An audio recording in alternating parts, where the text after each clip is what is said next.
Hey, y'all. Hey, it's JJ Conway. I want to welcome you to our Wealthy You in 22 challenge.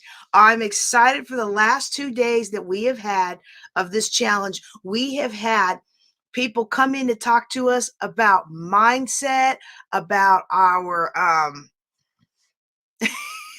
talk to us about our mindset, talk to us about getting the basics of wealth management, which has really kind of helped us prepare for day 2, which was entrepreneurial and corporate excellence, which is about increasing your value. So we're people of value, adding value to others, and we elevate our value. And when we elevate our value, then the marketplace returns to us in forms of abundance.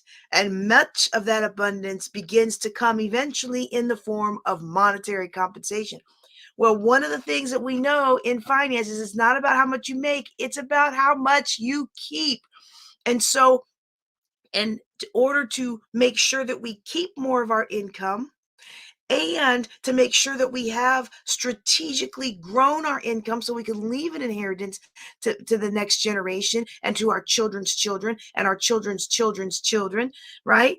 We must invest. So we spend less than we make, and then we invest.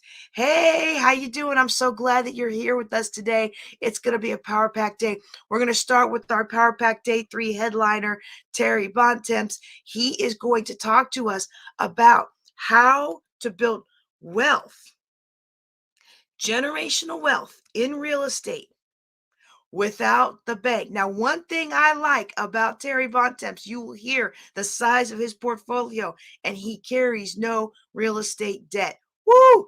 I love that. All right. So, I always bring in people that have different perspectives, but there's usually a common thread that I love about what they're doing. And that's one thing I love about what Terry Bontemps is doing. He is known as the foreclosure millionaire maker. He will help you help others and make a difference while making an income. Let me bring to the stage Terry Bontemps.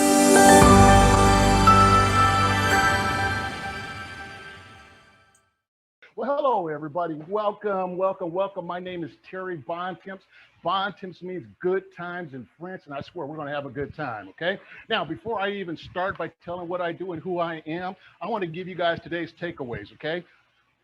Again, I talked about the free 45-minute discovery call, okay? My phone number is 916-470-3869. No one has even texted me yet.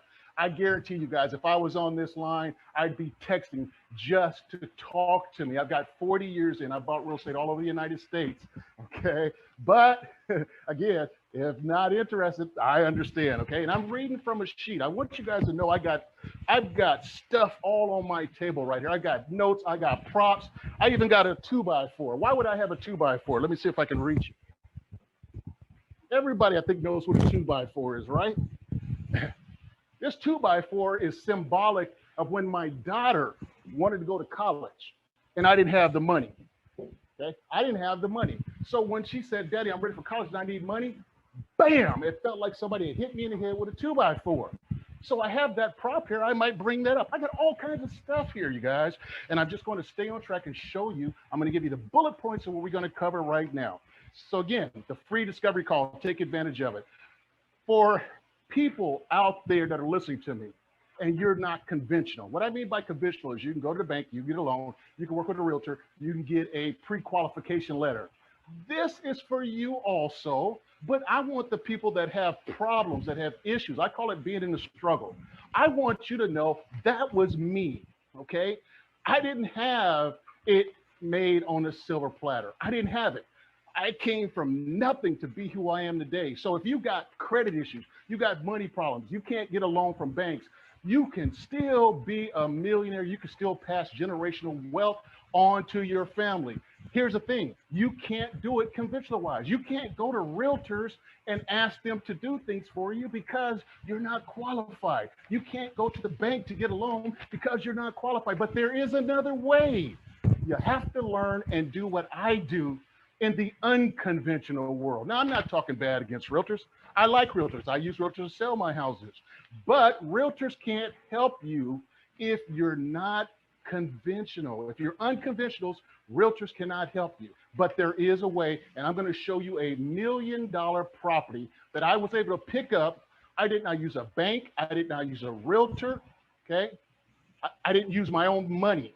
And today, that was 1999. And today, that property is worth $600,000. So if I would have listened to a realtor or listened to a banker, I would have never been able to provide generational wealth for my family. Again, full disclosure, not talking bad against realtors, but they just don't have a program for you that are unconventional. So I want to make sure if you're unconventional and you're struggling right now and you need to make some money, let me tell you, real estate is the way to go, okay? I want to tell you how important it is to have a mentor. I got 3 mentors. I got more than that now. I had 3 mentors that were very influential in my life, okay? Carl Dexter, I had Ron LeGrand, and my Uncle Austin. I'm going to tell you guys a story about them. There's 2 ways you guys going to learn.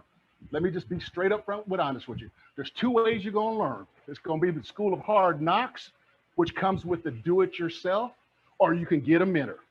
You make your mind up. I'm just here to let you know what has made me successful and why I'm the guy I am today is because of my mentors. I love them. The gurus, I love them because they showed me a vision.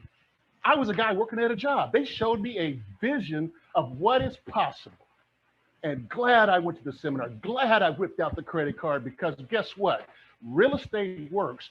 You know it and I know it because plenty of people doing really well. Just look at HGTV. Just look at YouTube.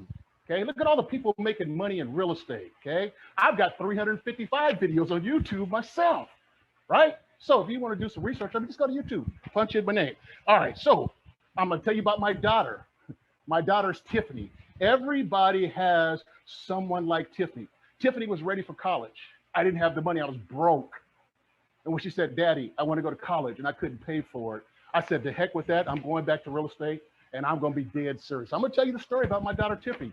Someone is depending on you guys to provide the finances to help build generational wealth and help them achieve their goal.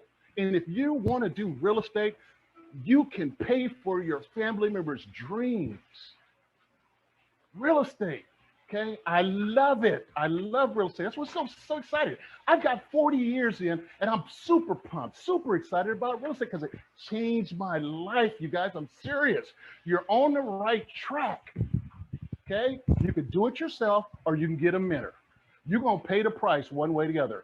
One time doing it yourself, and you blow it, and you make a mistake, you would have paid for a mentor.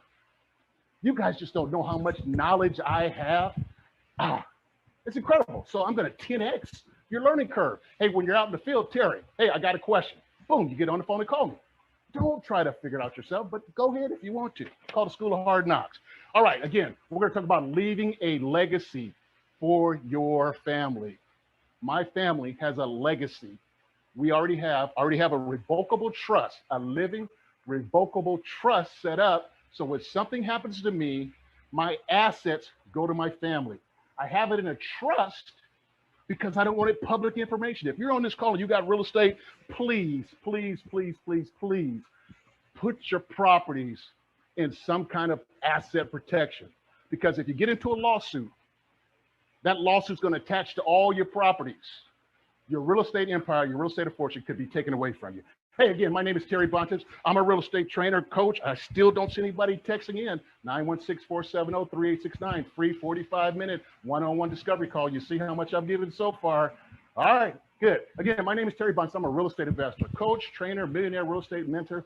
I got 40 years of real estate investing experience. I bought my first house when I was 20 years old in 1980. I've been around a long time, you guys. I wear a hat to keep the gray hairs from showing. I teach men and women just like you how to invest in real estate, make money, build wealth, and be millionaires. Yep, that's right. My students are making some of the most money per deal in the United States. My students have made over $4 million in profits. My top student, come on, you guys, pay attention here. My top student made $1.2 million in 1 hour. How'd he do it? He bought a foreclosure property from the bank. It was a commercial foreclosure property. $1.2 billion in 1 hour. Go to my YouTube page, put it in there, verify. You'll hear me and him talking on the phone, just like I'm talking to you. Another one of my coaching students made $400,000 in 9 months, you guys. $400,000 in 9 months. Again, buying these loans, buying these foreclosures from banks. That's what I'm an expert on. See, they did it because I taught them what I know. I'm a leading authority. Okay, I'm the leading authority on buying foreclosure property, buying loans, buying notes from banks. I've been doing this since 2001. Oh, 20 years ago. 2001, I've been doing this. I've done it in Arizona, Nevada, California, New York, Florida, and Illinois. One time I tried to buy 174 loans, you guys, from a bank in Oakland, California. Look at me. 174 loans from a bank that was valued at $40 million. My largest deal so far that I worked on. I was going to flip it to a hedge fund. If you're a wholesaler, check this out. Buy it 174 loans from a bank, flip it to a hedge fund. The hedge fund offered $22 million. I would have got a 1% flip fee, which is $220,000.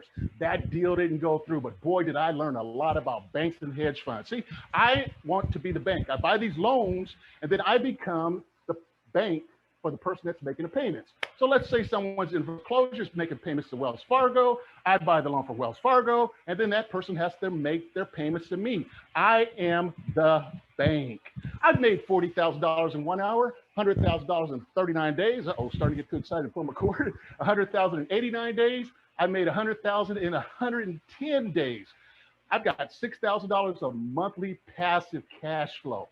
Okay, $1.6 million in equity. I'm not bragging, you guys. I'm just telling you what I got so you can understand who I am. It ain't bragging. Okay, it ain't bragging. Okay, I own all my rental properties free and clear. I have no debt on my rental properties. They all free and clear. I own my home free and clear. No debt. Why? Because I want those interest payments that the banks are making the money. I want to make that money because I am a bank. Terry Bontis is a bank. I haven't had a job since 1992, okay? I don't have any debt. I don't have any mortgage debt. I don't have any automobile debt. I don't have no student loan debt. I don't have no credit card. I am debt-free. And I'm gonna tell you why I became debt-free. It's in my story. Again, I told you guys I built generational wealth for my family. I've achieved financial freedom. Financial freedom. There's no true freedom like financial freedom. I am financially free. Every day is mine. Real estate is great. You see that 2-story pool there, split level? It was paid for by real estate. I'm going to talk about that, okay? Now, I started with nothing, scratch, zero, not a thing, but I saw something on TV. I seen an infomercial. Come on now. If you guys have seen those infomercials, I can see what Stacey's talking about. I got to get over here more to this side. Yes. You guys seen those infomercials on TV, right? Come to this real estate seminar. Yes. And we will show you how to do real estate. So I come in the room and they said, hey, Terry, sit right up here in the front row. I said, yes, I will, because I want to get what you guys are talking about. I want some of that stuff that real estate is able to afford. So they started talking. They said, okay, Terry, now we're going to have another seminar this weekend in 3 days, and you got to pay X number of dollars. I said, good. You know what? Let's do this. Let's do this. Boom. What did I do? Whoa. I whipped out that credit card, you guys. I sure did. You know what I told them? Look, try it on this credit card, and you might have to put it on this credit card too to cover the balance. And if you need more than that, well, I'm gonna have to figure out how to do it, because I was working at a dead-end job. I was working at a dead-end job with a boss that was working me to death around the clock, and I was still broke working at that job. Said, you know what? There's got to be another way. There's got to be another way. So signed up. In that one seminar, the guy said, buy notes, buy properties, buy the paper, and you could end up owning the real estate. Buy the note from the bank, you could end up owning the real estate. I had no clue what he was talking about. See, that's a mentor. I didn't know that. I wasn't smart enough. I didn't graduate from college. I didn't understand that. He said, go buy the note. So what did I do? I went back and bought the note. The guy I'm talking about had bought 2,000 houses, you guys. So who am I not to listen to this smart person? That's what I do. I find smart people. I get around them. I soak them up for information so that I can make my world better. That's a mentor for you. Fast, 10x, quick, quick, quick. So I bought my first note. I paid $1,200 for a note, you guys. That was a third mortgage. If any of you know about notes, third mortgage is a dangerous position. But I didn't know any better. I just did what he told me to do. So I bought that note, you guys. I sat on it for a year. I didn't know what to do. I can't remember what he even told me to do. 1 year later, I get a phone call. It's the title company. Title company says, hey, they're selling their house. They owe you some money. And I go, whoa, how do you figure it out? I don't even know how to do this stuff. They said, bring your paperwork in. The reason we know you're the lien holder is because you have a lien recorded against the property as a bank. All right. Found out I made $9,200. $9,200 1 year later. I didn't touch the property. I didn't fix and flip it. I didn't go to Lowe's. I didn't go to Home Depot. I didn't have to deal with contractors. I didn't deal with tenants, toilets, and trash. Boom, I was the bank. Now, that probably doesn't sound like a lot of money to you guys, but I'm going to talk to you guys about return on investment, which we as real estate investors should understand thoroughly. That was a 700% return on my money. Invest 1,200, make 9,200. 700% ROI on my money. That's passive income. All right, so let me get going here. You guys know this, right? Let me see. Hope you see it. The rich don't work for money. We all know that. They don't have jobs. They have money work for them. See, I'm going to show you how that's done right here today, right now. I'm going to show you how it's done. It's something I've been doing for the last 19 years. This is not a TED Talk, you guys. This is not some Toastmasters meeting. This is not conjecture. This is something I've been doing for the last 19 years. Now, in order for you guys to build wealth and have wealth, okay, you have to know how wealth is built. In order for you to have and build wealth, you must know how wealth is built. 90% of this country's millionaires, 90% of this country's millionaires created their wealth in real estate. That's good odds. Oh, when I heard that, I'm like, shit, I can get in that group. You know what I mean? 100% means it's automatic for me. But 90, I think I'm pretty intelligent. I think I can make this work. I can follow directions. I can work my tail end off. The predominant way wealth is built in this country is by owning real estate. Here's what happens. Most of us have not seen wealth and the creation of wealth in our families, in our communities. Most of us haven't.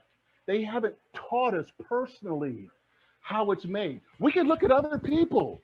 Everybody around us is making money and they got systems. But some of you on this call right now, you haven't been taught that. So you have to go out and figure it out. Okay, nothing wrong with that. But see, I was lucky. I had an uncle. I'm going to talk about one of my mentors. I had an uncle that was my mentor. He was rich.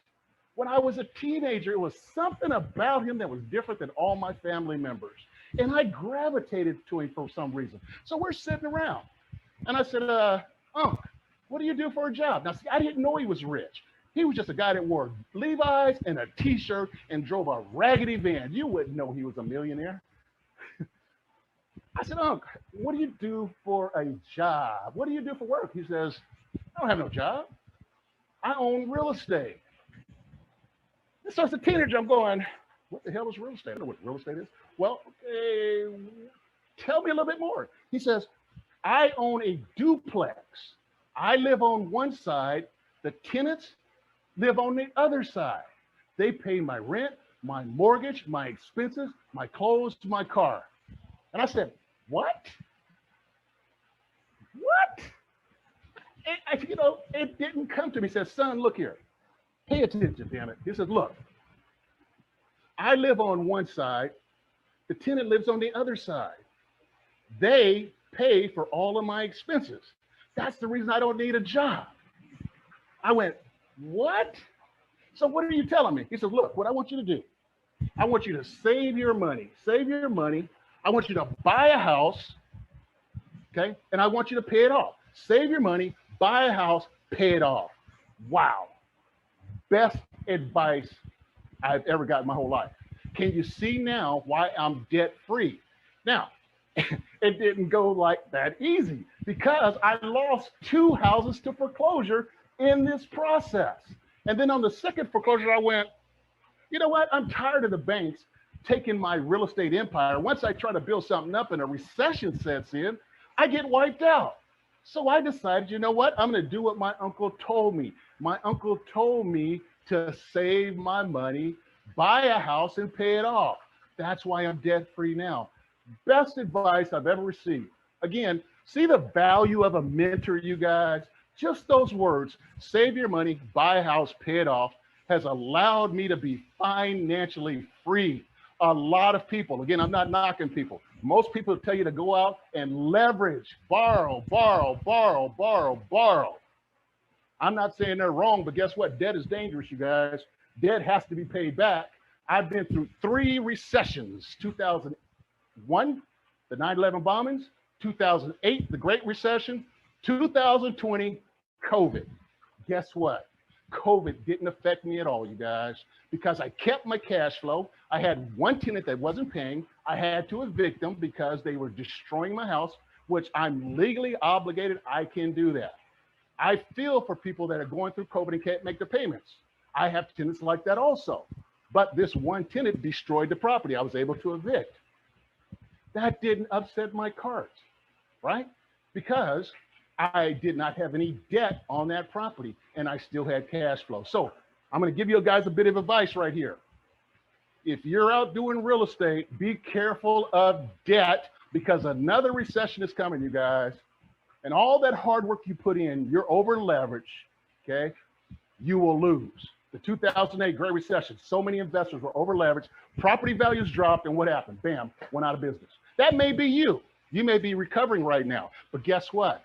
If you start buying real estate without using banks and without using realtors, start doing the unconventional stuff, you get right back into the game. So my advice for you guys, my number is 916-470-3869. Text mentor so we can have a 45-minute one-on-one discovery session. Let's talk about it. See if I'm a good fit for you. You're a good fit for me. Let's talk about the house.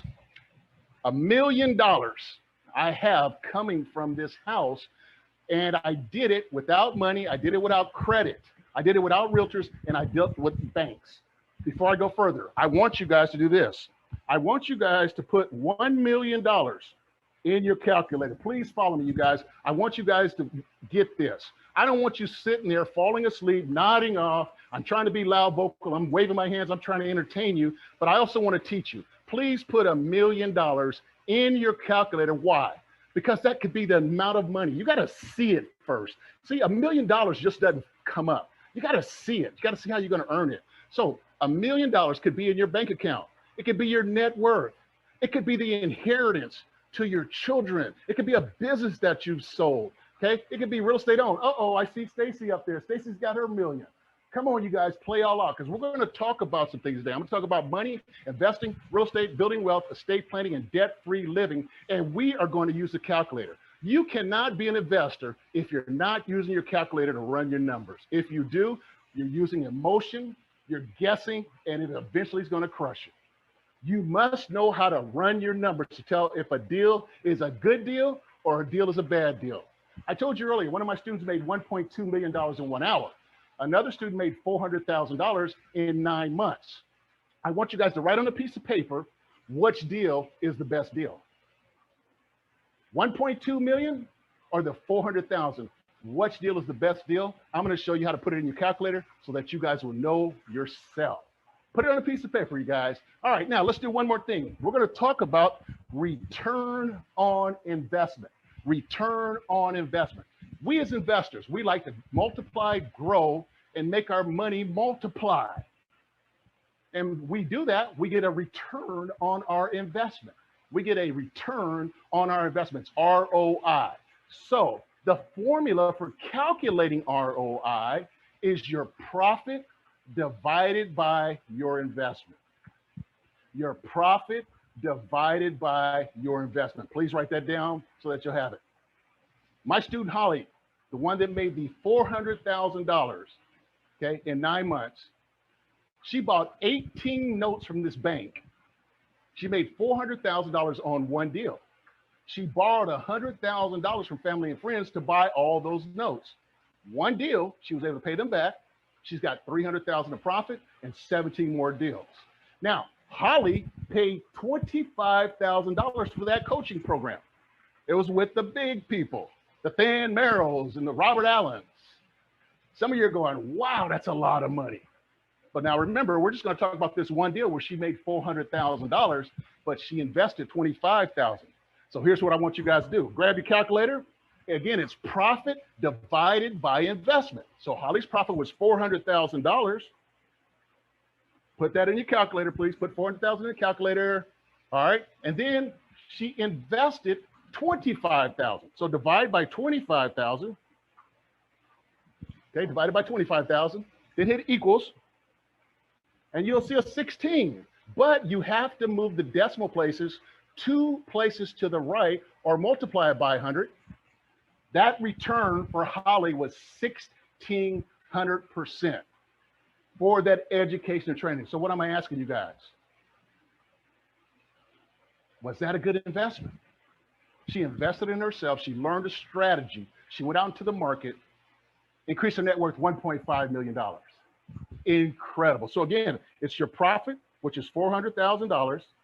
You know, I did that wrong. No, I didn't. That was her investment. She invested $25,000. Again, that's a 1,600% return. My student that made the 1.2 million, he invested $110,000. He went to a bank and he said, I want to buy a building. The bank says, we can't sell it to you because we don't own it, but we will sell you the note. Guess what he did? He went on the internet, went on YouTube, and guess who he found? That's right, he found me. So he said, Terry, train me. And I said, yes, I will. He's already a millionaire. He already owns commercial property. He just needed one little thing. One little thing. See, you guys, real estate for you guys is like this Rubik's Cube. There's so many pieces. I mean, you guys have been on a whole day. You've been on part of the day. Every time you turn it, you see something different. But me, I've got this Rubik's Cube figured out. I know exactly how to turn it so that it lines up. That's how real estate is. It's kind of confusing. A lot of pieces, a lot of stuff, marketing, selling, buying, finding motivated sellers, CRM management. Oh my gosh. Oh, it's a lot. To try to figure it out on your own, you guys, good luck. But if you find someone that already has a system, cut your learning time, cuts it down tremendously. So Ron goes in to the bank after I train him. The bank property was worth $1.3 million, a commercial property, 70,000 square feet, 1 acre of land, $1.3 million. The bank was asking $850,000. Okay, I'm sorry, they were owed $850,000. They were asking $300,000 to buy the note, the mortgage. My student offered $110,000. Listen at this, you guys. My student was offered $110,000. The bank accepted. So now he has the note. He's the new bank. He goes to the owner and he gets the deed to the property. Subject to. Come on, I know you guys heard about subject to, but how do you make it work, Terry? How do you build wealth with it? All right, you get the paper, and then you get the deed. Now you own the property. So now my student owns the property because he got the deed. Let's see what his return on his investment is, his return on his investment. Again, he made $1.2 million. Please put that in your calculator. $1.2 million. There you go, $1.2 million, you guys. His investment was $110,000. So divided by 110.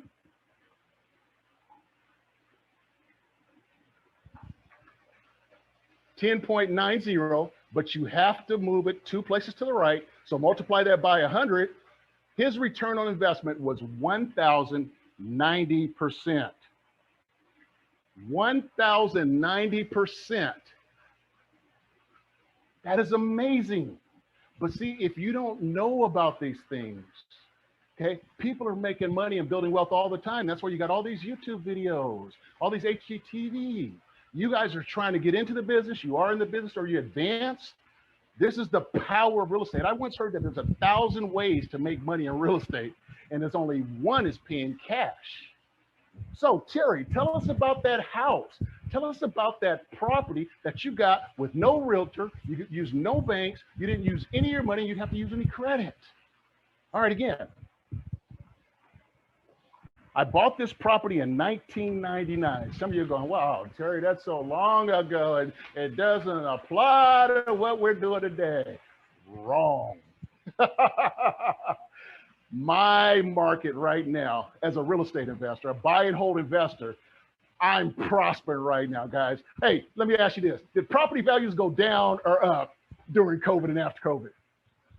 Through the roof. All of us buy and hold people, we're like, yes, it's our party. Yes. I get wholesalers calling me all the time. Not talking bad against wholesalers. Just listen to Uncle Terry talk, okay? He's telling stories. It's story time. How to prosper. I get wholesalers calling me all the time. Hey, Terry, the market sucks. And I have to hold my mouth because I don't want to laugh. Terry, we can't find no deals. I said, you know why?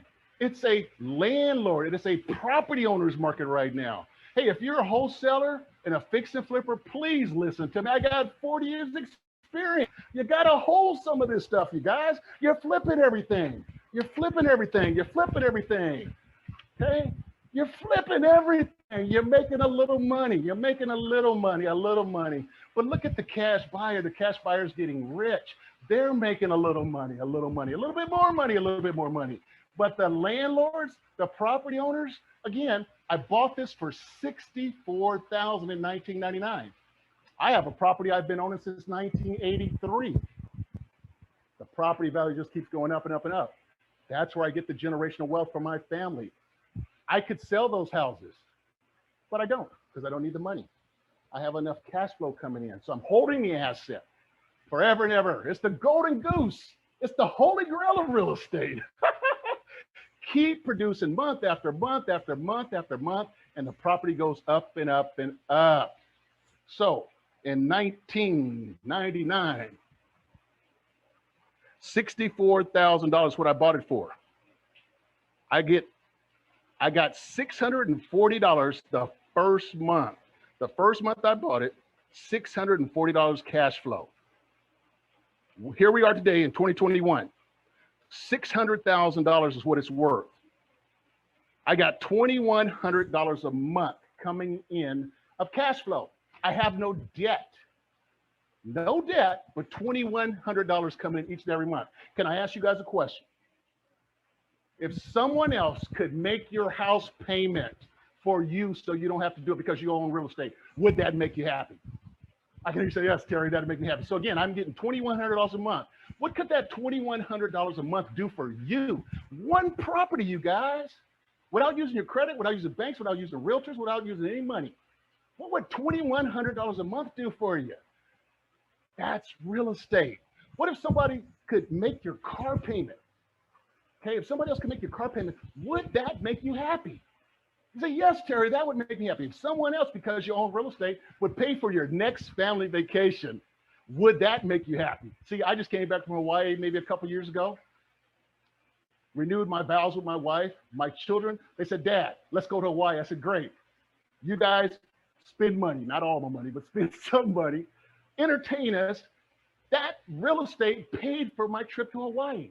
How about if real estate could pay for your kids or grandkids' college education? That's what we're talking about right now. That one property, $2,100 a month, would that pay somebody's kids or college, your grandkids' college education? Raise your hand. I can see you out there. I can't really see you, but I think I can see you. Come on now, let me know. That's what real estate does. How about this swimming pool? I've always wanted a great backyard, a staycation. I started working on the staycation before COVID. COVID hits, I finished it up, and I'm like, wow, this is paradise. I never have to leave, and I'm gonna jump in it once we're finished. If real estate could pay for your house, your car, your vacations, and put your kids through college education and still put money in the bank, would that make you happy? You guys go, hell yes, Terry, come on, man, let's keep it going. Yes, that's real estate. You guys are in the right place, the right time. Real estate works. You know it and I know it. Okay, but you got to get a plan. You got to get a way to make this money and build that wealth. That's why I'm emphasizing the mentor. Okay, emphasizing the mentor. So again, let's take that property. This is going to be a good one, you guys. Okay, I bought the property in 1999, $64,000, $640 a month cash flow. Today it's worth, you see, I'm trying to get the paper. Today, 2021, it's worth $600,000. I got $2,100 a month cash flow. So what am I going to do is this. I'm going to take the average cash flow. I have average cash flow per month over those 22 years of $1,370 a month. I just took $1,370 a month, you guys, as the average rent. I multiplied it by 12. Put the calculator if you can. That's $16,440 a year, average. Go down to this line where my finger's at. I can't move. That one that's stuck. It's weird doing this in reverse. Take 16,440, multiply by 20 years. Look what I've gotten rent average, $361,680 from this free house. I'm gonna call it a free house. I'm gonna tell you why it's a free house. That's rental income that I have coming in, plus that's $600,000. So see, that's almost $1 million, you guys. And I will never sell this property. I will never sell the property. Why? Because we're talking about building generational wealth today so you can pass on a legacy to your family, you guys. That's why you want to buy and hold. Okay? Hold some of this for yourself so you can have some wealth. Let me show you the $1 million. Again, I got $361,680 over 22 years of holding this property. It's worth $600 now. $961,680, you guys. That's almost $1 million. It's almost $1 million from a house that I didn't have to have credit, money, a job, a real estate license. I didn't need banker's permission. Yeah, there we go. That's generational wealth. Again, it's in my revocable trust. I'm giving it to my family. Now I know something here. If you guys didn't have to go to work for a job, if you didn't have to go to a job to make money, what would you be doing in life right now? If you didn't have to work for money, give me a second while I check my time. Got all these things going on, these buttons and calculators and Rubik's Cubes and 2x4s.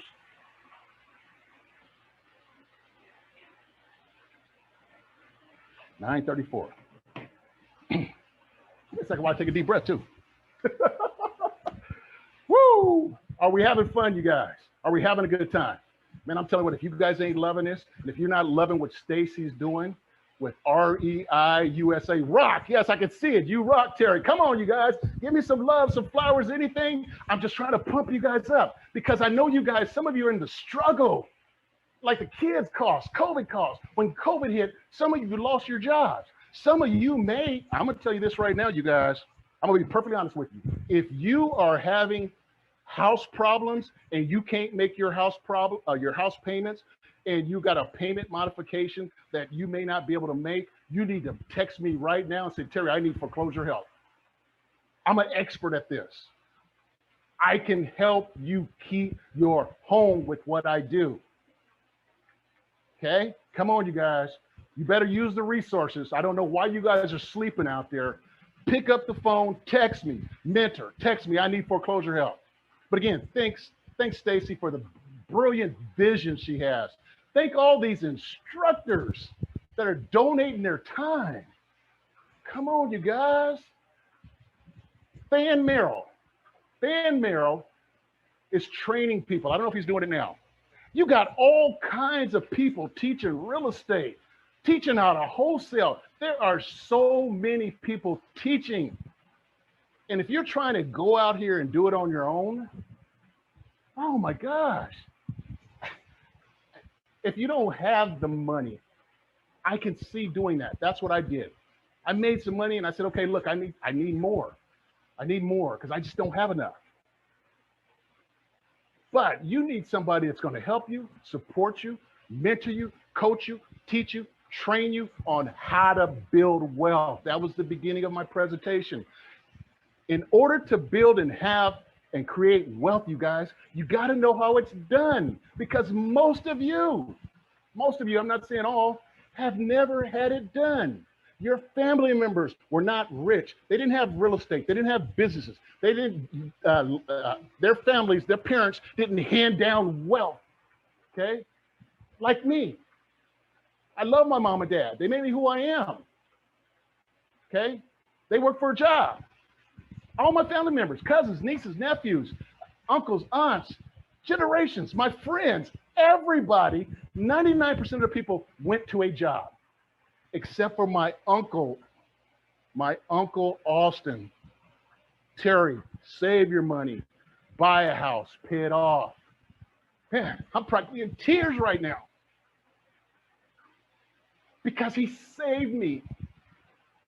He saved me from going to a dead-end job, looking for a watch. Now, again, you guys, if you got a job, please, I'm not trying to talk down to you. But I just knew I had a different mind when I was coming up. I was different. I didn't want to go to a job. I wanted to be the boss, the entrepreneur, the shot caller, the owner. I wanted to have equity. I wanted to own. I wanted an empire. I wanted to own. And my uncle said, save your money, buy a house, pay it off. When I went to that seminar, the guy said, hey, buy these loans on these properties. And then the owner may give it to you, and then you'll own the house. Buy the note, be the bank, get rich. I never heard that before. And I will tell you this right now, you guys, 99% of the people don't know anything about what I'm talking about. Being the bank. Everybody wants to be a wholesaler. Everybody wants to wholesale. Everybody wants to wholesale. Everybody wants to fix and flip. Everybody wants to fix and flip. They got to make a show about what it takes to be the bank. What it takes to be the bank.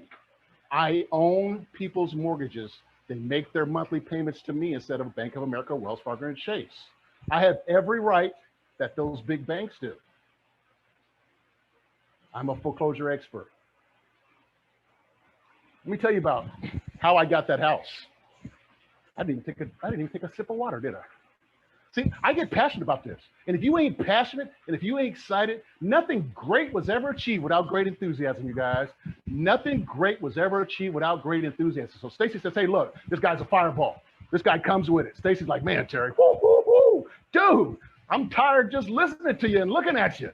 Why? Why am I this way? Because I was broke. I was poor. I couldn't pay for my daughter's college education. And when she said, Daddy, I want to go to school. I want to go to school. I want to go to college. I want to go to Arizona State University. It seemed like somebody read back and just, bam, hit me right in the head. She did everything right. She did everything right. She class president. No pregnancy. No gangs, drugs. No boys. No pregnancy. She did it right. But I felt like a failure. I felt like a failure because I didn't have the money. I loved karate, you guys. Still am taking that sip of water. Dang it, I gotta stop.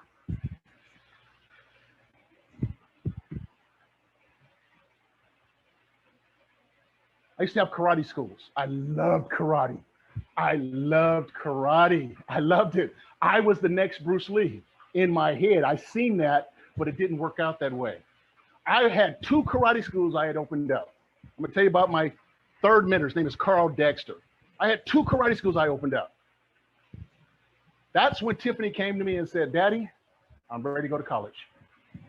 I didn't have the money. I was living the American dream. I was an entrepreneur living the American dream. I owned my own business, but I didn't have any what, you guys?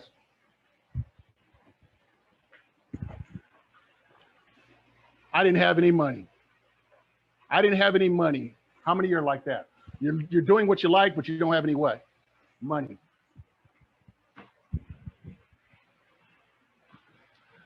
I decided to shut the school down because I wasn't making any money. A good friend of mine that I went to school with, I knew he was a real estate investor. I knew he was successful, you guys. I just didn't know how successful. His daughter was in my karate class. He said, Terry, you can teach out of my garage for your last few students. My daughter loves you as a karate instructor. I have a 4th degree black belt in Taekwondo, a 1st degree in Kempo karate. I loved it years and years and years in martial arts. The first day I went to his house, I was driving.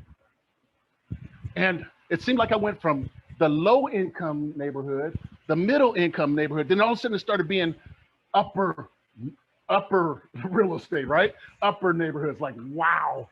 And I'm like, wait a minute, I must be going the wrong place. And as I kept going, I pull up in front of Carl's house. Carl's got this big, beautiful 2-story, gorgeous, in a gated community. A guy that I went to school with, a guy that I grew up with. I'm living over here in this area, and Carl's living way, he's living up here somewhere, right?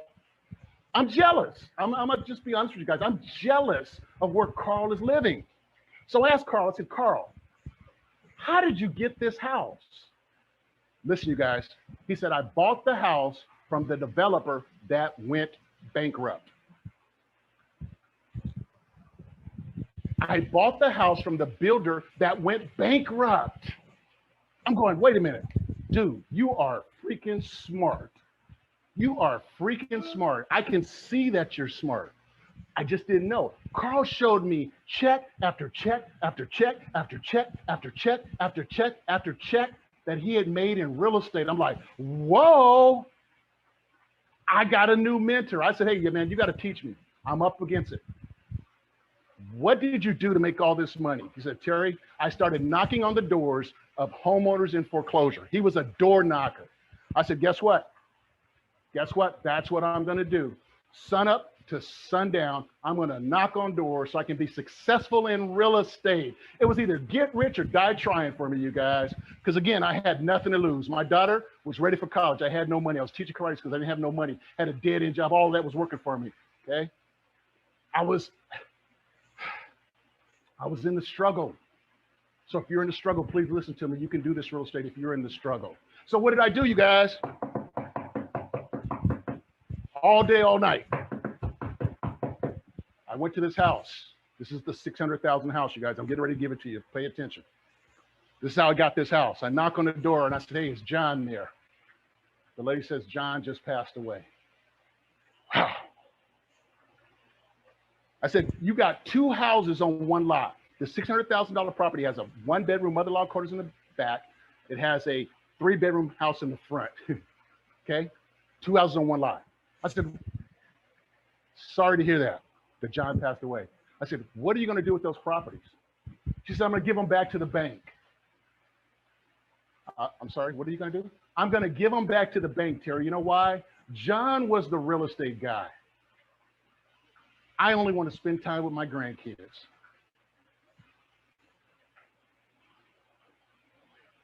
You guys, come on now. What am I thinking?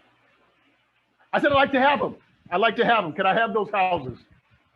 She says, Terry, I'll give them to you. She didn't ask for no money.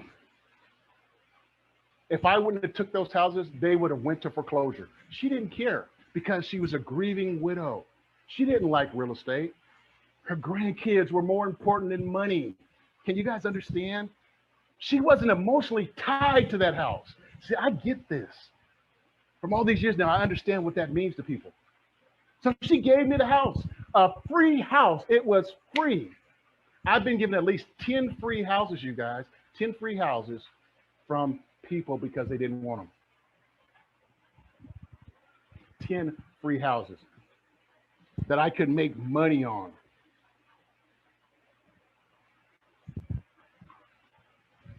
$10 free houses. If you don't know anything about this, you would not know what I'm talking about. And you will never, ever be able to do it unless someone shows you how it's done. If you would do it yourselfer, good luck. You've heard about subject to, but how does it work? How do you build wealth? I've been doing it for the last 21 years. So there was $8,000 behind on those payments. $8,000 behind on the payments. I borrowed the $8,000 from my dad. I didn't have no money. I didn't have the credit. It was owed $64,000. But in 1999, the loan on that property was a VA loan that's not anybody could assume. That's the great thing about me being older than you guys. I was doing this a lot longer. There was a lot of benefits that I had back then. There's a lot of benefits you have today. So with that being said, you guys, I didn't need to qualify for no bank loan. If I would have went to a realtor and says, realtor, I'm interested in buying this house, what would they have said? Terry, you need a pre-qualification letter. So that means going to the bank and getting a loan. I couldn't have qualified. The $1 million that this property is going to generate for me, they would have denied me the American dream. This is America. Everybody deserves the American dream. Real estate agents and bankers ought to say, look, you can't qualify by conventional standards. And they say, go rent. And then you go rent for 10, 15, 20 years, 30 years, and you make your landlord rich. Disrupt real estate, disrupt real estate, disrupt real estate. Terry Bontham says, no. If you're out there and you're renting right now, you're paying rent, you can own a house. The house that I found where the lady gave it to me, you can do that, but you need me to coach and train you because that's what I do. I am an expert at dealing with people in foreclosures. I buy their loans from banks. Banks give me properties. They sent me 25 properties in Las Vegas. These notes, I bought 6 of them. Banks send me properties. I have.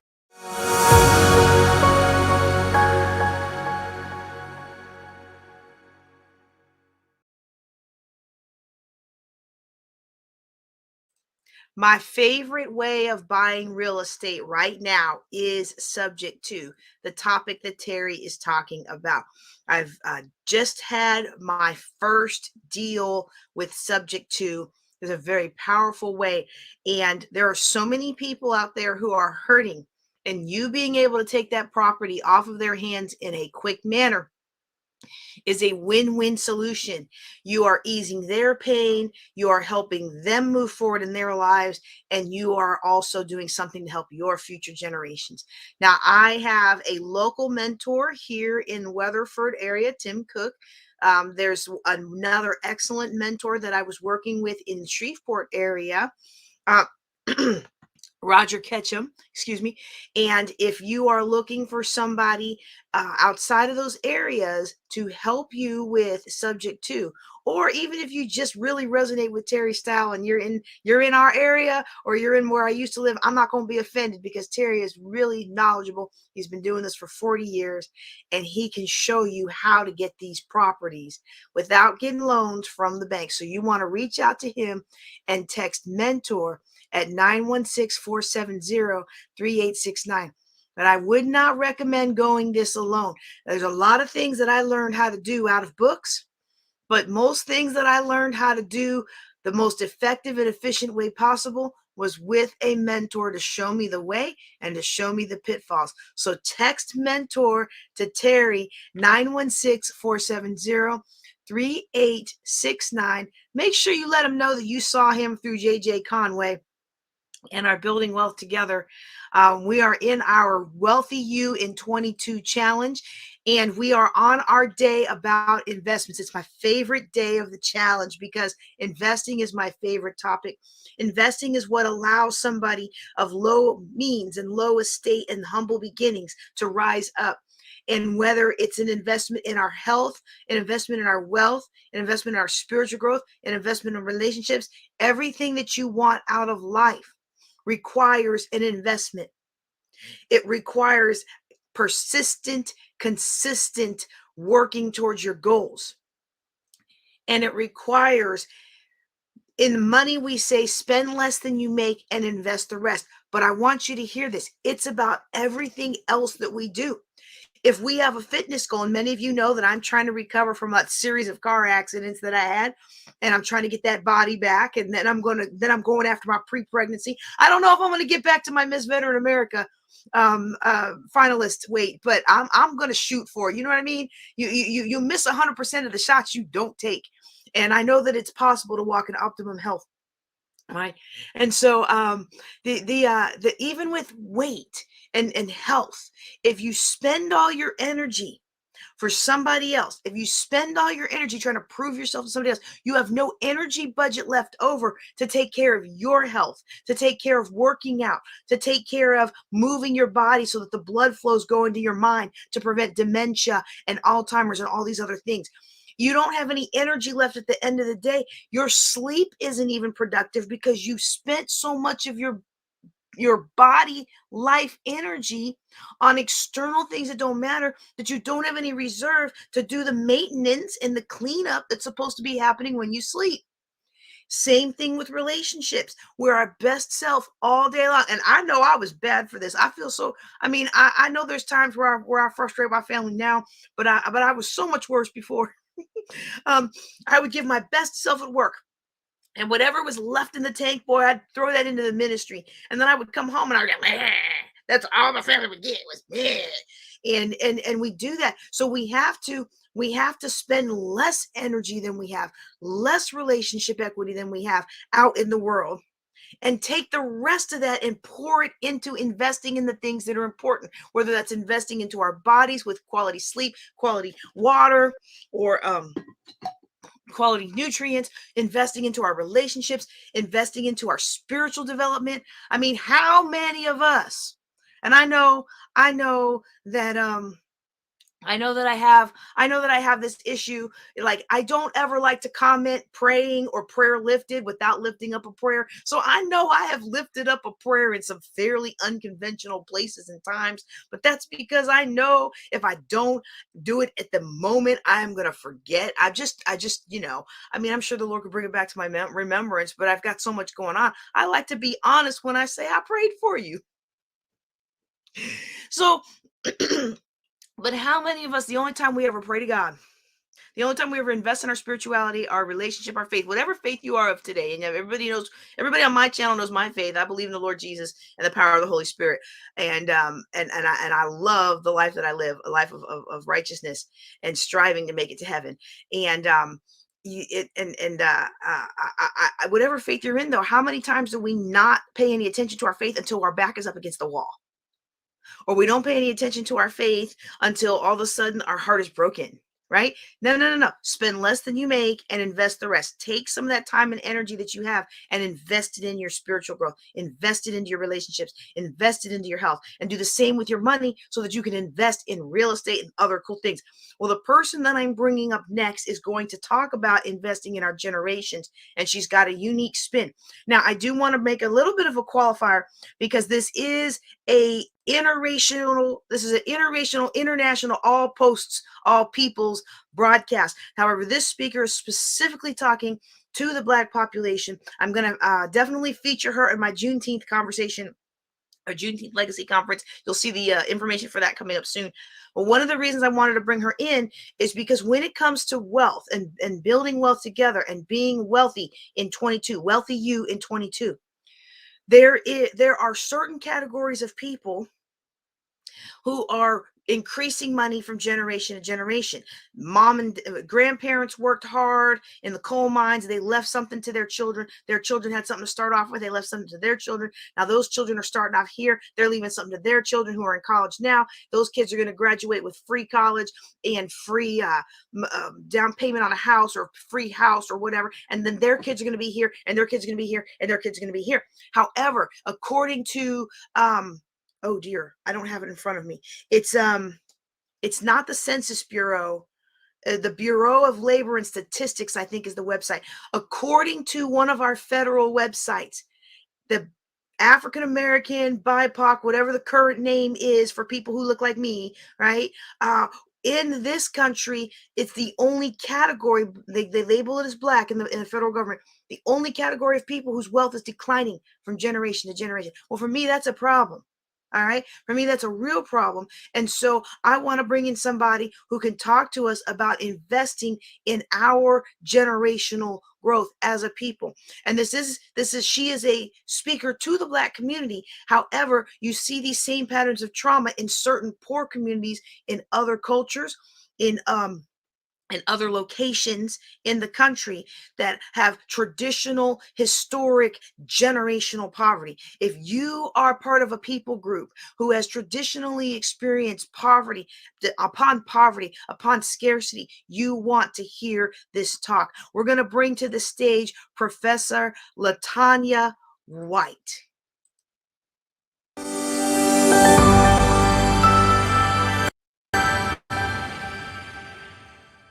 I am over the moon excited about being able to speak with you about how Black entrepreneurs, their families, and their communities can fund generational excellence.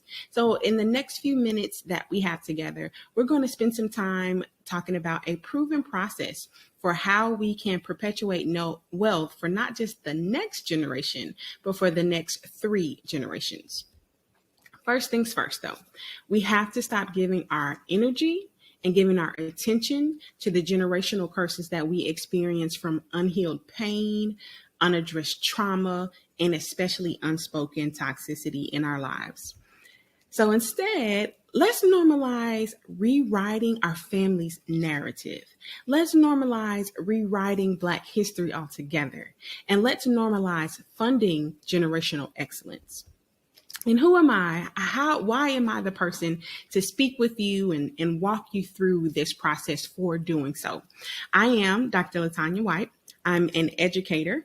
I spent the last 11 years teaching management, entrepreneurship, and professional leadership development courses at a prestigious historically Black college. I'm an entrepreneur. I'm the founder of Concept Creative Group, which is a multifaceted business development firm that is geared towards helping Black and African American entrepreneurs grow, scale, and compete on a global level. My expertise lies at the intersection of the racial wealth gap, entrepreneurial dynasties, and entrepreneurial and intergenerational wealth transfer. So that has led me to this point in my life where I have developed a persona as a dynastic wealth strategist. And all of this can only happen because I'm a systems thinker. I know that it's not just going to be the entrepreneurship curriculum that's going to be required for Black entrepreneurs to fund generational excellence. I understand the family dynamic. I understand the fear, the doubt, and the insecurity that often plagues us as first generation Black entrepreneurs, especially. And that is really what leads me to be the person standing here virtually before you to help you rewrite your family's narrative and help me rewrite Black history. So who this is for, if you're a first generation Black entrepreneur, then these generational curses that we talked about, the unhealed trauma, the unaddressed pain, and the unspoken toxicity, they are literally sucking the life out of not just you, but sucking the life out of your family.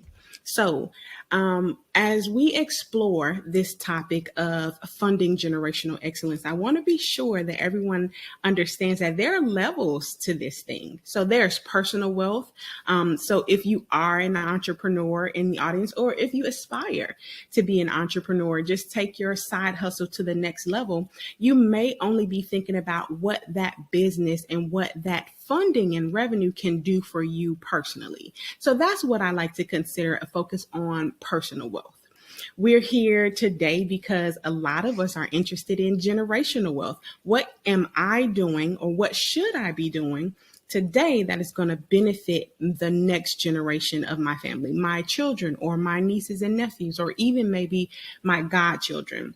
But what we're really going to be talking about, how I'm really going to push the envelope with you tonight, is to expose you to this evidence-based concept referred to as dynastic wealth. So we'll talk more about it, but in brief, dynastic wealth comes from the consecutive passing down of either a business or the wealth that a business has created for 3 consecutive generations. So these are the levels that you have access to when it comes to generational wealth and wealth within your family. But in order to fund generational excellence, we really need to focus on dynastic wealth.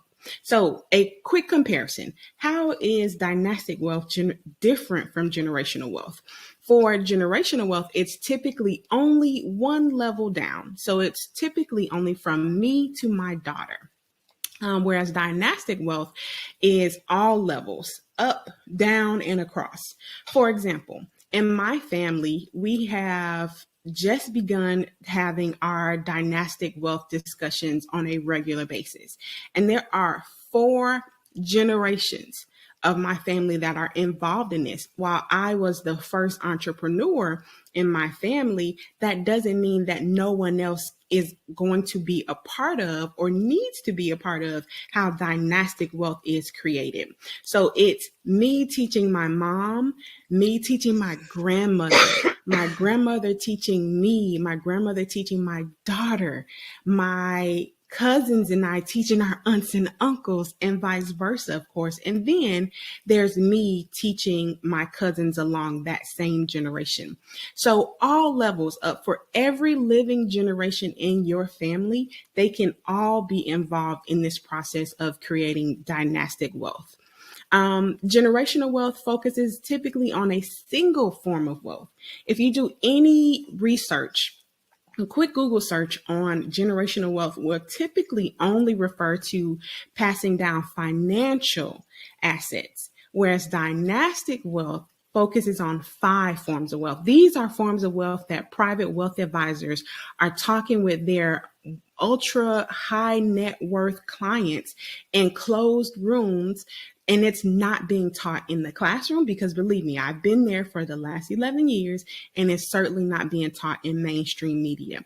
I literally only stumbled upon these concepts, these 5 forms of wealth, by doing my dissertation research. So I'm trying to save you the blood, sweat, and tears and heartache of writing a dissertation to help you and your family fund generational excellence through dynastic wealth. So those 5 forms of wealth. Financial wealth, of course, that's the foundation.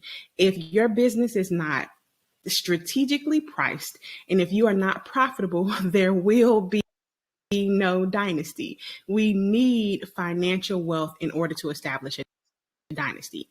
But beyond financial wealth, there is spiritual wealth, there is the wealth of knowledge, there is intellectual wealth, and there is relational wealth. So we're going to talk about each of those forms of wealth as we continue through the presentation. Now, getting back to generational wealth, again, it's typically just focused on the next generation. Dynastic wealth, in my study of entrepreneurial dynasties, these family businesses, or rather these business families, because those are 2 different concepts, and I'm happy to talk about the differences between those 2. But these family businesses these business families had a strategic plan that intentionally included and incorporated the next 3 generations in how they run the business and how they run the family. So we're going to get a little bit more into those things, but this is just a high level view of the differences between dynastic and generational wealth. So moving forward, I want to say this a little bit louder for the people in the back.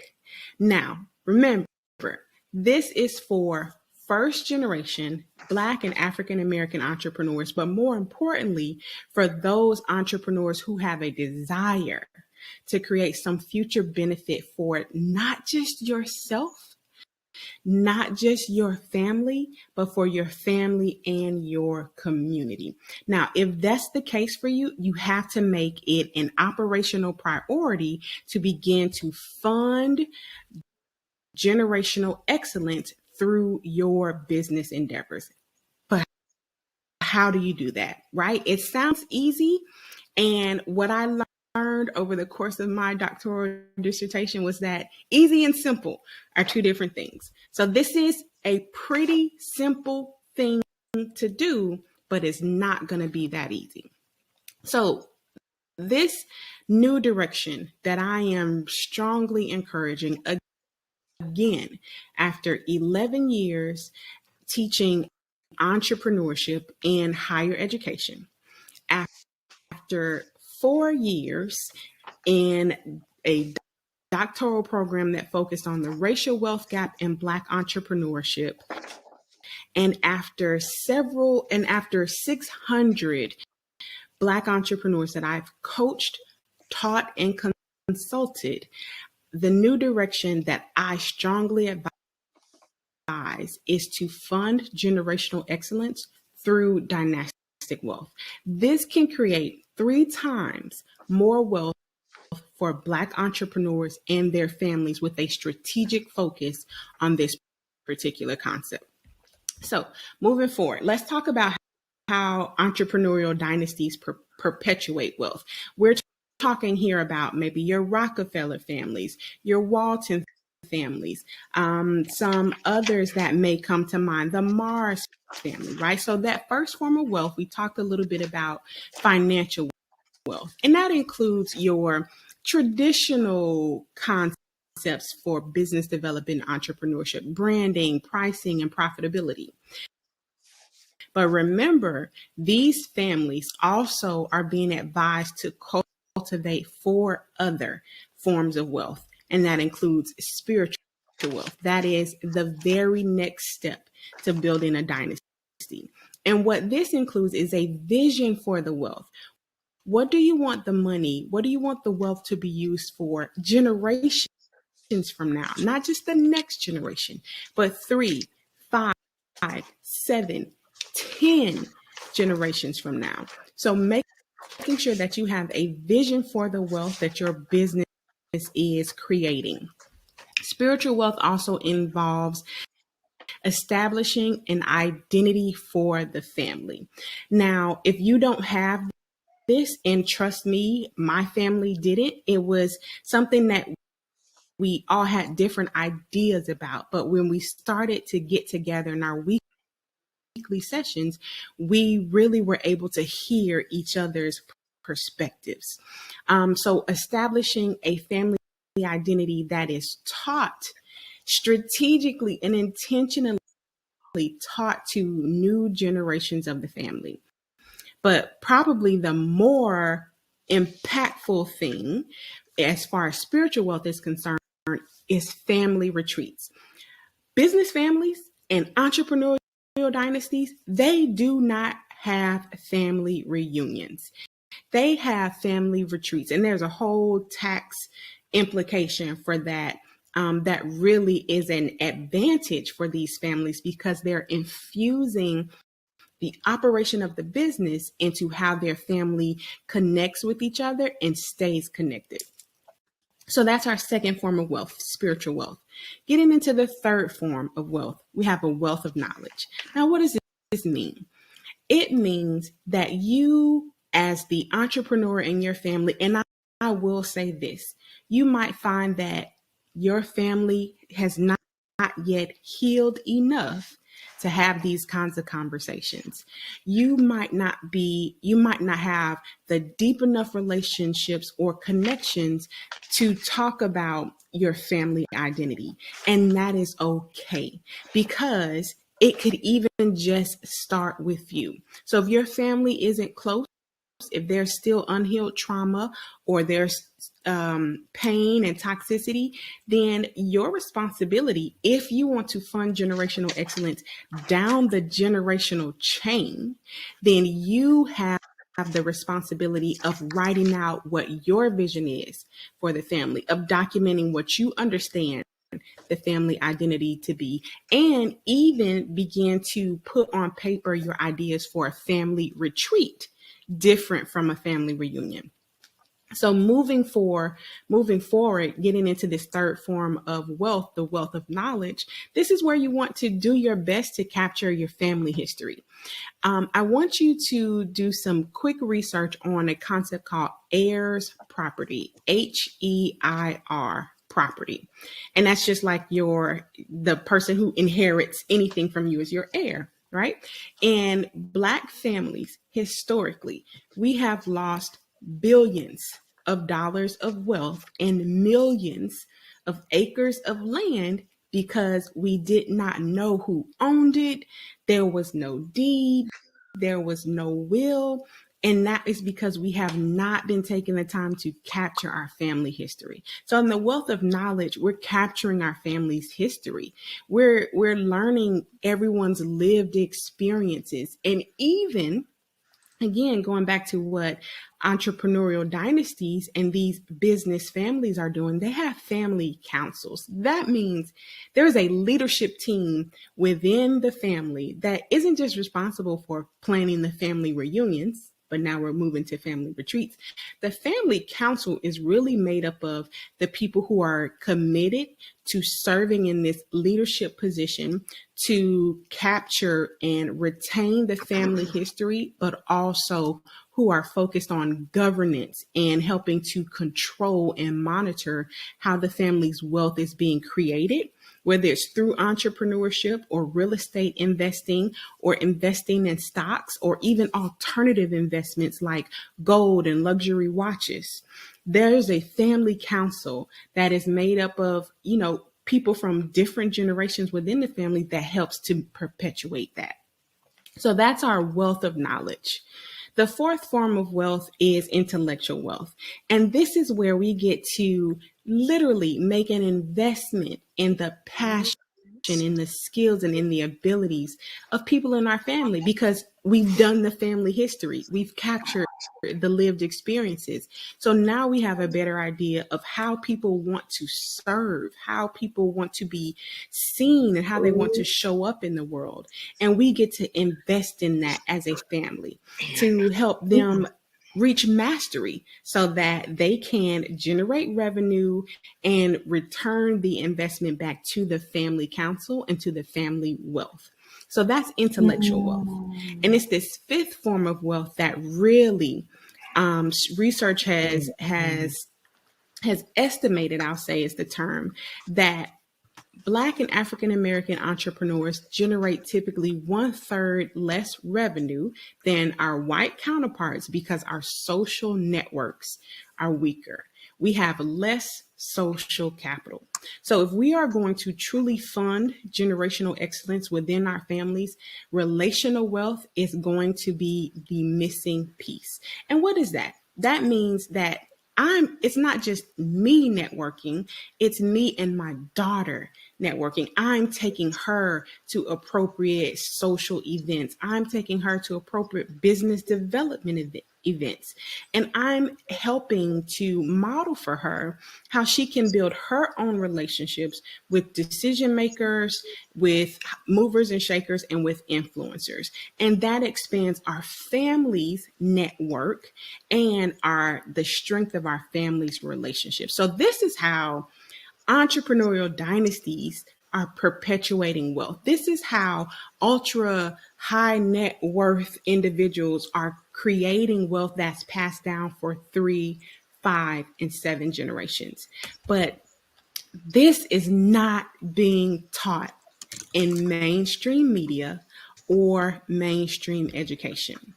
So just a really quick recap of how dynastic families are building wealth. They're establishing first that financial wealth, and that's through strategic pricing and profitability. They have this vision. They are envisioning spiritual wealth.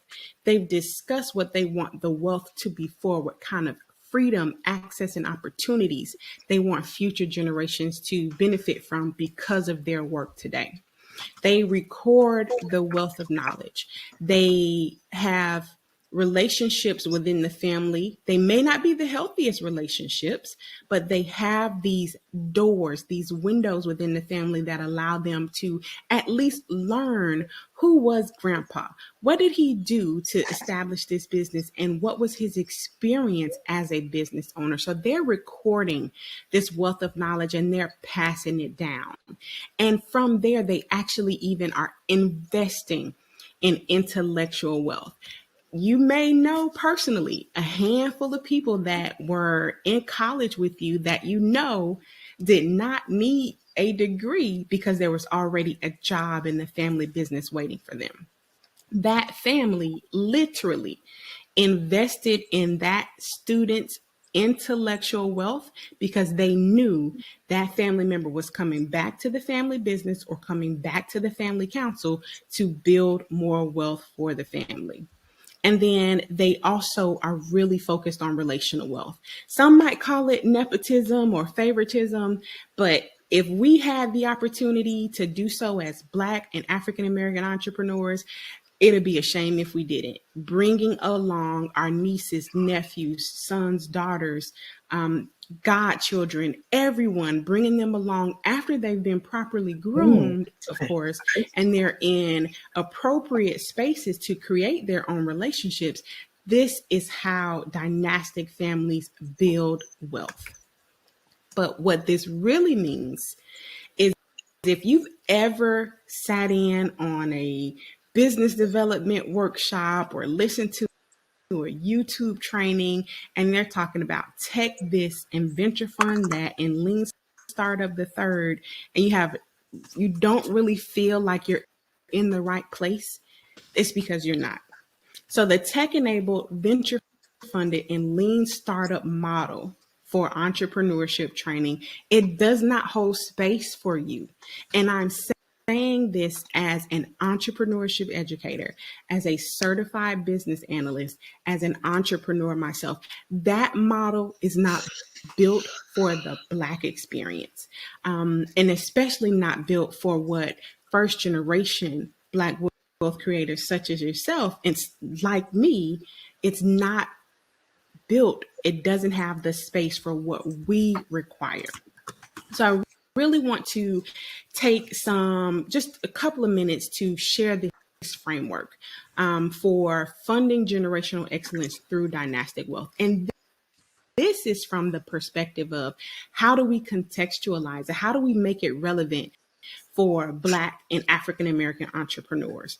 So we talked, this is really, it starts with this idea of I want to build a dynasty. I intend to build a dynasty. I intend to operationalize my business such that the wealth can be passed down for at least 3 generations, not just to my children, but to my grandchildren. And not just when my grandchildren are born, but I have a responsibility for grooming them and modeling for them and teaching them how to maintain and perpetuate this wealth. Now, that intent can only come from this place of wanting to be generative.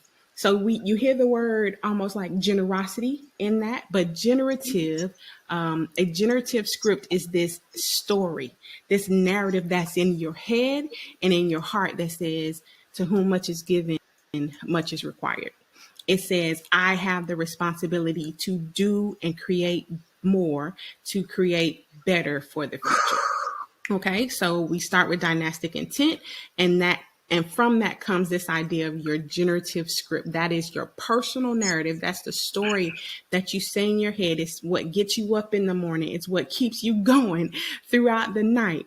And it really produces this focus on financial wealth. So these are 5 forms of wealth again: financial wealth, spiritual wealth, the wealth of knowledge, intellectual wealth, and relational wealth.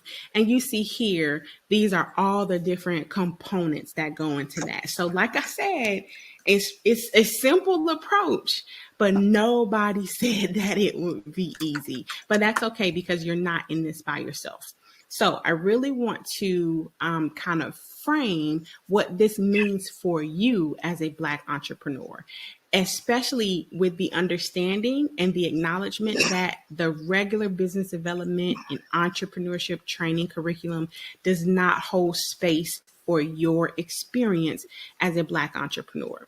And that means that just like we're talking about equity in every other aspect of our lives, we need to be talking about equity, racial equity in entrepreneurship training.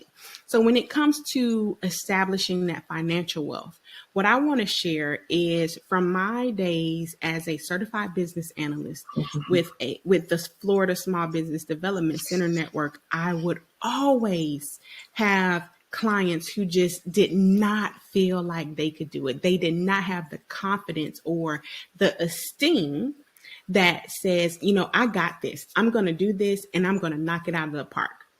But there is a concept that is probably most likely responsible for this.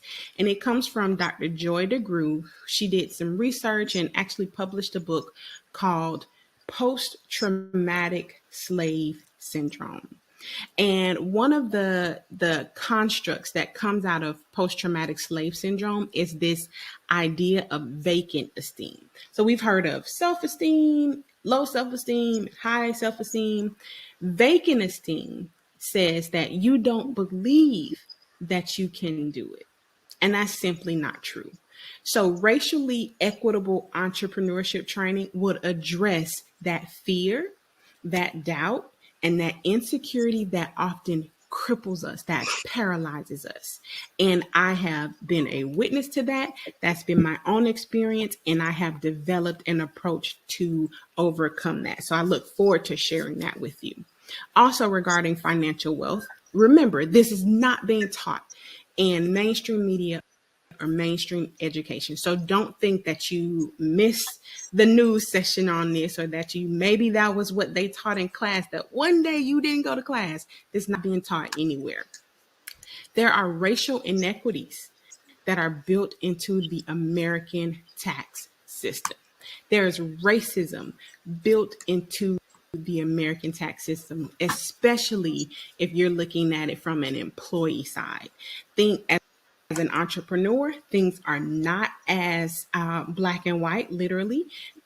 Things are pretty much more straightforward for entrepreneurs, but we have to be exposed to those tax loops and know those tax advantages.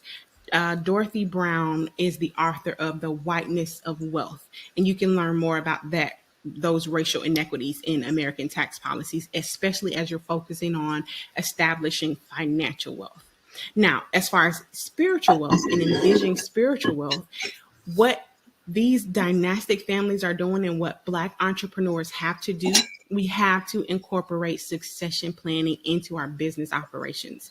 Now, that doesn't mean that you're going to build the business to pass it down to your children or nieces or godchildren.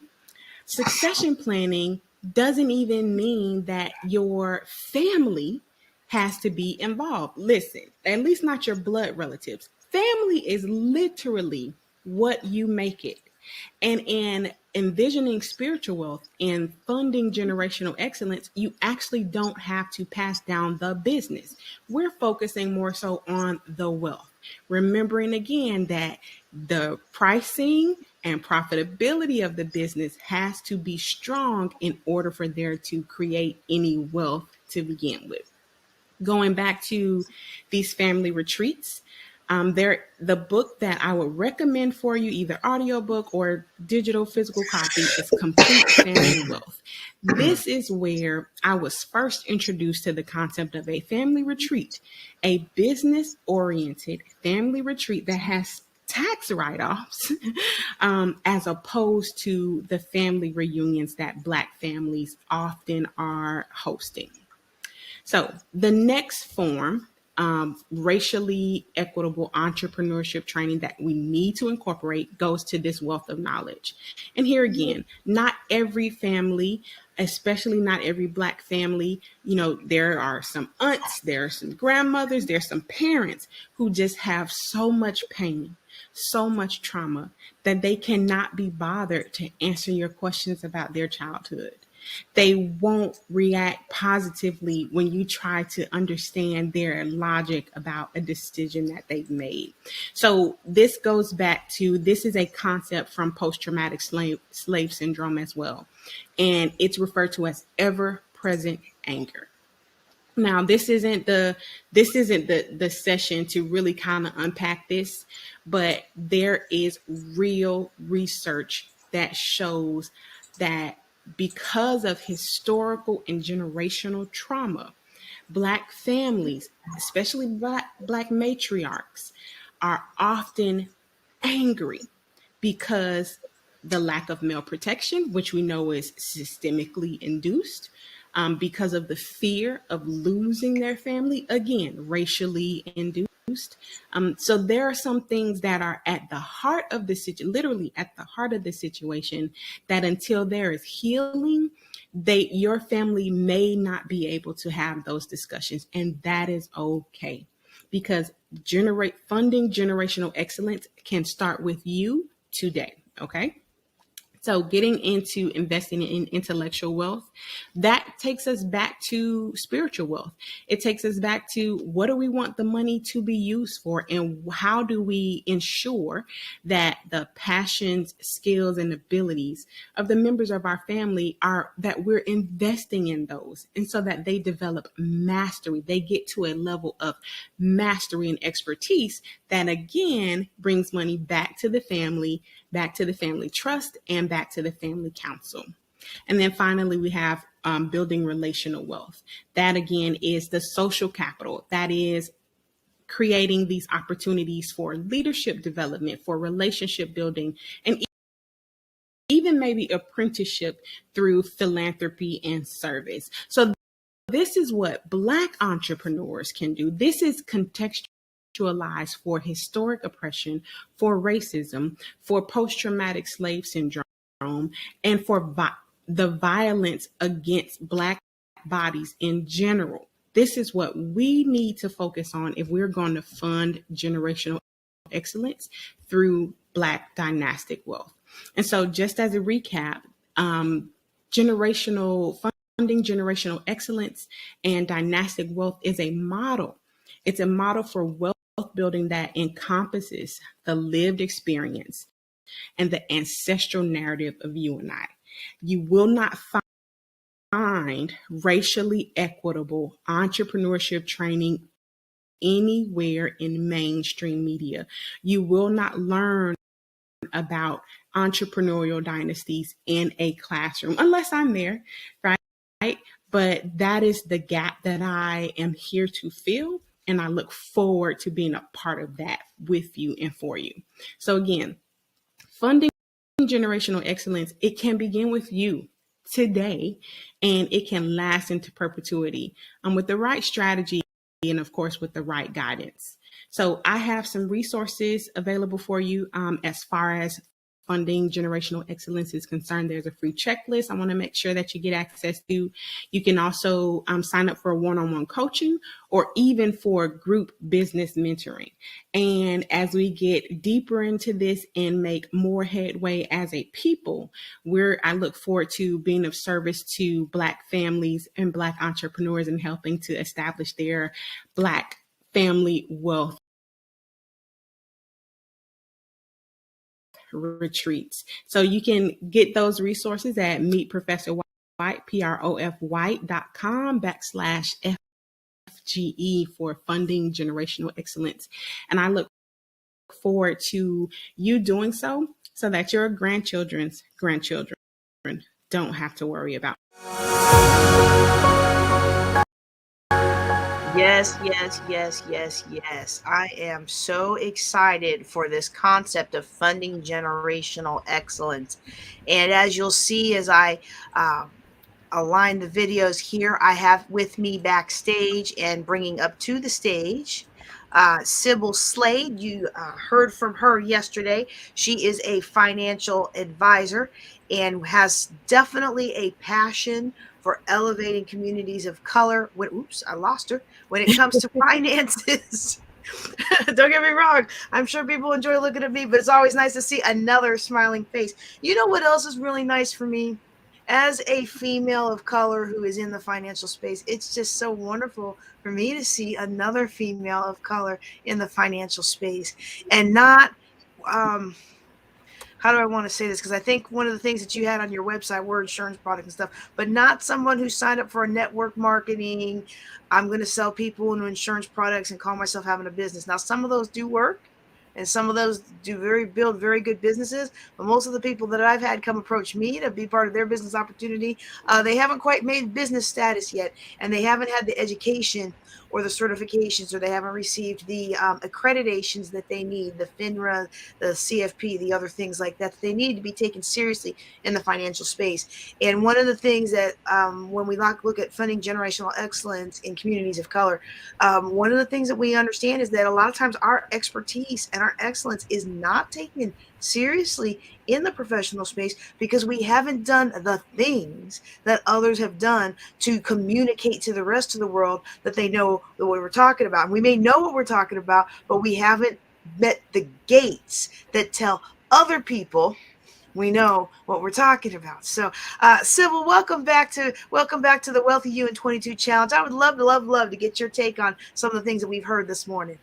Oh my God, she was all over it. When I tell you that I so align with many of the comments that she made. I mean, that is really where my heart lies, as you say. That's where my passion lies. You know, after spending 21 years at the Fed, looking at the data around the Community Reinvestment Act over and over and over again. So certainly, yes, I looked at data for net worth with all segments of the population. I mean, really distilled down to the sex within each race or ethnicity.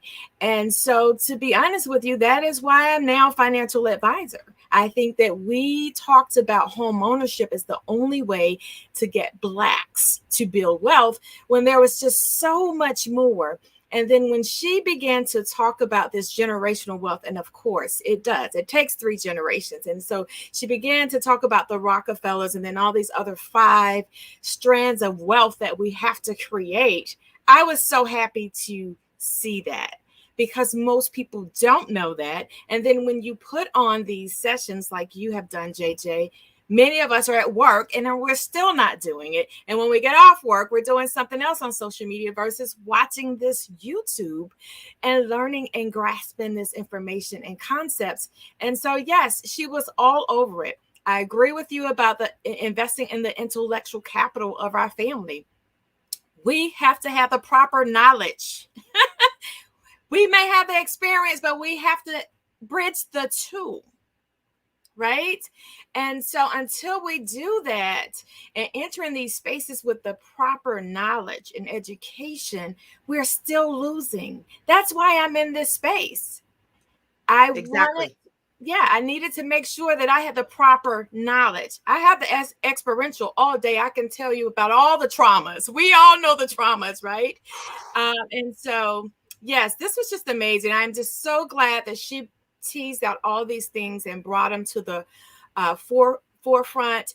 You know, even with building the generational wealth, it can also leave in 3 generations if you do not use the playbook that she just shared.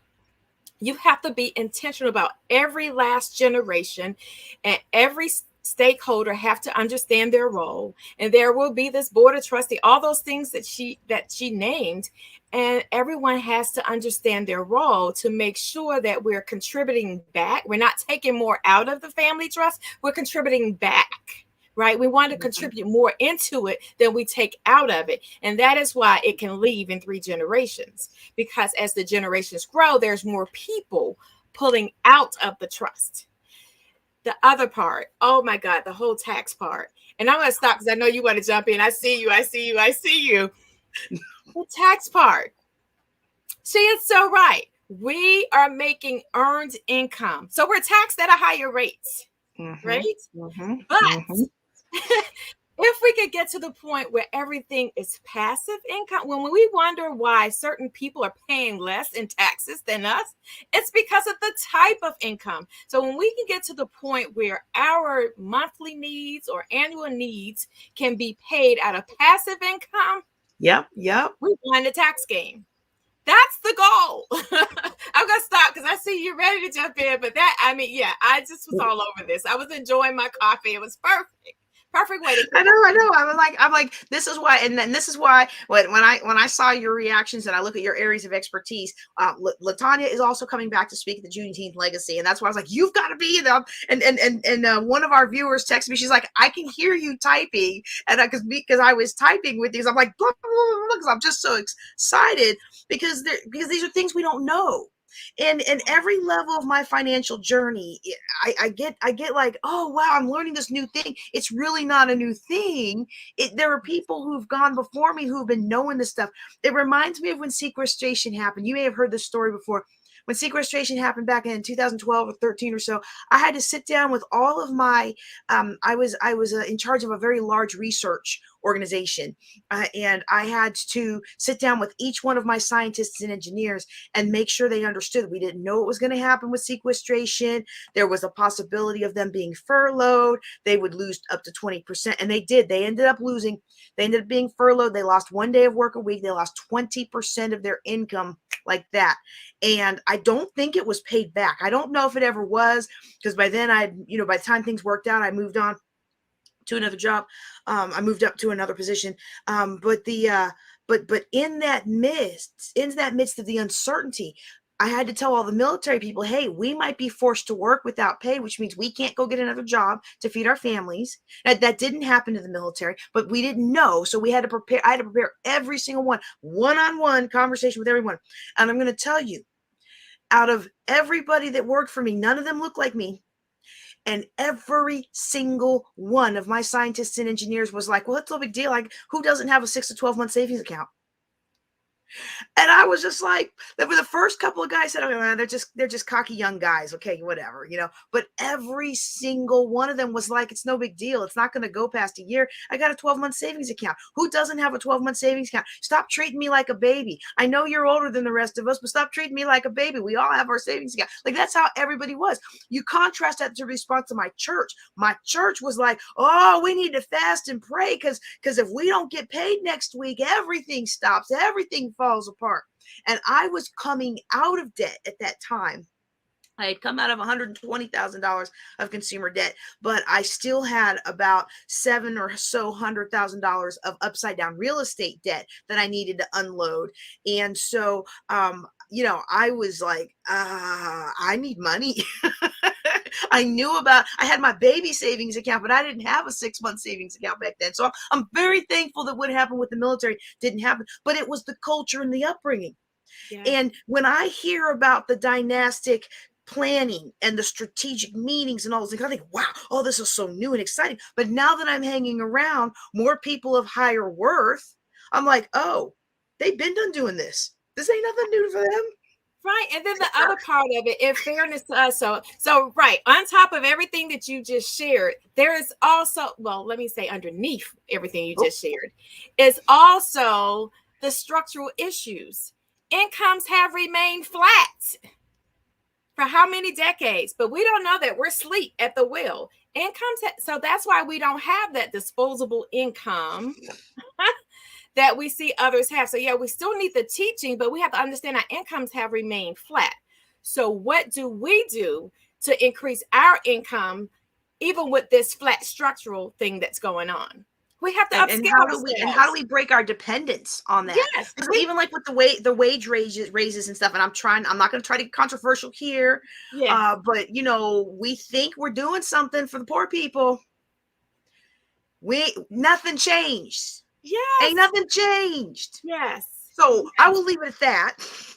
Because we're gonna bring up crypto, and so I don't know if you wanted to offer a thought on crypto before we bring up Joseph Bojang, his talk on Crypto 101 for beginners. I didn't know if you had any. I know I didn't prep you for this, but I didn't know if you had any comments on alternative forms of investing, other than my personal recommendation. Y'all, don't invest with money you can't afford to lose. So, I said it yesterday. I'm the Vegas money girl. Anything that is new, Vegas money. If you get on the plane today to go to Vegas, how much would you spend? How much would you put at risk? That is all that you should put in these new things, because it's still speculative at this point, but it has been looking promising. I mean, now we have financial institutions and others who are really interested in it, because it is taking the shadow market. I like to call it shadow market. It's taking away from how they operate and do business. So now it is causing others to be interested. But for now, I'm with you. Vegas money. I mean, and think about like PayPal. Okay. PayPal, you still can't pay with PayPal at a lot of brick and mortar places. Now, I did just see my very first we accept Bitcoin at a brick and mortar store the other day. I did just see that. But when I remember when PayPal came out, I remember when the internet came out, right? Like I had one of the first web hosting and design companies. I'm pretty sure, I don't have any stats to back it up, but I'm pretty sure it was the first Black woman-owned website development company. And I sold that company when the security and everything got crazy. It was too much for me to manage with a full-time job and a new baby. But it was but in that, I remember when PayPal came out, and I remember when eBay came out, and these things that are like part of the fabric of society now. It's been 25, almost 30 years now. It's been a long time, and even now those things are still not embedded, and it's really easy to say, I wish I would have invested in PayPal. Oh, I wish I would have invested in Facebook. Oh, I wish I would have invested in Amazon. Well, we could have, would have, should have. But the thing is, there are a million competitors to PayPal that fell flat. I know because I coded most of them into people's websites. And I had to learn all that stuff. And over time, the one emerges and we say, oh man, if I'd have known now what I knew then. Well, you don't know. And that's the nature of investing. It's risky. That's why we spend less than we make and we invest the rest. We don't invest our mortgage money. Yes. I remember, who remembers dinars? When the Iraqi war, when the Iraq was rebuilding their country, and they came out with a new form of money. How many of us have dinars in our house? I still have some dinars. Now I didn't want to buy them dinars. I wanted to invest in the stock market. We were in a defense spending zone, and that means up, up, up. But my ex-husband was sold on dinars. He put all of our extra money for quite some time into dinars, and so I gave him his half when we got divorced. But I've still got some for my kids. I don't think they're worth anything, but it's a great story to tell, because every once in a while a new civilization forms their culture, their monetary and everything. And every once in a while, man, you invest on that. If you buy it at that ground floor, and 100 years from now, it's worth millions. Well, I don't think dinars are going to be worth millions. but that's an investment strategy that people who have money to invest. And so you just don't know. And I don't want anybody to beat themselves up, but I also want you to be educated. And one of the reasons I brought Joseph Bojang in is because I had learned a lot from him about marketing. His trade is marketing. That's what his bread and butter has been. But he's been interested. This is classic Science of Getting Rich. Any of you who took my Authentic Abundance class, we went through the Science of Getting Rich by Wallace D. Wattles, right? And we talked about how he said, hey, he wrote this back in the 1920s. You may not be able to make it big in the railroad. You may not be able to make it big in steel, because those guys, Carnegie and Rockefeller and them, they already did that. But the airplanes coming online, you might be able to make some headway in this new thing. Well, I'm telling you, crypto, AI, a lot of this stuff is a new thing. And I'm not asking, this is not a religious broadcast today. I know half of mine are, but this is not a religious broadcast today. I'm not asking you to join my faith today, but if you are of like faith in me, then you know that the world is going, because the Bible predicts it. Then you would believe, if you believe the Bible is a true book, you would believe that the world is going into an electronic buying and purchasing framework. That's what is predicted in Revelations. Now, I know a lot of people aren't Christian watching, but a lot of people are, and this is going to come out wrong. A lot of people don't believe what they say they believe. But if you say you believe that, you know that one of these things is going to win out. Whether it's this iteration or another one, something is coming. It's coming, all right? So anyway, I won't dig into that, but I always find it interesting how we're so afraid of something, but we say we believe in certain things that would point to, this might be something for me. This might be something for me to be concerned about. Now I had another guy come on my podcast one time, and he was like, well, if you really believe the book of Revelation, you shouldn't invest in any of this crypto or any of the barcodes or any of the RFID or any of that stuff, because it's all falling into the plan of the devil. And I was like, well, the whole world is. I'm not trying, because I love the Lord. I hope that comes across in everything I do. I tolerate all people. I love all people. I always like to learn about other people's opinions. I like to learn about their faith and why they believe the way they believe. And me, I don't ever feel challenged. You know what I mean? Like to me, if I can't have a discussion with you about what you believe, and be able to do my own research and be solidified in what I believe, then I'm not an effective scholar. Now, I'm not saying somebody who just, you just became Buddhist yesterday. I don't think you should go around to all the 20-year Christian pastors and start debating your faith. Well, they might tear you down a little bit. Okay. You might want to be more solidified in your faith first. Right. But what I'm saying is, I don't personally, I always want to get better. Iron sharpens iron. So I don't have a problem with that. But the thing is, we say we want generational wealth. But when we could be earning generational wealth, what are we doing all night? Right. Yeah. But yes. We say we want better for our children. So what are we teaching our children? What we're teaching our children is we go to a W-2 job Oh, I'm getting stirred up now. I'm gonna have to calm it down.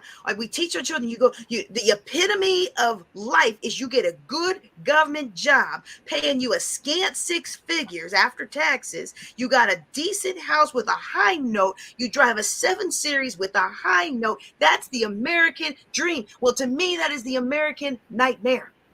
Oh, Because all I have passed to my children is a legacy of debt and bondage. Yes, it is. And so when you held up that phone, I'm going to tell you what downloaded for me. One is over 70-something% of the commerce that moves through this phone. So while we're on there for free, somebody else is getting paid. And then number 2, do you know that the U.S. GDP is at 68% from consumer consumption? So everything, yes. So what you're telling your children is right. You know, the U.S. economy is moving because we're spending. And you know what's very also interesting now? I'm going to bring up Joseph Bojang. We're going to talk about crypto, but y'all, this is a point. I did I think it was like my 3rd podcast. It made a lot of community leaders mad in Shreveport.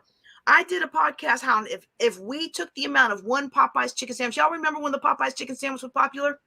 If every Black adult in Shreveport took the cost of one Popeye's sandwich, which was like $5, right?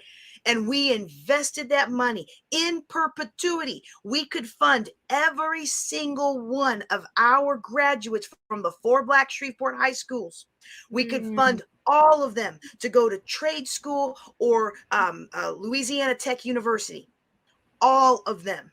In perpetuity with a one-time cash infusion in management. And I reached out to different leaders. I was like, hey, can you forward this? Can you forward this? Hey, I haven't seen you forward this. I've been forwarding all their stuff. I've been supporting all their stuff. I've been showing up to all their stuff. Well, no, I just don't like it. Well, do you think it's wrong? No, I don't think it's wrong. I just don't like it because people are not being led to be empowered. Yes. We're being led. Oh, we're going to have to stop this conversation. Juneteenth. No, I'm just kidding. Juneteenth. Cut the rest of this conversation at Juneteenth because I'm trying to get. I haven't got him yet, but I'm trying to get Boyce Watkins because he talks about the corporate plantation. And this. Look. I'm in an interracial. I'm a product of an interracial family. I'm in an interracial family. This is a podcast, a broadcast for all generations and all peoples. But we would be remiss if we did not acknowledge the fact that the poor stay poor and the wealthy get wealthy. And the things that we're being taught in school, they do not lead you to breaking free of that and getting what you are designed to have. Even if you're Christian today, being Christian isn't about being poor. Abraham wasn't poor. Paul wasn't poor. Peter wasn't poor. None of them people were poor. Now, John was poor. John chose to be poor. All right. But my Bible does not say that the only way to be godly is to be poor. And in fact, and again, I'm not trying to be offensive to our guest or to anybody who, may have a different opinion of their faith. But, if all the people who are ungodly and unrighteous have all the money, who is going to do the work of the Lord? So anyway, all right. Done. Let's go ahead and bring up to the stage. We're going to talk about crypto now. It's Crypto 101. Now, look, this is a heavy talk. I want you to get some pen and some paper, and I want you to take some notes, and then I want you to go back and get the replay because this one takes some cognitive juice flowing. I had to listen to this one a couple times, okay? And so I don't want to scare anybody, but I just, okay. So I had to listen to it a couple times because I also had kids on my lap and one person playing a trumpet in my ear. But I'm just saying this is not a rah, feel good talk. This is a content talk that will unlock possibilities for you. And Joseph has said that he is going to put together a free weekend discussion on crypto for those who are interested. So if that's something you're interested in, get with me offline so I can let him know who's interested. I'll pass him your email address, and then he will be able to let you know when that gets scheduled. All right. So, all right. Let's bring to the stage Joseph Bojang talking about Crypto 101.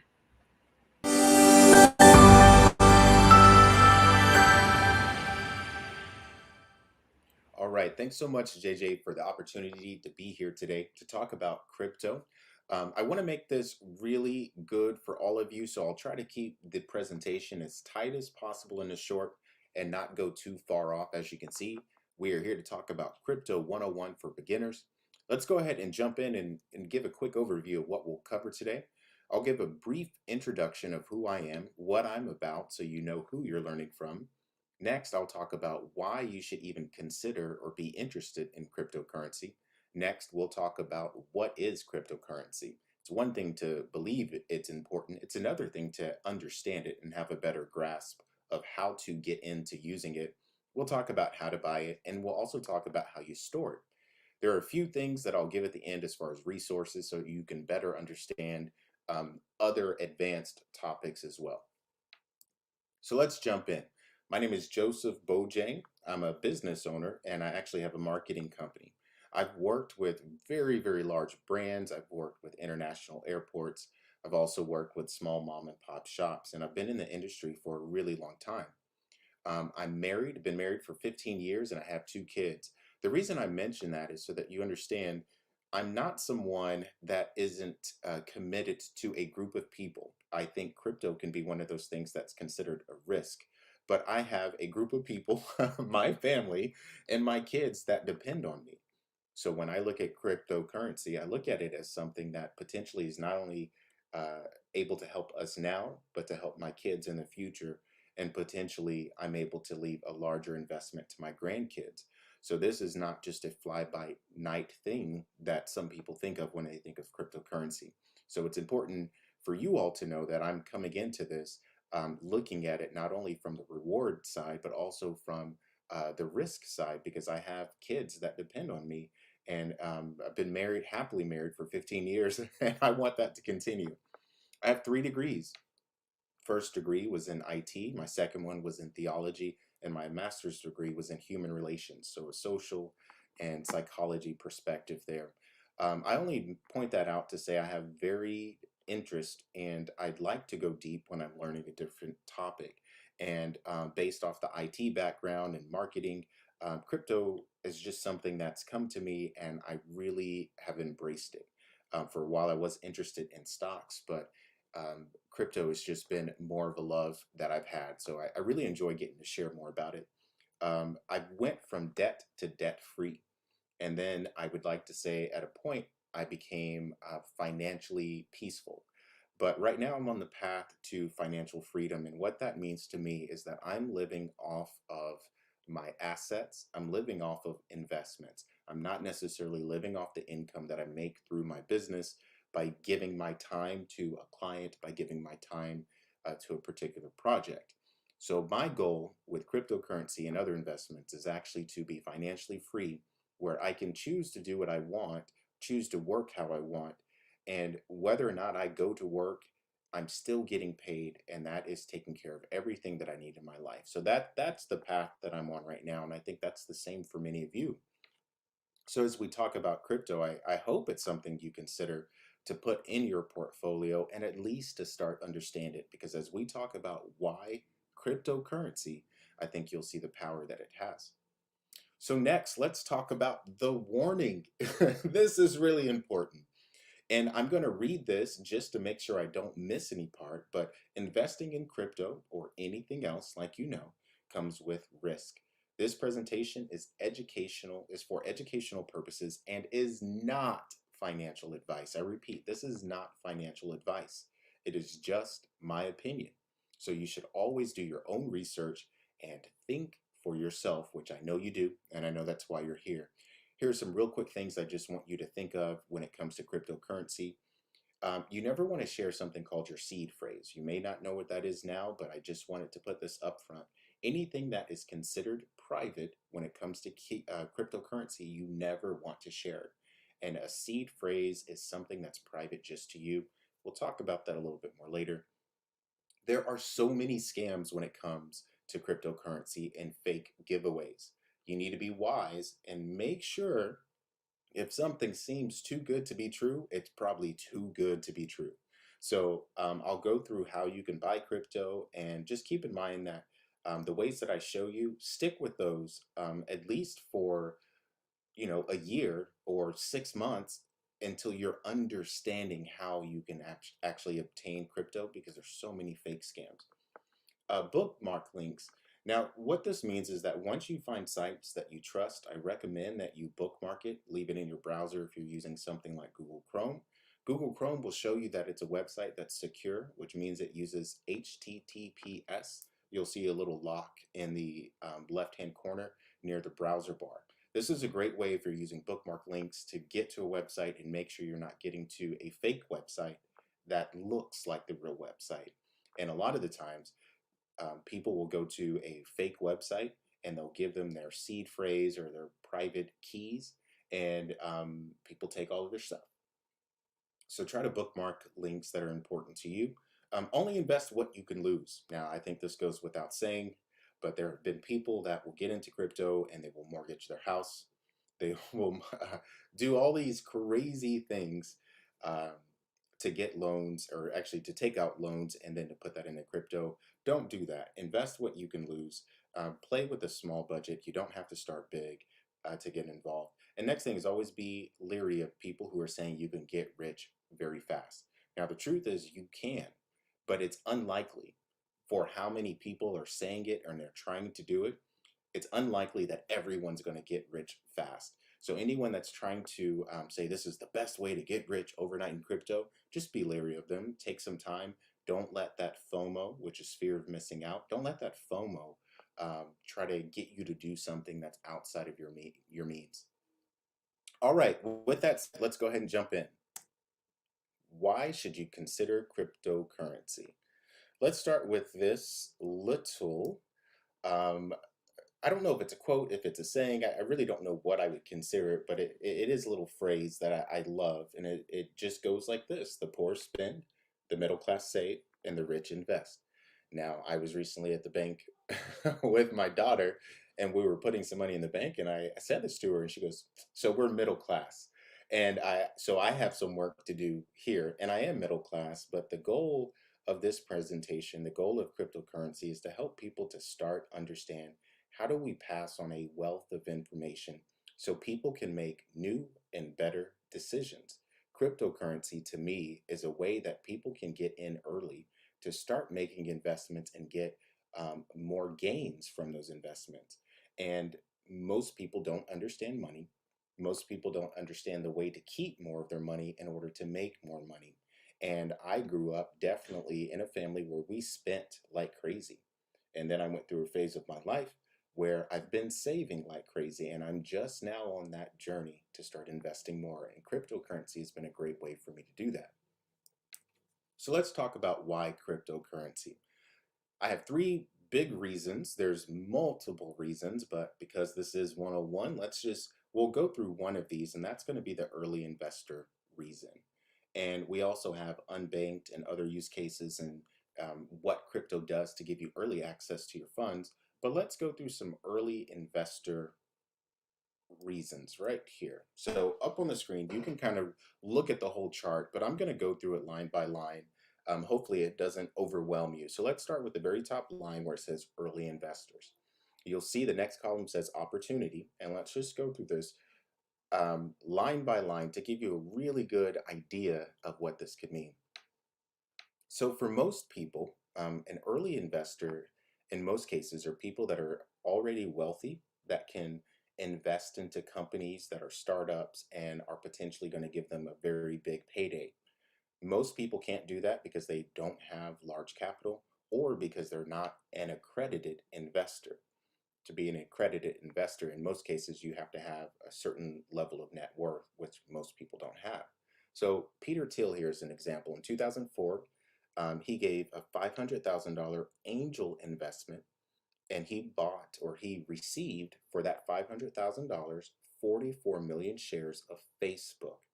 And at that time, Facebook was valued at $4.9 million. So he gave an investment of $500,000. Now, if you're like me, you don't have that much money around, you wouldn't have been able to invest it, but I still want to go through this, and you'll see that we have some other cases for other folks as well.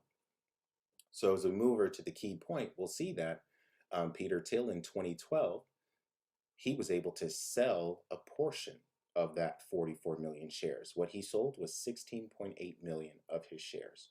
So you have from 2004 to 2012, he held on to 44 million shares Of course, Facebook increased in value, but when Facebook became public, he sold 16 million shares, and then a few months later, he sold another 20 million, netting $1 billion off of his initial investment of 500,000. Now, when you think when you think about that type of gain, you can't catch up with someone making money that way, a $500,000 investment, and then several years later coming in and netting $1 billion. So you can see here that that's a large amount of money. And most people, most public people could not invest until 2012 because Facebook was not public. And that's what an IPO is. It's your initial public offering. So what's the takeaway there? The takeaway is that the amount of money he made is even difficult to fathom. So I wrote it out. That means if you make $1 million every year for 1,000 years, you'd be a billionaire. That's $1 million for 1,000 years, you'd be a billionaire. And there's a lot of wealthy people that are able to make these gains, and that's why they become a billionaire. And then they get more opportunities, they invest, and then they make more money. Now let's go down to the second row where it says you, and you is just the general public and the best case scenario. So if a person was able to take $10,000, which would mean that they would probably be doing really well. Most people don't have $10,000 just sitting around. But the earliest they could have got in to invest in Facebook stock would have been in 2012. For that 10,000, they would have gotten roughly 263 shares. If they would have held on to that as of the time of this recording, that means that that initial investment of $10,000 would have turned into $90,000. The takeaway here is that it's extremely hard to find the right stock and to invest $10,000. So that's extremely difficult to know if Facebook's going to be it, if Twitter's going to be it, if Instagram's going to be it, and then having enough money to actually invest. Now, we would probably all agree that making, roughly $80,000 is a good investment over roughly 9 years or so. Most people wouldn't be mad at that, but that is very difficult to do, and it's not even close to the type of gain that early investors get. So early investors really, really get to get these gains that make them wealthy.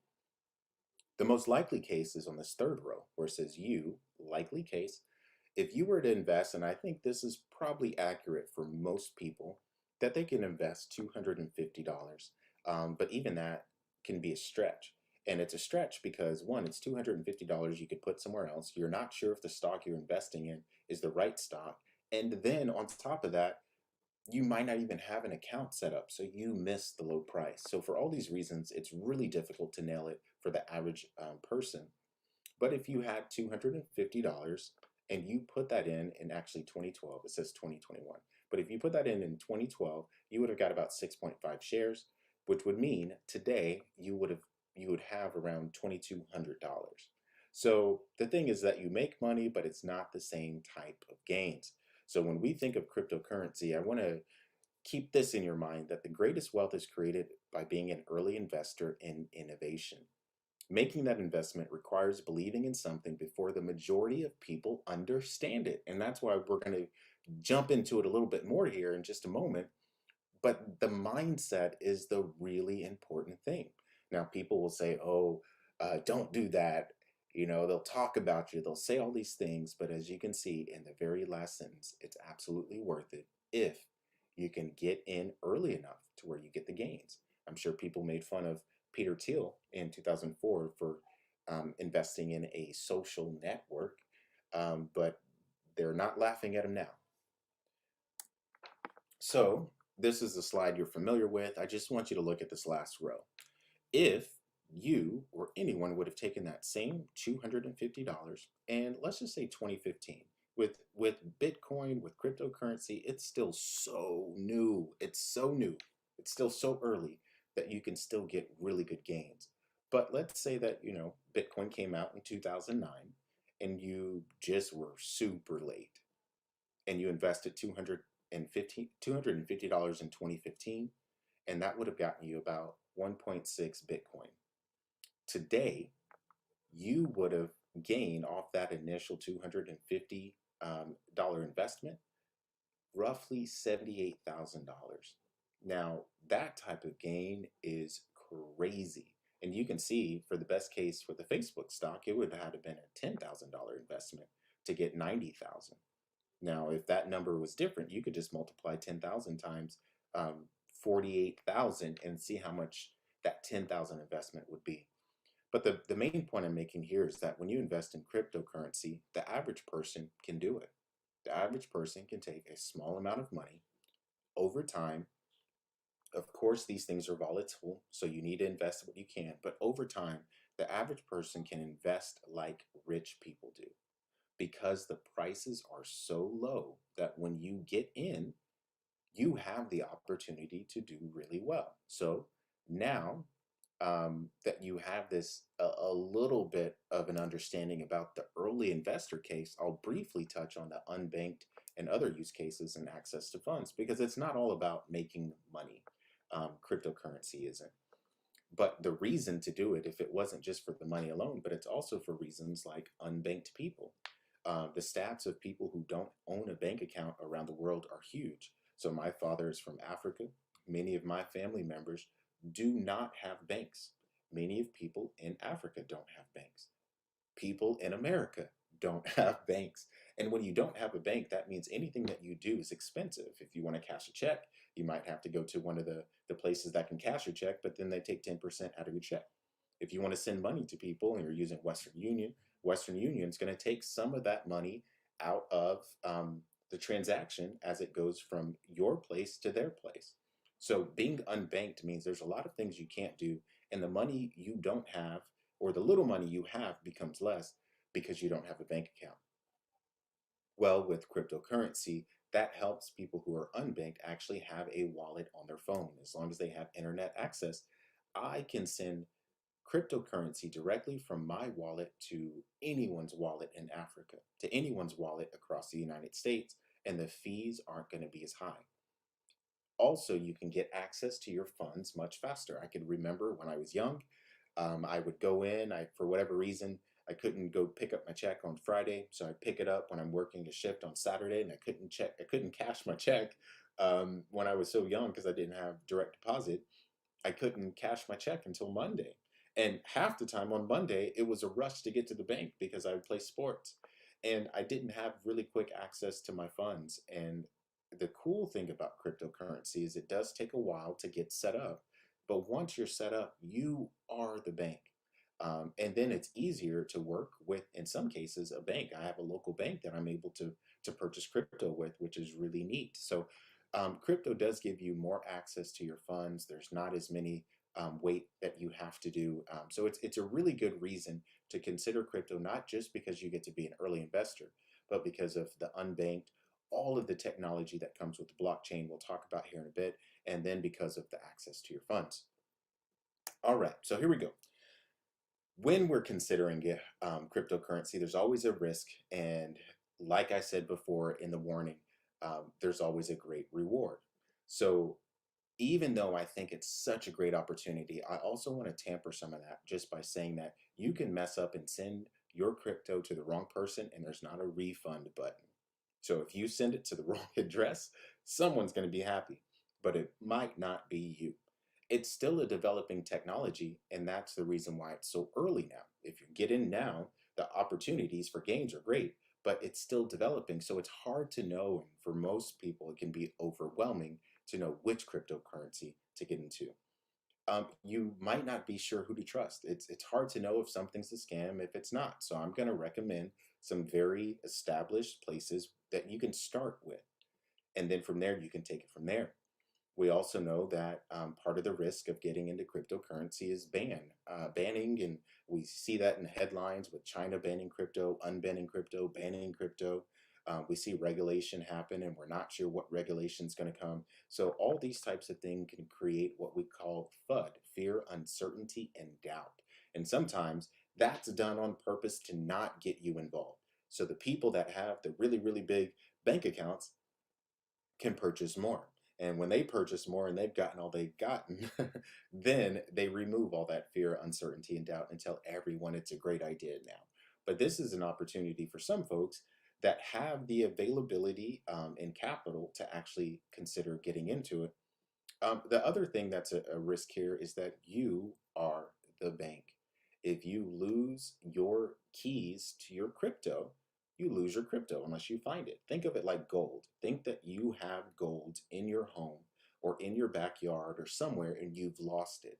If you lost it, there's nowhere that you can go and get a refund. So there are risks that come with crypto, and that's why sometimes working with very established or even some banks that may offer it can be a really good on ramp for some people. One other thing that I think is quite funny, and you can look for this on YouTube, is back in 1994, the Today Show, they were trying to understand what the internet was. And people made fun of it back then. There was people that would say it's going to be the fax machine. It's going to be like the fax machine was for the telephone. Or there's a lot of jokes, and it's a pretty funny thing to go watch and see people that, in most respects, are very connected to very important and rich people still trying to understand what this internet was. And they didn't get it, but there were people who did get it.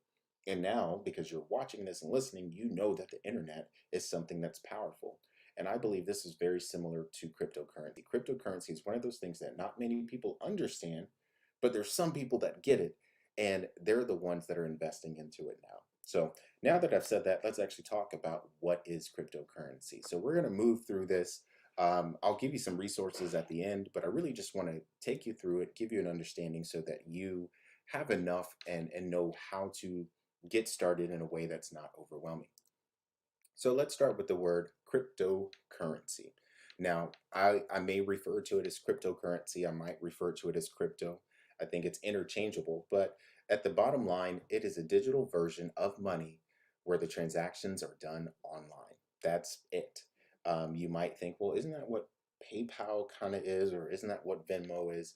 It's completely different in that it uses a blockchain. Now, I'll talk about a blockchain here in a bit, but to further talk about crypto, it's two words put together, cryptography and currency. So that's how we get cryptocurrency. It's taking a currency and using this cryptography. A good way to think of it is just puzzles or mathematical equations that have to be solved. And once those are solved, then you get access to that currency or to a transaction, or there's many different use cases here. Cryptocurrency is also the base or native currency of a blockchain. So to keep things simple, let's just talk about Bitcoin. Bitcoin with a lowercase b is the currency on the Bitcoin blockchain. The blockchain is something I'm about to go over on the next slide, but it's pretty much the way that you send Bitcoin from one person to another person. You do that over the blockchain. Usually, it's decentralized and it runs on a distributed layer. Now, some of these terms might be brand new, but I have some short graphs that I'm going to show you to make sense of it. I do have a little star there next to digital assets. The reason I do that is because digital assets include crypto, which is this currency, and other things that can be known as a token on a blockchain. So maybe you've heard a phrase called an NFT. Well, an NFT could be considered a digital asset, but it's not necessarily the currency. All right, let's talk a little bit about Bitcoin because I think this is a great example. It is the first successful example of cryptocurrency, in my opinion. Before Bitcoin, there were other attempts at doing this, but this is definitely the most notable.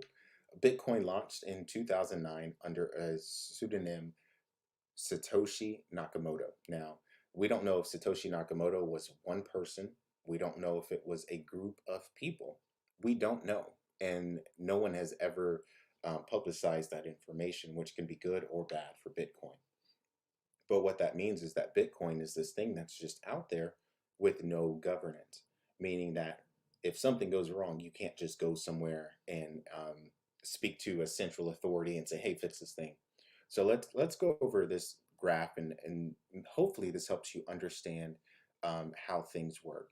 So normally, if Alice has money and Alice wants to send that money to Bob, Alice might have a bank account somewhere, and she might just have PayPal or Venmo or Cash App. What happens is that when she wants to send that money to Bob, she does a transaction. That transaction goes through some type of centralized group that has a database. Let's say it's going to go to Bob's bank or to the credit card. That centralized authority will say, okay, great, Alice has the funds, and we're going to make sure that Bob gets it. But then what if she doesn't have the funds? Then it'll still go through a central authority and say, well, she really didn't have the funds, and therefore this check bounced. But in this case, it looks like a dollar, so we'll just say her funds are going, or even her credit purchase is going from her account to Bob's account, and then the banks do this thing where they settle, they clear and settle. So we kind of understand how that works, is that most of our money are in a bank, and the bank has a ledger that lets us know when we credit and debit. And it lets us know when we send money from our account to another account or to an e-commerce platform. So the bank handles that. The bank knows what I have. But my bank might be Bank of America, and someone else's bank might be Chase. Bank of America has my info, but Chase doesn't have my info. So that's what makes it centralized, that those two banks can't see the ledgers of other customers. When we talk about Bitcoin and we talk about decentralization, what happens is that there's this system to where every computer is a node, and think of each computer as a mini bank. That mini bank is going to confirm a transaction, and other computers all over the network confirm a transaction. So what happens is that Alice says, I'm going to send Bob some money, some Bitcoin. And when Alice decides to send Bob Bitcoin, the network then starts to say, I see a transaction coming in. Okay, transaction coming in. The whole node says, does everyone see what's happening? Everyone sees what's happening. They confirm it, and then Bob gets his Bitcoin. The thing that's different about decentralized in this case from a centralized bank or other type of system is that everyone can see the blockchain. So everyone can see that Alice sent money to Bob. We might not know their names, but we all can see the ledger, as opposed to a central authority where you all don't know what I have in my bank account and you can't see what I have in my bank account. But on the blockchain, we can see, we just don't know who the person is. Let's go to another example of the blockchain. So as you can see here, when you want to send a certain number of Bitcoin from one address to the other, a transaction is requested in the network. So kind of Alice says, all right, I'm going to send some money. And Alice tries to send that money. A transmit goes out. And then all of the nodes, which are these computers on this blockchain, will start doing their thing. They're trying to figure out these mathematical equations. So that's kind of like where we start going to the green area.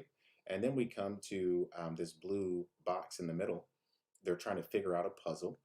And then it gets to the point to where, and this is where we get this idea of a miner. A miner is a computer system that is trying to solve these cryptographic equations in order to verify and create new blocks on the blockchain.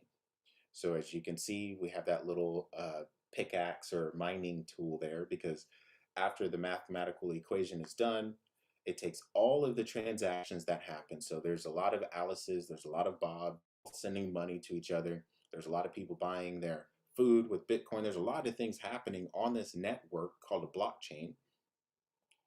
And every so often, all those transactions are put into something called a block. That block is then chained together with other blocks. And that's what you see at the last row in the middle, is that a new block, which now contains your transaction, is then added to the end of an existing blockchain. Once that's done, everyone confirms it, and then boom, it happens again.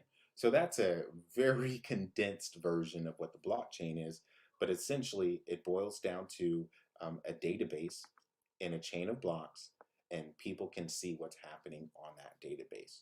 So now that that gives you an idea of what's really happening when you send money, all these computer systems are working, there's these miners, they're solving these problems, which means that once they solve the problem, then they get to create this new block and they get rewarded every time they do that. Now we could go a bit more into that, but I'll have a resource for you to look into it. So now that we've talked a little bit about Bitcoin, we know it's a currency. We know it's something that I can send from here to somewhere else. A person doesn't necessarily have to have a bank account. They can receive it in their wallet. If it's a mobile phone, they can get it. It's sent through a transaction on something called a blockchain. But now that we know what Bitcoin is, it's important to know that crypto in general is just very vast and wide.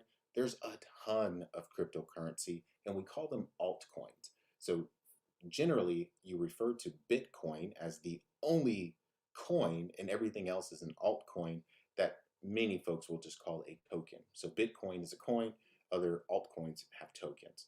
And that's mostly because Bitcoin is first. So you'll hear people say that, and I might do that through this presentation.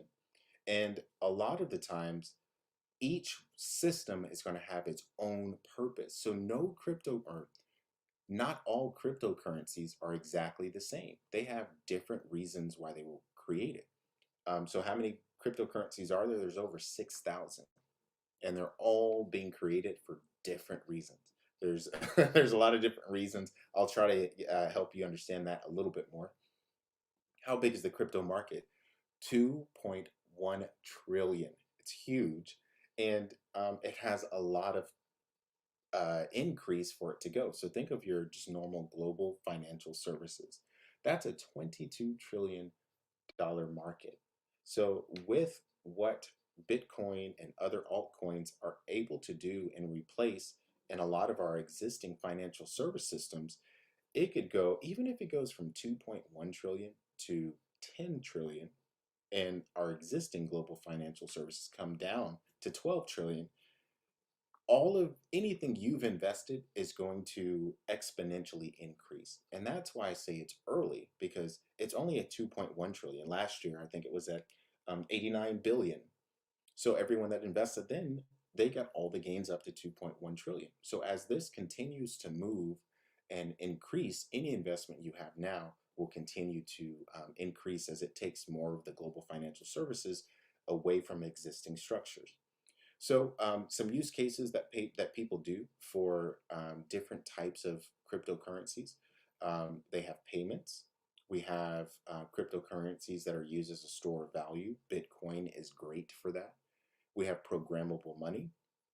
We have stable coins, privacy, digital ownership, decentralized utilities, and alternative finance. Now, there will be a resource at the very end where you can check out some of those use cases and see how that is used. But let me give you a visual here. So in the middle, we have Bitcoin. BTC is its ticker. And then as we go out, what we're doing is from the center of this diagram all the way to the out, or to the external perimeter, we're looking at when new type of cryptocurrencies were created. And what you can see here is Bitcoin is the original, the one that's the most known. But then as we start moving out, we see Litecoin that's a little bit up and to the right. And that's really a variation of Bitcoin with a different use case. We have one that's called XRP on the other side. We start seeing all of these different type of cryptocurrencies, and they have different reasons. So near the bottom, and the one that says smart contracts, you'll see something that says Ethereum. Ethereum is huge right now because it has a lot of utility for people to create something called NFTs, which is a non-fungible token.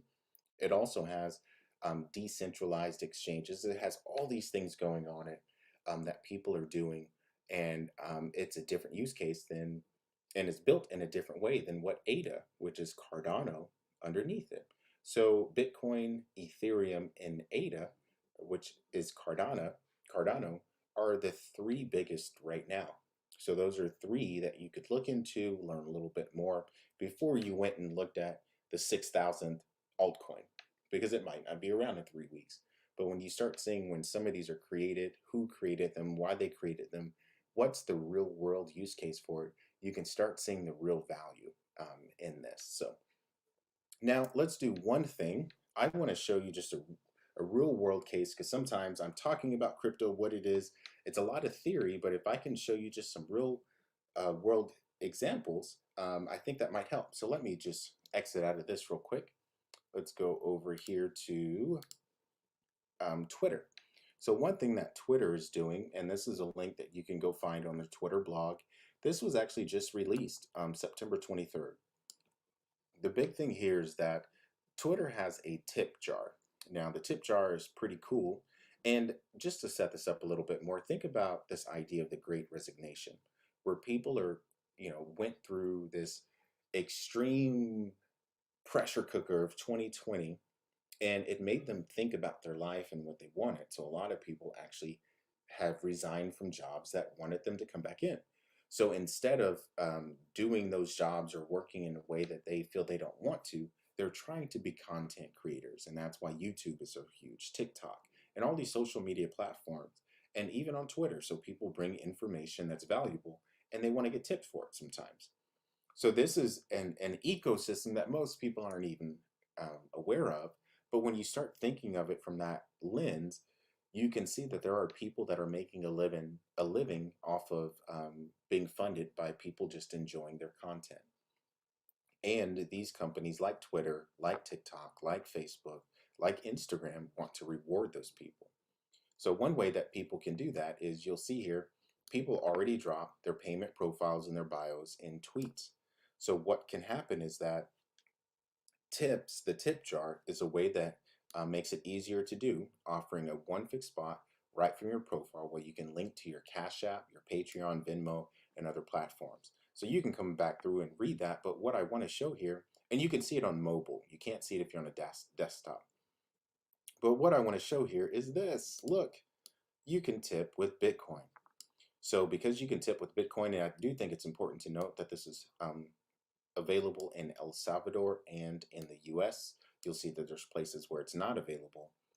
But this is a real world use case where people will send Bitcoin over using these other things.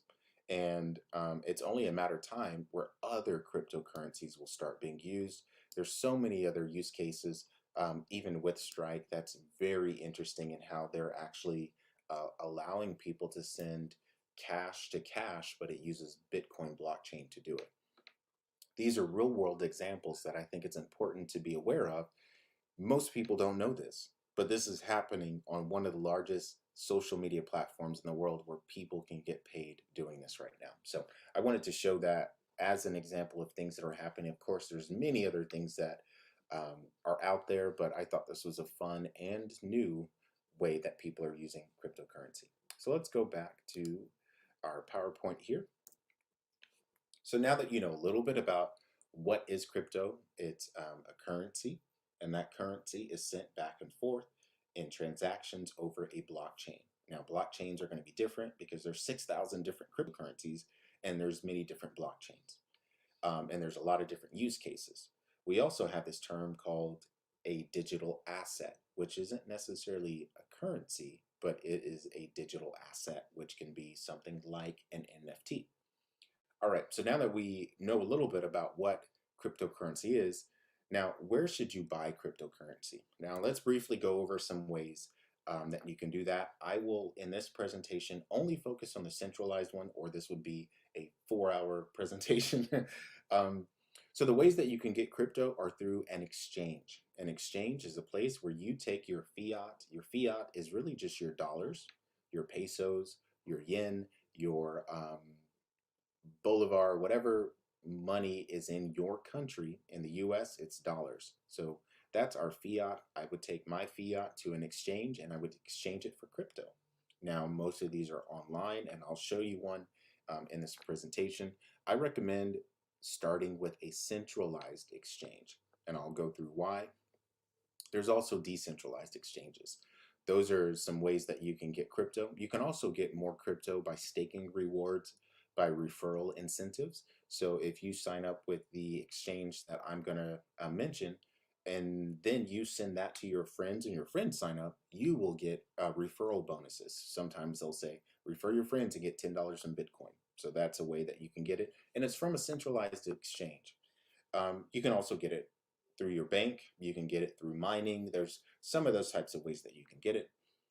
One thing that I do want to say is don't participate in giveaways to get cryptocurrency. If there's ever a giveaway and you're on YouTube and someone's giving it away, or if you're on Twitter and they're giving it away and you have to send them crypto for them to send you back more crypto, don't do it. That is not a way that I recommend for you to get crypto, but the other two are the ones that I recommend. So in this, let's go ahead and before I jump to an example of getting crypto, let's talk about what's needed to set up an account. So you have to be at least 18 years old, and this is going to be for Coinbase here. In this example, there's another place that I would recommend called Binance US if you're in the US. If you're not in the United States, you can use Binance.com.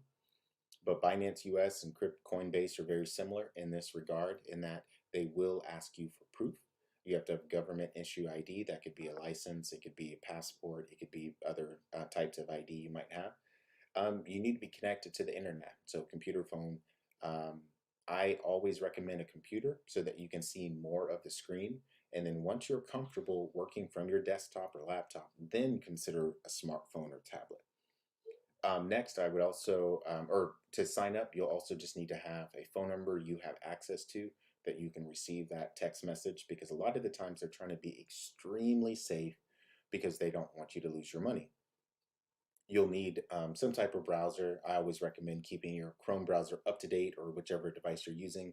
And it's just more of a note here is that Coinbase isn't going to charge you for fees to create or maintain your account. So if you're used to a place where you keep your money with them and they're charging you for it, well, in most exchanges, they're not going to do that. You're only going to be charged when you make a trade, meaning that you go and actually buy some particular type of crypto.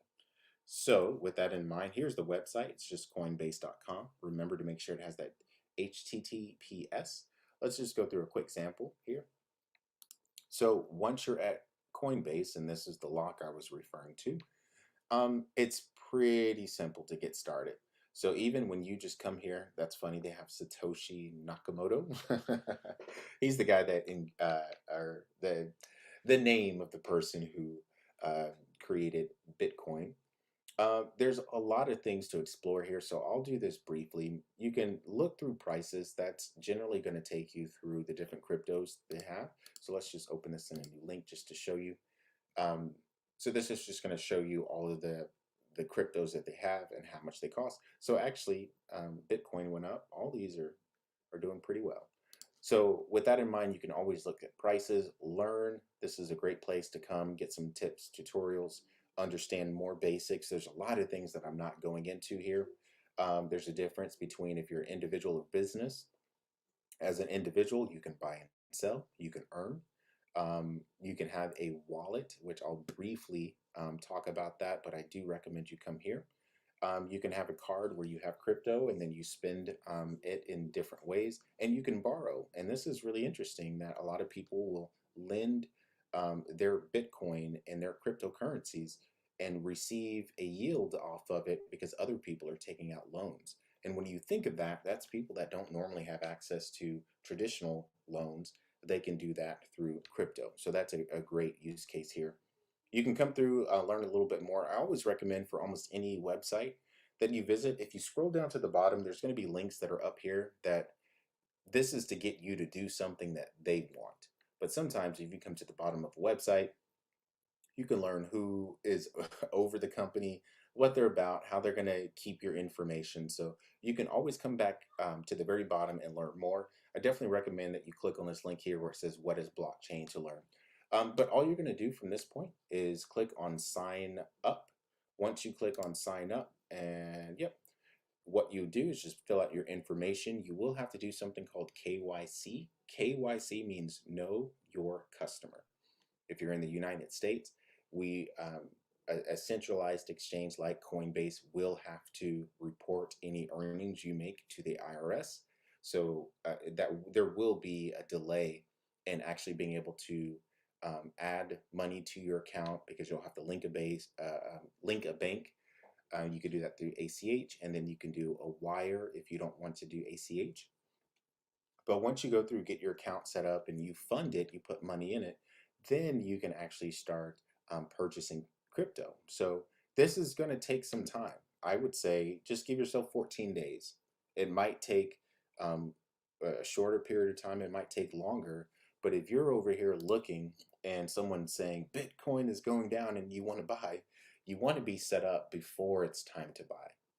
And that's the real way that you get gains. So right now, there's some of these cryptos that I watch consistently because I can't wait until they fall in price. Because once they fall in price, I'm going to buy more because I am optimistic about them going up in price over time because there's so many good use cases of cryptocurrency. So definitely try to figure out how to get your account funded, give yourself time, and be ready whenever you see these prices go down. Here's one in particular that I really want to go down more. I want once this goes down, I'm probably going to buy some more. But yeah, so that's how you get started. Coinbase is a good place. I would say get started there. Once you get started here, then you're going to want to start looking at Coinbase Pro. Now, I don't know if it's up here. I'm not sure where that is, but Coinbase Pro, you'll spend a little bit less fees and you'll learn about it as you get into it. So, oh, one more thing that's really cool is that once you sign up for Coinbase, you can get cryptocurrency just by watching videos and learning about new cryptocurrencies. So I do recommend you take advantage of that. And that's a great way to start your crypto portfolio just by donating your time to learn. And I think so. I've definitely done most of the crypto courses they have here where you can earn, and I figure why not? So that's a way that you can get started. This is how you can buy it. This is a very safe way to do it. And I do recommend you come down here, look at some of their tutorials, learn about blockchain, learn even more about this. And I'll pull this up just because we're here, because we are about to get into a wallet. There's different types of wallets. There's a hosted wallet, which we can sometimes call a hot wallet. But I do recommend that you come here to learn more about wallets. So let's jump back into this presentation and wrap this up because you all are probably ready to get some crypto. So I said we were about to talk about wallets a little bit. Here we are. Think of a wallet like a regular wallet that you might have in your purse or in your back pocket. The idea is if you lose your wallet, you don't necessarily lose your crypto. The reason you don't lose your crypto is because your crypto is never actually in your wallet. Your crypto is on the blockchain and everyone can see it's on the blockchain, which is an idea that takes some time to get used to. But once you get used to it, you realize it's important to have a seed phrase or your private keys. Now, there's an idea that says if it's not your keys, it's not your cheese. Meaning, whenever you set up a wallet, whenever you create an account and you want to move, generally the system you do that with will give you some random phrases and you have to remember those phrases. So if you ever lose the actual wallet, whether it's a hardware wallet or it's somewhere else, you can always, get another computer, put in those phrases, and then you can get access to your funds because your funds are always on the blockchain in an address somewhere. So a crypto wallet, it is just that, an address, which is an alphanumeric identifier that is generated based on public and private keys. Private keys is just for you. Public is how everyone can see it on the blockchain. It's a specific location on the blockchain to receive and send coins with your public address. That's what a wallet is. And as that note, and I've just said it, a crypto wallet doesn't really store your crypto. It just allows you to interact with the blockchain to access your crypto. It's always on the blockchain. Other people can see it. A hot wallet is connected to the internet. A cold wallet is not connected to the internet. An example of that is if you buy and you leave your, you move your crypto to a wallet that's on Coinbase and they don't take that off and put that in cold storage, it's considered a hot wallet. It's still online. But if you actually, buy on Coinbase and you transfer that crypto to an address on a hardware wallet, well then now that's going to be off of line and people can't access it in the same way. That might be very difficult to understand if this is your first time to hear it, but I definitely recommend you go back to Coinbase and check that out. So let's wrap this up now that we gave you your beginner crypto 101. There is so much to cover, and I think I gave you a primer to actually get started, explain the reason why crypto is important, talked a little bit about how you can actually understand crypto, understand the blockchain, start getting some use cases of how people are creating crypto to do particular things. The last thing we talked about is how you can buy it. There's different ways you can buy it. I went over an example of a centralized exchange because that is the safest way to get started. And once you've done that, it's then in a wallet, and you can make a decision whether or not you leave it on the exchange or move it off. Now, there's so many reasons for why people do different things, and I can't get into it in this video, but I will say there is some crypto I leave on the exchange. There's some crypto I move off of the exchange. And that really just depends on whether or not I want to take profits or I don't. So I just want to say thank you all so much. And here are some next steps I would have for you to consider. Start small. Start as little as $10. I do $10 a month for my kids. They are 6 and 8 years old. They have their own portfolio, but I'm teaching them about cryptocurrency now, and $10 is easy does it. So if you want to get started small, and that way, if you lose $10, just don't buy 2 coffees for that month or don't eat out one time that month. And that's enough to really get out there, get your feet wet, and to understand what's really happening, because it can feel overwhelming when you're first getting started. The next thing is slow and steady, be wise, and don't FOMO. This is very similar to stock investing as well, is as you're learning, just continually learn something, continually spend time, and don't try to ramp up too fast or you start making more mistakes. Be wise with the research you do. Don't just take other people's words for it. There's a lot of people out there that create FUD, and they're doing it because they're trying to manipulate the market. So just be wise about what you are into and what use case you see, and don't FOMO in. I think this is one of those things of psychology of investing that sometimes everyone's doing it and you feel you need to. But it's better to actually stick to your plan, stick to what you believe is valuable, and invest that way. These are some terms that I didn't mention often, but I definitely would recommend this for further reading, because these are great things to understand. So NFTs, I did mention that. It's a non-fungible token. You can just Google that or look for it on Coinbase or Binance. DEXs are a decentralized exchange. You might not need to know what that is for a while, but it's something you can look at too. DeFi is decentralized finance.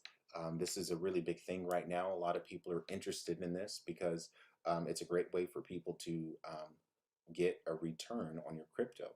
And usually that return can be anywhere from 6% and higher. Some cryptos are a little bit less, but that's a great return just for owning crypto and putting it somewhere.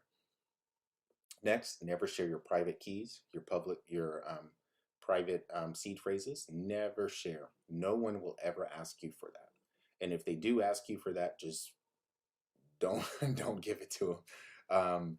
So be careful with that. If you have any questions, you can connect with me at lifemoneycrypto@gmail.com. At this point, I'm not offering anything, but if you just want to connect, if you had some questions and you just want to send them to me, be sure to do that. You can catch me on Twitter. But at this point, I'm just enjoying it and trying to share information, and really wanting to be with other people that are interested in crypto and in investing and improving their life. So if that's something you're interested in, you can send me an email. I'll answer your questions. Usually it takes me a little bit to get back, but that's one way that you can connect with me. You can look at this or screenshot this real quickly to have some of these resources I used for this presentation. And there's great articles out there for you to read and to learn more. So I just want to say thank you once again for being a part of this summit. Hopefully you're getting tons out of it. I hope this presentation helped you. If you're new to cryptocurrency and you're trying to understand what it's all about, I really do hope that this was helpful for you. Thank you all so much, and I hope the best for you. Take care.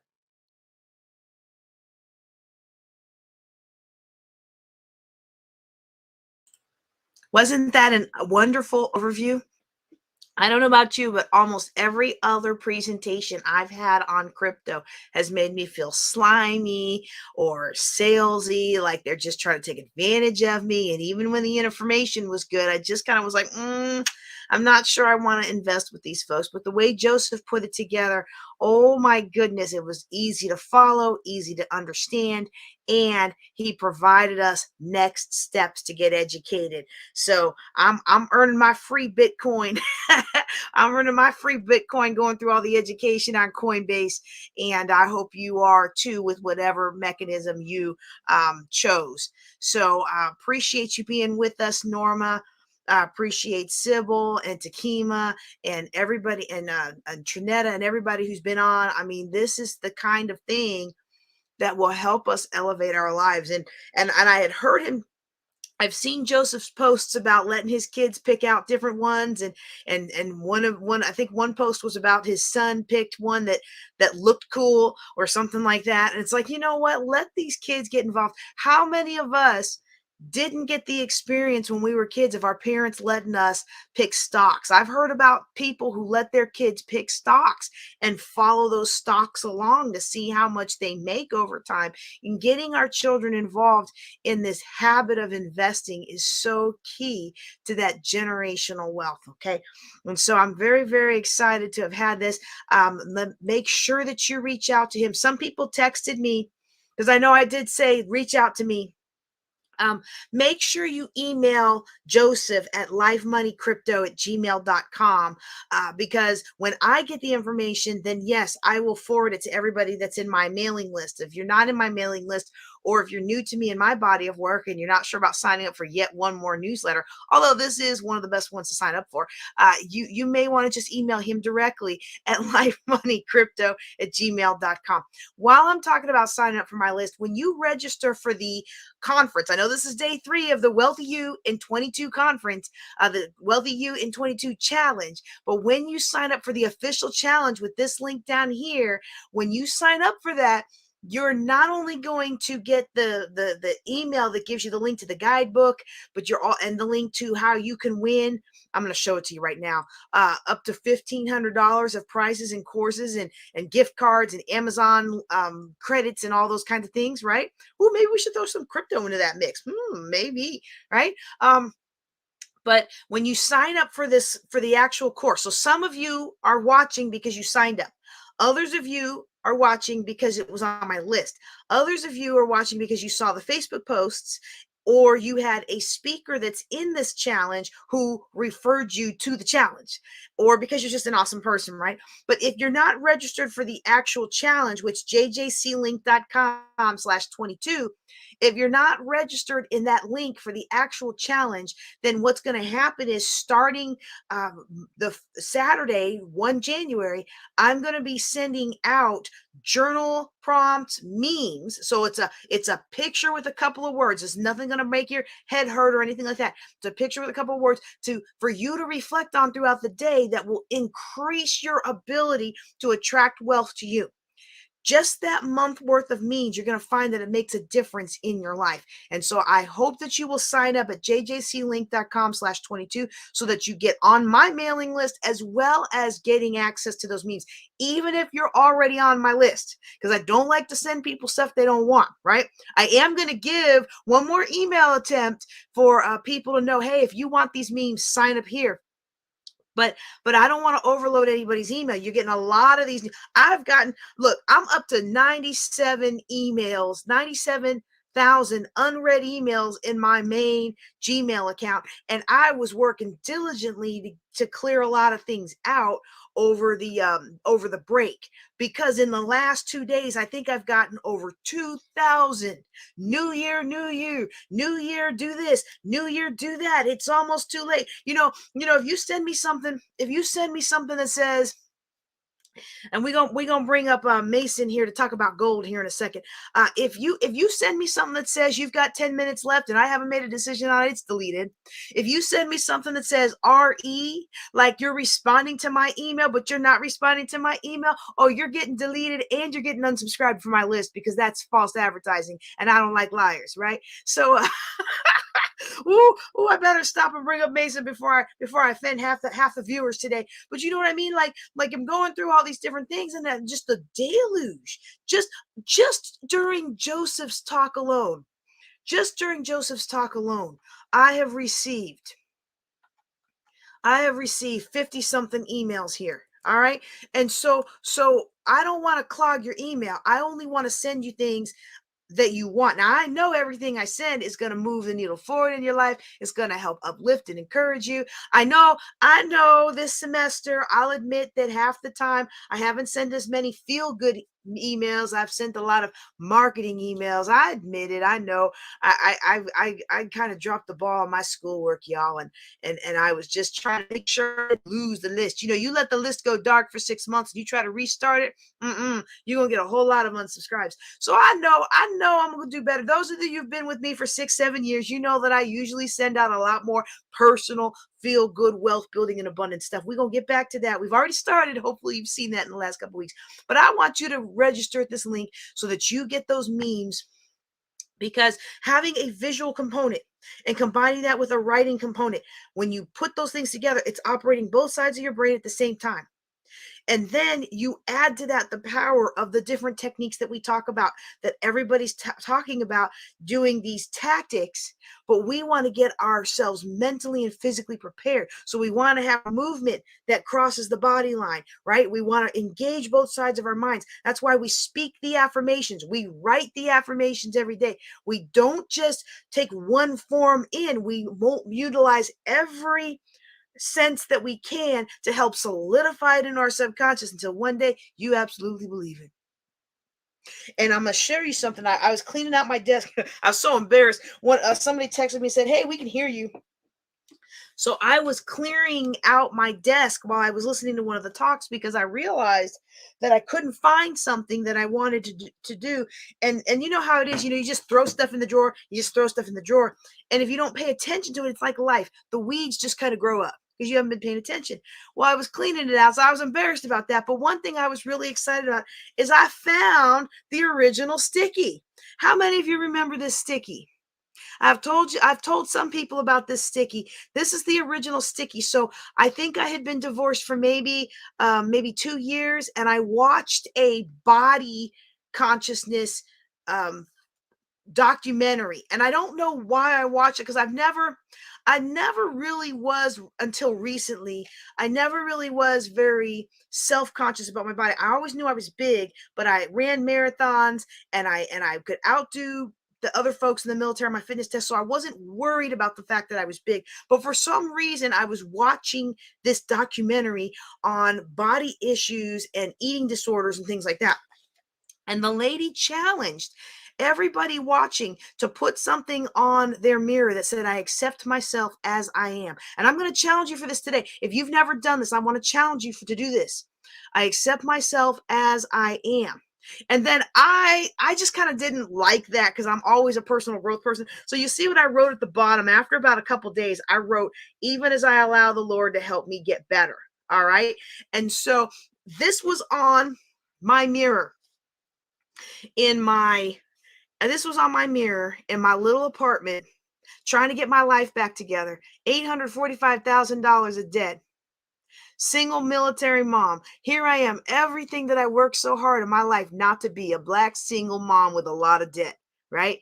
And I put this up on my mirror, and it took me 3 weeks of walking past this to not see this without crying. And today, some of you heard that crypto talk from Joseph, and you didn't go sign up for Coinbase, or I forget the other one that he talked about. I went to Coinbase because it was it gives you something free for learning, right? I figured I could sign up for the other ones later. But you didn't go do that. You know why?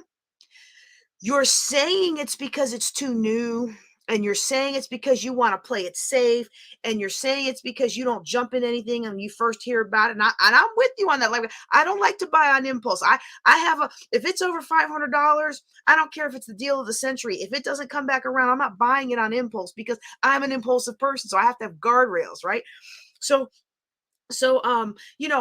you can say those things, but at the end of the day, the real reason that a lot of us haven't moved forward in our lives, we're dealing with a lot of baggage from our past, and we're afraid to try something new.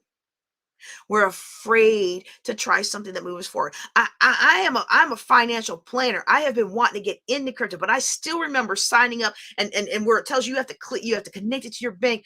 I remember feeling the fear, clicking through that, listening to Joseph when I was listening to him. This is a rebroadcast. Listening to Joseph, and then this is somebody that I know, like, and trust, that I've worked with, who's helped my business grow. And I'm just like, I don't want to give them access to my account. I don't want to give them access to my account because what if something goes wrong, and just all the fear and everything, right? Even I felt that fear, and I've come a long way since the days, 9 years ago, when this made me cry. And I want to challenge you today. If you have been receiving opportunities after opportunities, and you've either been not taking them, or perhaps you have taken the opportunity, but then you've sabotaged the opportunity, right? Like, for example, I recently had an opportunity to film as part of Northwestern Mutual's Leading the Way conference under media mogul Tam Lawrence is putting this together, and I had the opportunity to jump into it, and they said you need a white background or a black background. Well, I didn't have a black background, but in my mind, it's pretty professional, I'll be all right. Well, then I read the thing, and then they sent it over and over. I said, ooh, they sent it over and over. I'm going to go ahead and do this. And I felt in myself I'll do it later. I'll do it later. I'll do it later. And some of you, when an opportunity comes along, you push it off and do it later, do it later, do it later, do it later. Well, later never comes. And then you call yourself trying to get it done, but you done pushed it off so long that now you don't meet the requirements. You can't find. Y'all, I was like, I know I have black backgrounds. I couldn't find them. Y'all know half my stuff is in storage. Well, actually, most of my stuff is in storage because I retired from the Air Force and I moved into my husband's existing bachelor pad house, right? And so, I couldn't find it. And we went through all the boxes, and we just got tired, and the boxes were falling on me, and whatever. And I thought to myself, well, at least I'm starting earlier, because 2, 5, 10 years ago, I would have pushed it so late then I wouldn't have been able to go out and get me a black background. And I wouldn't have been able to complete my deliverables on time because I'm blaming it on the black background. But deep inside, the reason I didn't take action sooner is because I don't accept myself as I am. Or what's the one I gave to my kids? I gave this one to my kids for a while, and you can see how long, because it's so faded. I didn't really believe that I'm loved and that I could be successful. Okay. Maybe, what's another one? I whenever I have speakers on my podcast, when I have speakers on my podcast, I put them up. Maybe you don't appreciate your value, right? Maybe you don't realize that, nobody is going to pay you more than you value yourself, right? What's another one? Ooh, here's a good one. I'm worthy of abundance.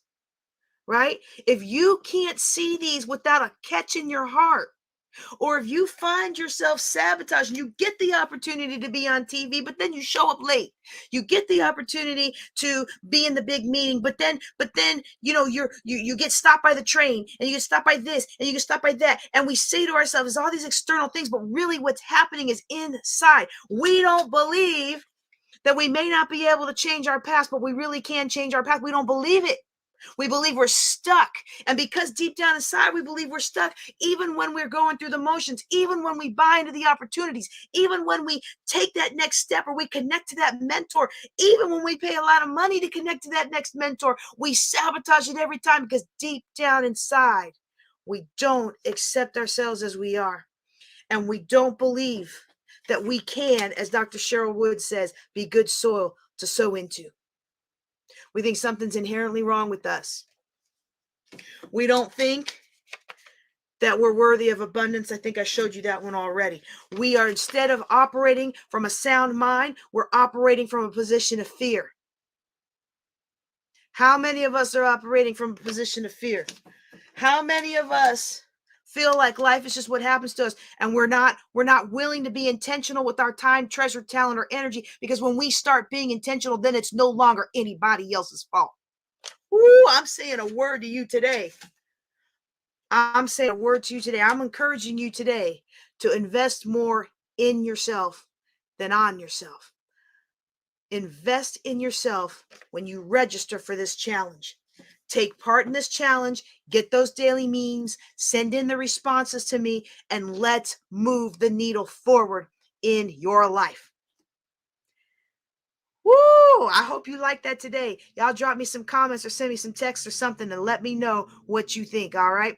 What I'm going to do right now is I'm going to bring up someone who is from Vaulted Investments. They are a gold investment company. I understand this is a little sales pitch, but I think the education is wonderful because a lot of us don't understand how we can invest in something like gold if we don't have that much to invest with. Okay. And so what they do is you're buying fractional pieces of the bars that they're storing in. And there's other companies that do this, but I met these folks at FinCon and I liked the way that they explained it. And so I asked Mason if he would come and share this information with you. And so let me go ahead and bring him up to the stage. His name is Mason Stetler, and he's going to be talking about the key to an airtight portfolio, which I just gave it away what it is that we're talking about. Oh, wait, before I do that, let me check the comments. I see a bunch of comments flowing in, and oh, this is great. This is great. You guys are filling my heart. You guys are filling my heart. But you know, somebody did this for me. Somebody poured into me, and it made the difference in my life. And when everybody that I thought was going to help me just kicked me to the curb, and nobody wanted to hear my sob story, and everybody wanted, hey, well, it takes two to tango. I don't know what happened between you and your husband, but I love you both. And so sorry you got all this debt, but you got a good job. You'll be all right. Ain't nobody going to be all right with $845,000 of debt. I'm sorry. You know, it was one of the saddest days of my life when one of our church members at a New Hope, one of the best pastors I ever had, Pastor Augustus Russell, one of our church members there on a fixed income themselves, the whole family on a fixed income, eating that good government cheese, gave me clothes for my boy because I couldn't barely afford to put food on my table or put clothes on his back, making six figures as a major in the Air Force at that time. One of the most humbling experiences of my life, y'all. And so somebody poured into me, somebody took an interest in me, somebody elevated me. The Lord sent them to me for such a time as this so that I could make the changes I needed to make to be where I am today. And I hope that I'm doing that for you today. All right. This time for real, I'm going to bring up Mason. He's going to be talking about the key to an airtight portfolio.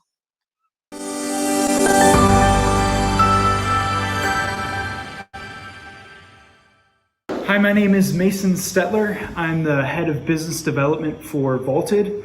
We're a fintech app and alternative savings platform, all based around physical gold. So I'm excited to be here talking about the missing link to an airtight portfolio.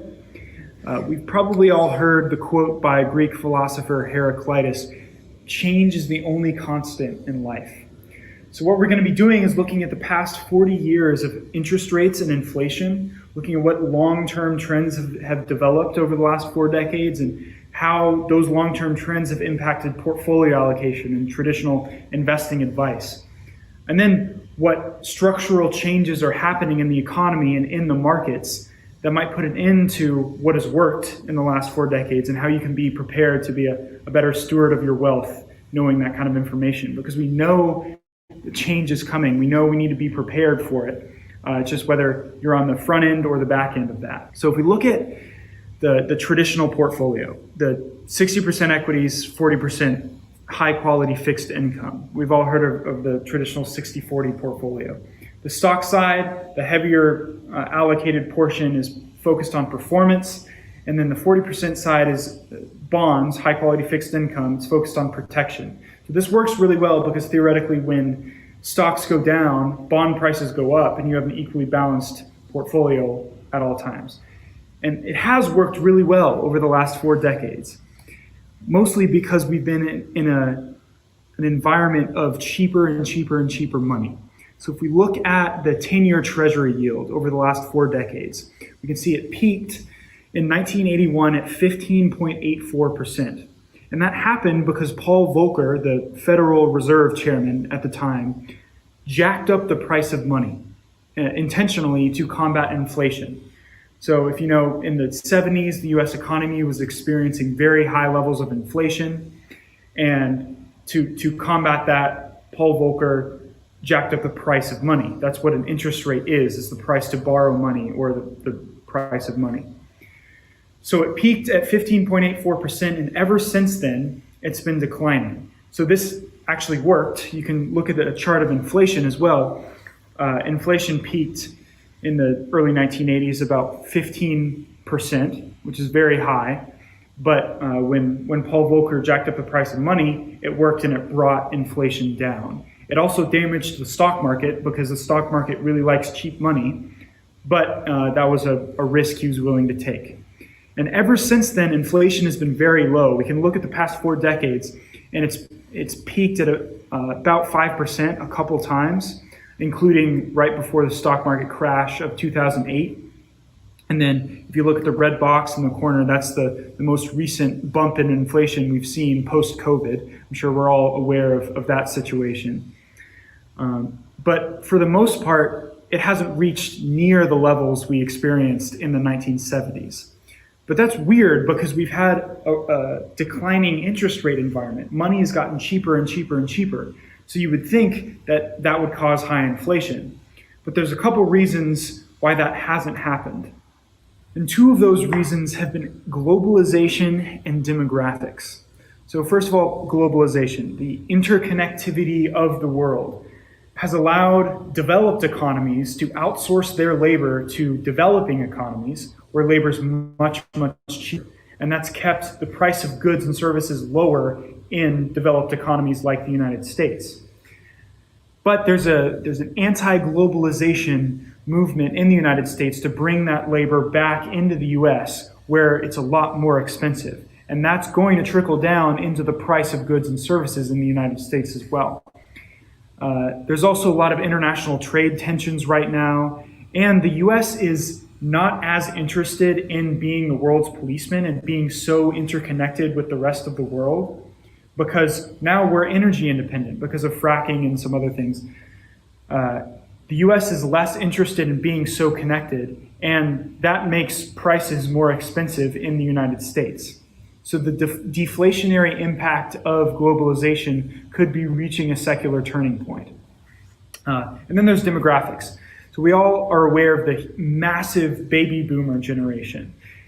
Developed nations have enjoyed massive working age populations for the last 4 decades. So this isn't only in the United States, this is all over the world. Most developed economies have enjoyed this huge working class population that's also deflationary.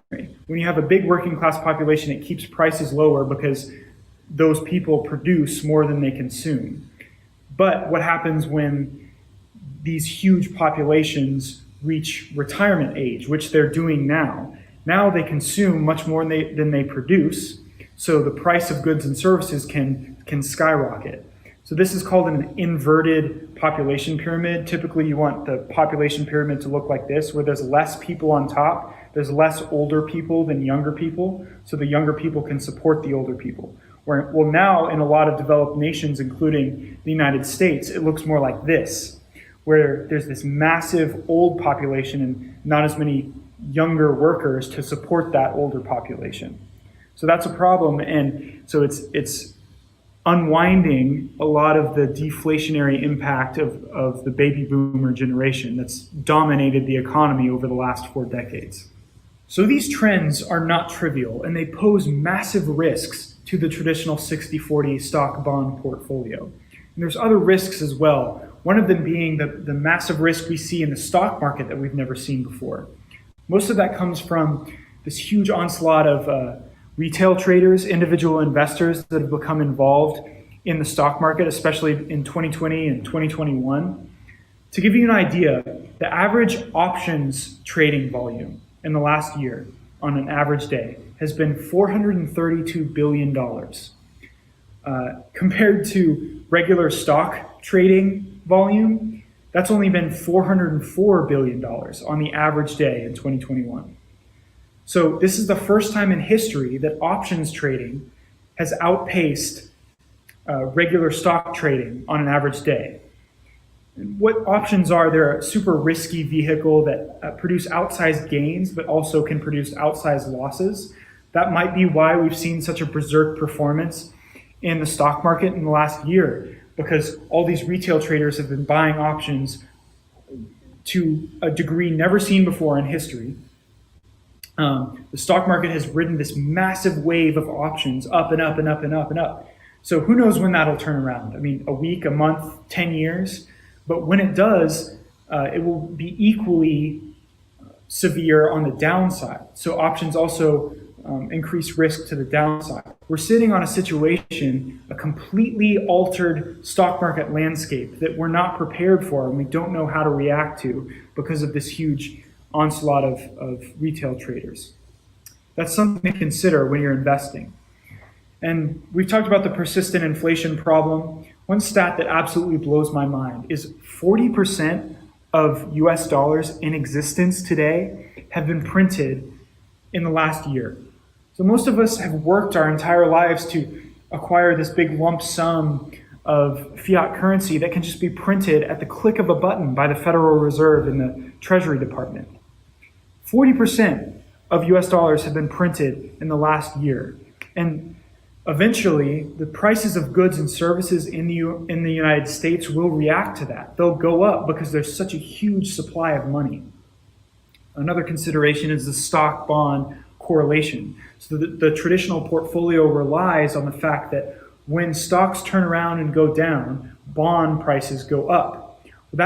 We've seen a shift in that pattern recently because of the situation we just talked about, the 40-year pattern of cheaper and cheaper and cheaper money. Money can't get any cheaper. Inflation is now going up. And so we've seen a breakdown in the inverse correlation between stocks and bonds. That poses a major risk for the traditional 60-40 investor because all of a sudden they don't have any downside protection when and if stocks do turn around and go down. Okay, so why can't the government just jack up interest rates again, like Paul Volcker did in the 1980s, to combat the inflation we're seeing today? It's because of the exorbitant debt levels that we're seeing in the United States, but also all over the world. Debt levels in the US have reached levels we haven't seen since World War II, which absolutely blows my mind. The government has just piled on debt because money's so cheap, and they don't have to pay very much interest on that debt because interest rates are so low. And that's why the Federal Reserve won't jack up interest rates. If they do, the government will be stuck with the bill. They'll have to pay interest on all that debt, and it'll completely eat up their entire revenue sources through taxes and other things. So the government will keep bond yields and interest rates very low, which is what we've been seeing from the Federal Reserve, which means for you and me, individual investors, we can't buy bonds right now because we're guaranteed to lose money. I heard an investor call it return-free risk as far as bonds, because you're guaranteeing to lock in a yield that won't outpace inflation. Yields will stay negative for the time being because the government can't afford to jack up interest rates. So that leaves us with the question, how on earth do you protect yourself against equity downturns and stock market crashes? You can't buy bonds because, first of all, you're throwing away money to inflation, guaranteed, and bond prices are now correlated with stock prices, or at least less inversely correlated than they have been for the past 4 decades. So I want to take a look at a different asset class. I obviously mentioned it at the beginning of the presentation, and that's gold. So since 1971, gold has performed very similarly to the S&P 500. Most investors are surprised to hear that. They imagine just gold sitting there, not producing any value and not moving up in value. But in fact, since 1971, gold has kept up with the S&P 500. And the reason I mentioned 1971 is that's when the US dollar was removed from gold and officially became a fiat currency. That's when gold entered its modern phase of investment, when individual investors could buy gold and acquire the metal for their own investment purposes. So again, since then, it's performed very, very well. But despite that, most investors are very underallocated to precious metals. They don't consider it a main portion of their investment portfolio. And the gold bugs are the people that acquire gold, and they're kind of shunned from the investment community for being these crazy people that acquire this weird yellow metal that is outside the traditional sphere of an investment portfolio. But since 2000, gold has outperformed the S&P 500 by almost 300%. So that's crazy to think about.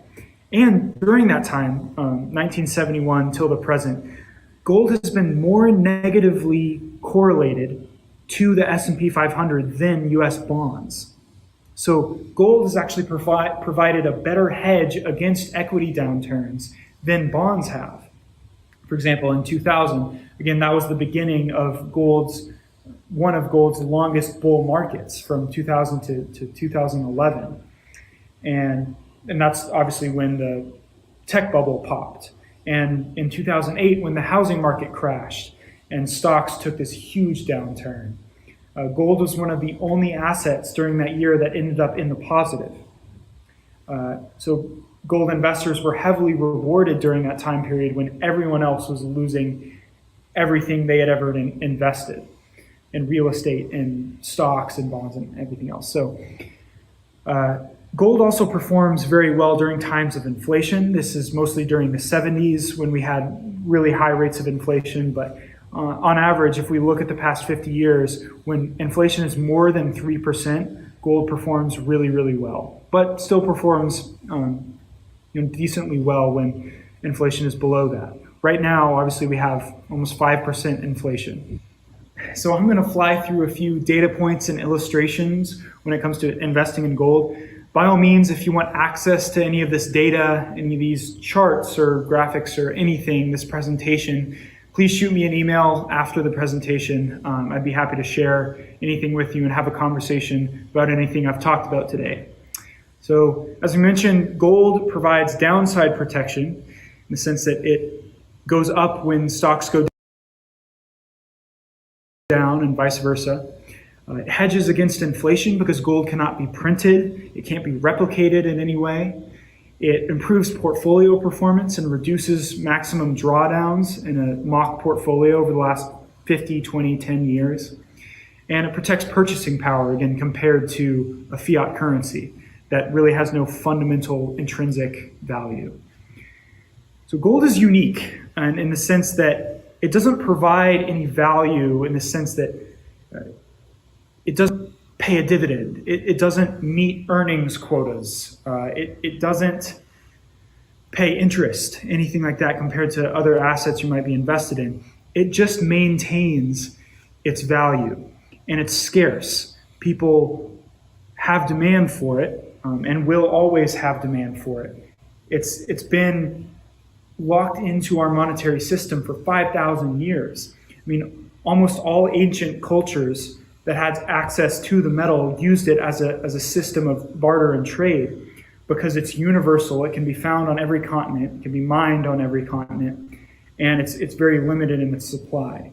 So its use as a metal and as a scarce resource hasn't changed for thousands of years, and it won't change for thousands of years because it's so ingrained in how we imagine money and what money is.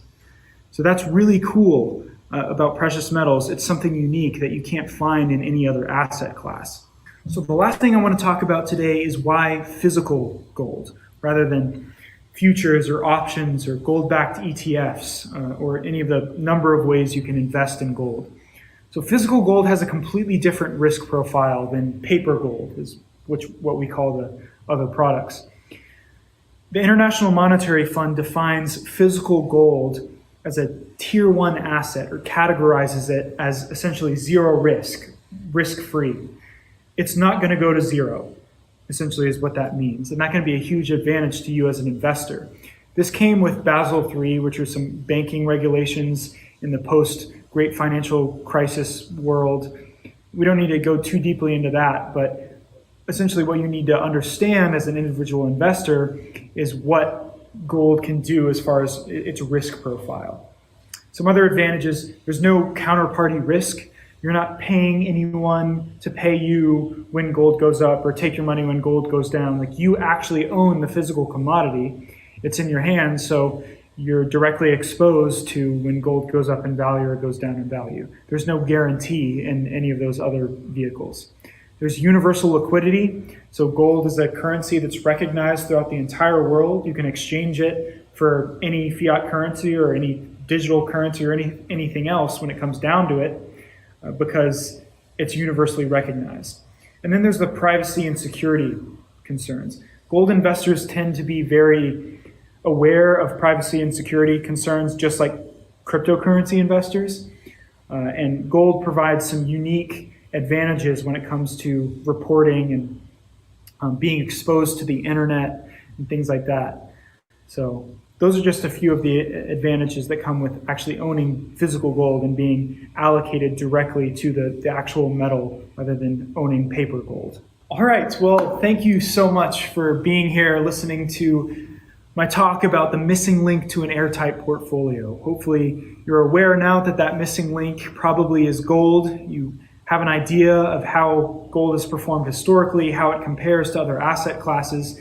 Again, if you have any questions about any of that data, any of my sources for anything, if you want access to the charts, if you want to talk about it, have a conversation about ratio trading, precious metals, anything, please give me a call, shoot me an email. My phone and email should be across the screen right now. My email is mstetler@mcilvaney.com. I'm based in Durango, Colorado. And if you want to check out Vaulted, we're at www.vaulted.com. You should be able to get some more information about whether or not you want to use this alternative savings platform for your diversification strategy. It's got a lot of really cool features that I'm really proud of. I think we've built a fantastic product. We've been very successful over the last 3 years as people have started noticing these trends that I talked about during the presentation. There's more of a call for alternative assets and alternative platforms to hold those assets. We've been able to ride that wave and been very successful over the last few years. Love for you to be a part of it if you're interested. Again, contact me if you have any questions. And thanks again for allowing me to speak today.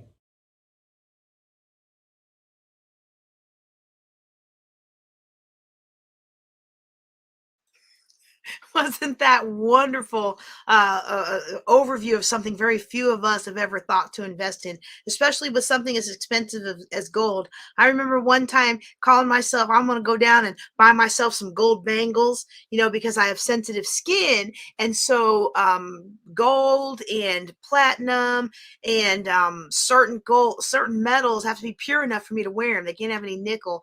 And I got, one bangle was like, $1,700. I said, well, I can't afford to work with gold, but the way that Mason, his company Vaulted does it, you have the opportunity to invest in precious metals, and there are ways to make it more affordable for the individuals to invest. Okay, so I'm not saying that his is the only company that can do that. Okay, his is a way, not the way, but I like what they were doing because it was actually backed by real gold.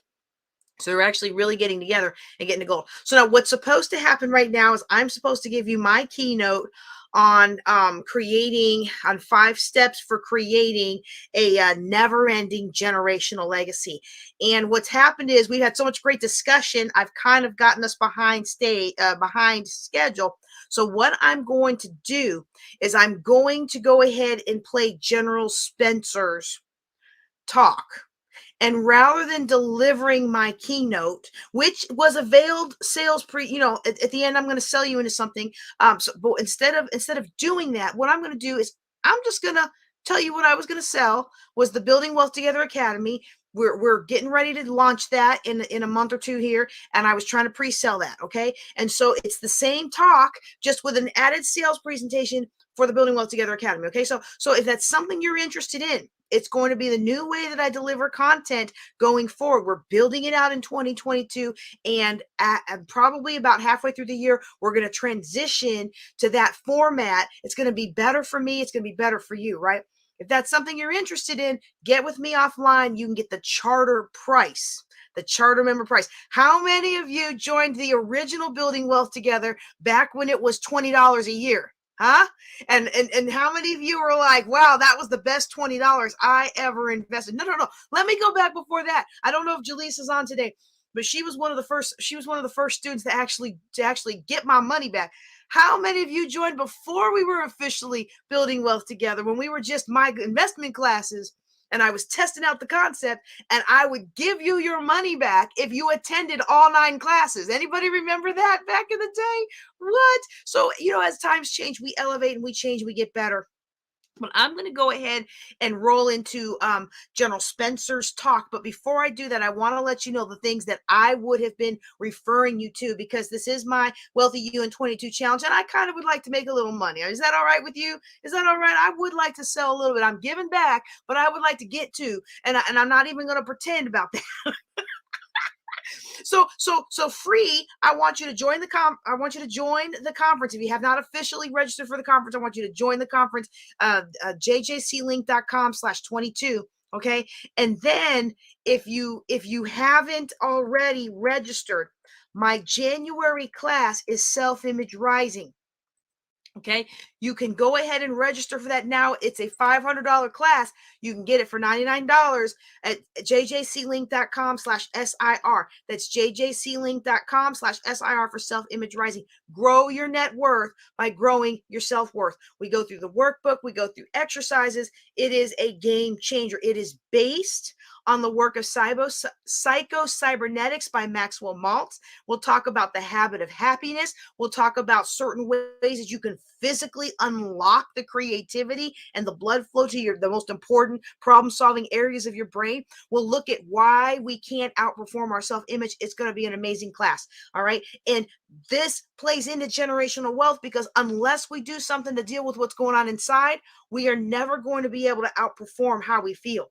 And you heard Dr. LaTanya White say that some of us, and not just Black people in this country, but many cultures in this country, have generational scars that we have to overcome.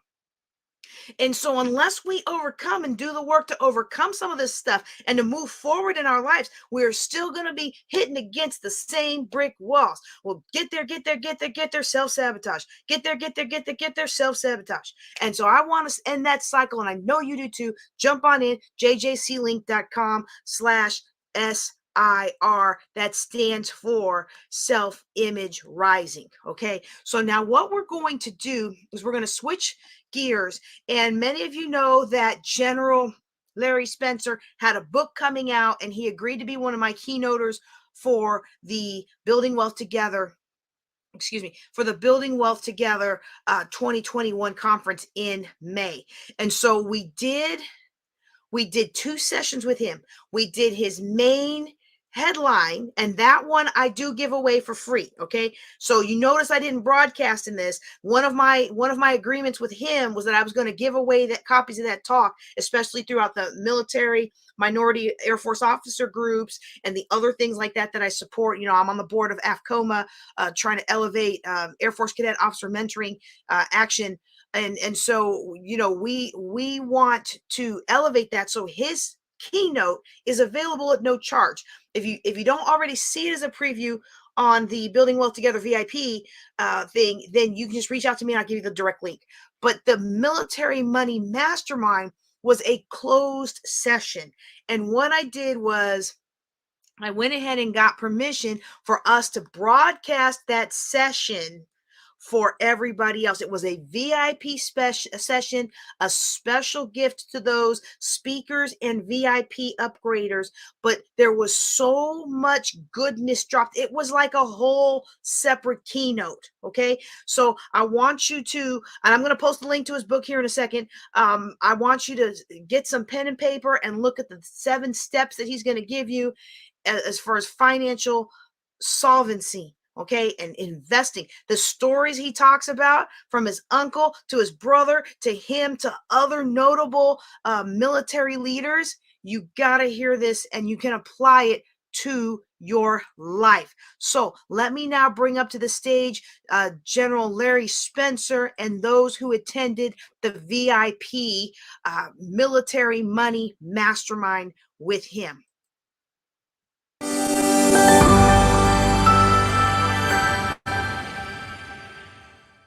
General Spencer has this book coming out. He has this book coming out. It's coming out real soon in conjunction with our conference. Oh, he's holding up a picture of it. Hold on. I just got it yesterday, so it's hot off the press. Woohoo!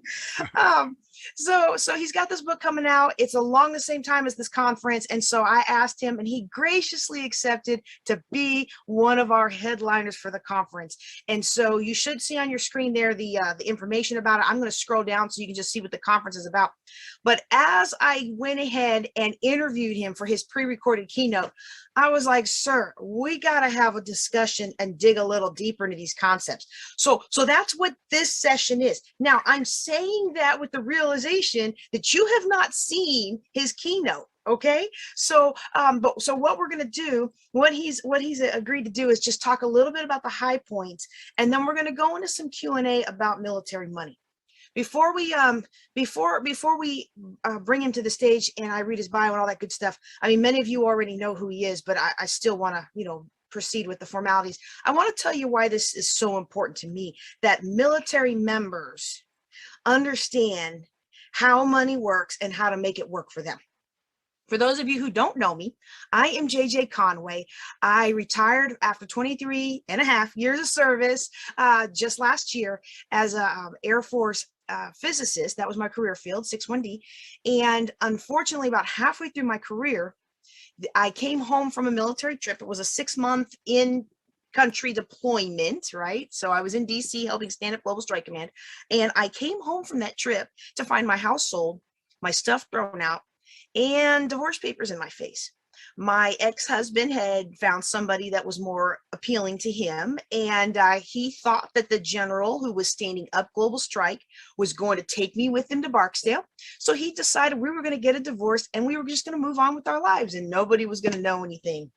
Only he made the mistake of telling me first. So I told General Klotz, sir, I got to go back home and I got to take care of some family business. And when I come home, everything's sold. All this debt's run up in my name. And now I have to learn how to be a military single mom. At that point in my life, I was trying to put my family back together. Didn't work out. I'm glad it didn't work out. And in a roundabout sense, I'm glad for the debt. I don't want to say it the wrong way, but it forced me to learn how money works. And so here I am feeling like I am just not going to be able to handle this. I don't know what I'm going to do. And I find out that many military members come home from their deployments. And I'm not even talking to in town, cushy. I mean, I'm going to admit it, cushy DC area deployment. They're actually out there in harm's way, taking shots, taking mortars and all of that. And they come home to the same situation.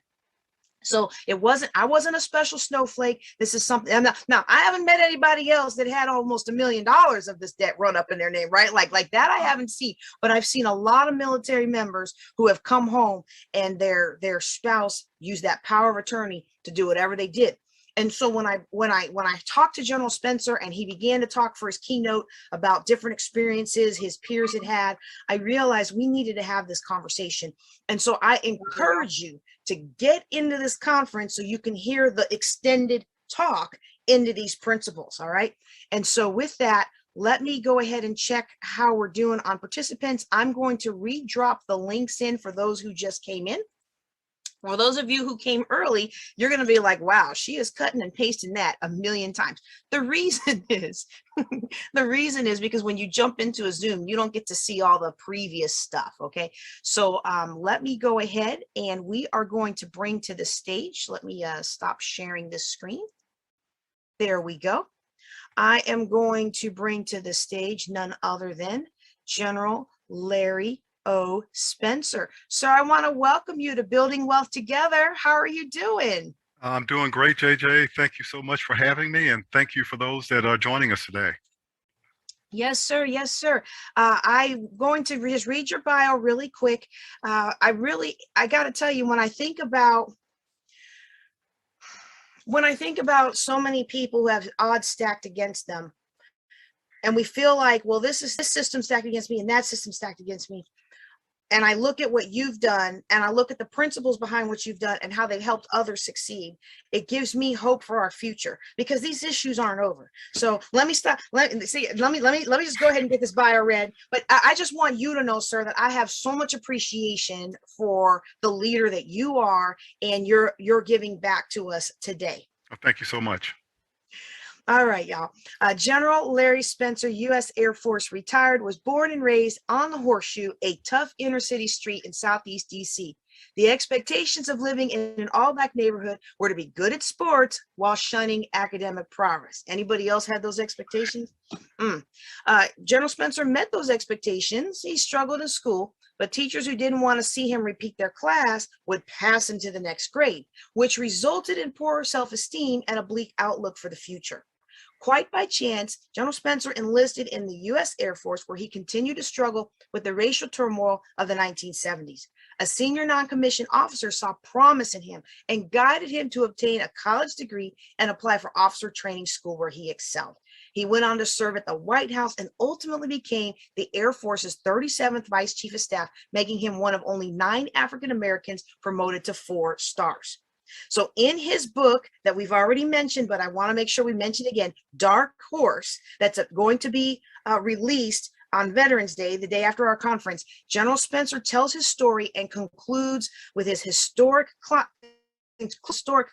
with life lessons learned on his journey from the inner city to the Pentagon. And so we're here talking about military money, but I would be remiss if we didn't advertise Dark Horse. I want every person who's in here to get out there and pre-register for this book. I'm going to grab the link for you while General Spencer is talking. All right.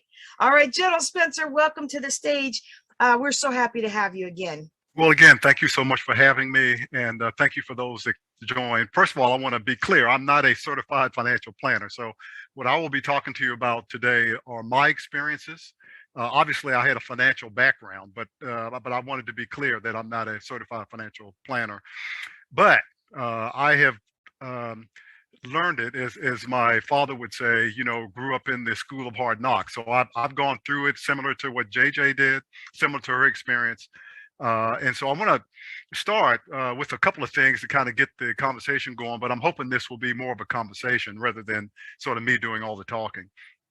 First of all, it's amazing to me, and it was amazing to me how little military folks knew about personal financial planning.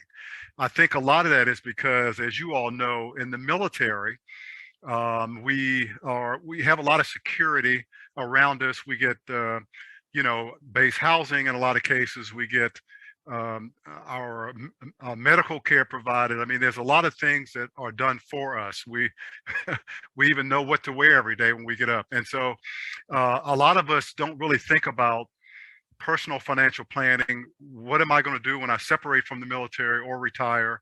What's that going to look like? Do I have kids? What about college? What's my retirement going to look like? And so I went through all of that as well. And think about this, one of the things that surprised me is in the military, we somehow think, and in this case was the Air Force, but it was the same for all the services, that young, high school students who are in high school one day and they're in the military the next day, somehow we expect them to come into the military understanding how to balance a checkbook, understanding what a credit card is and how it works, and what interest is, and what savings accounts and 401ks and all of that. We expect them to know that, and they don't.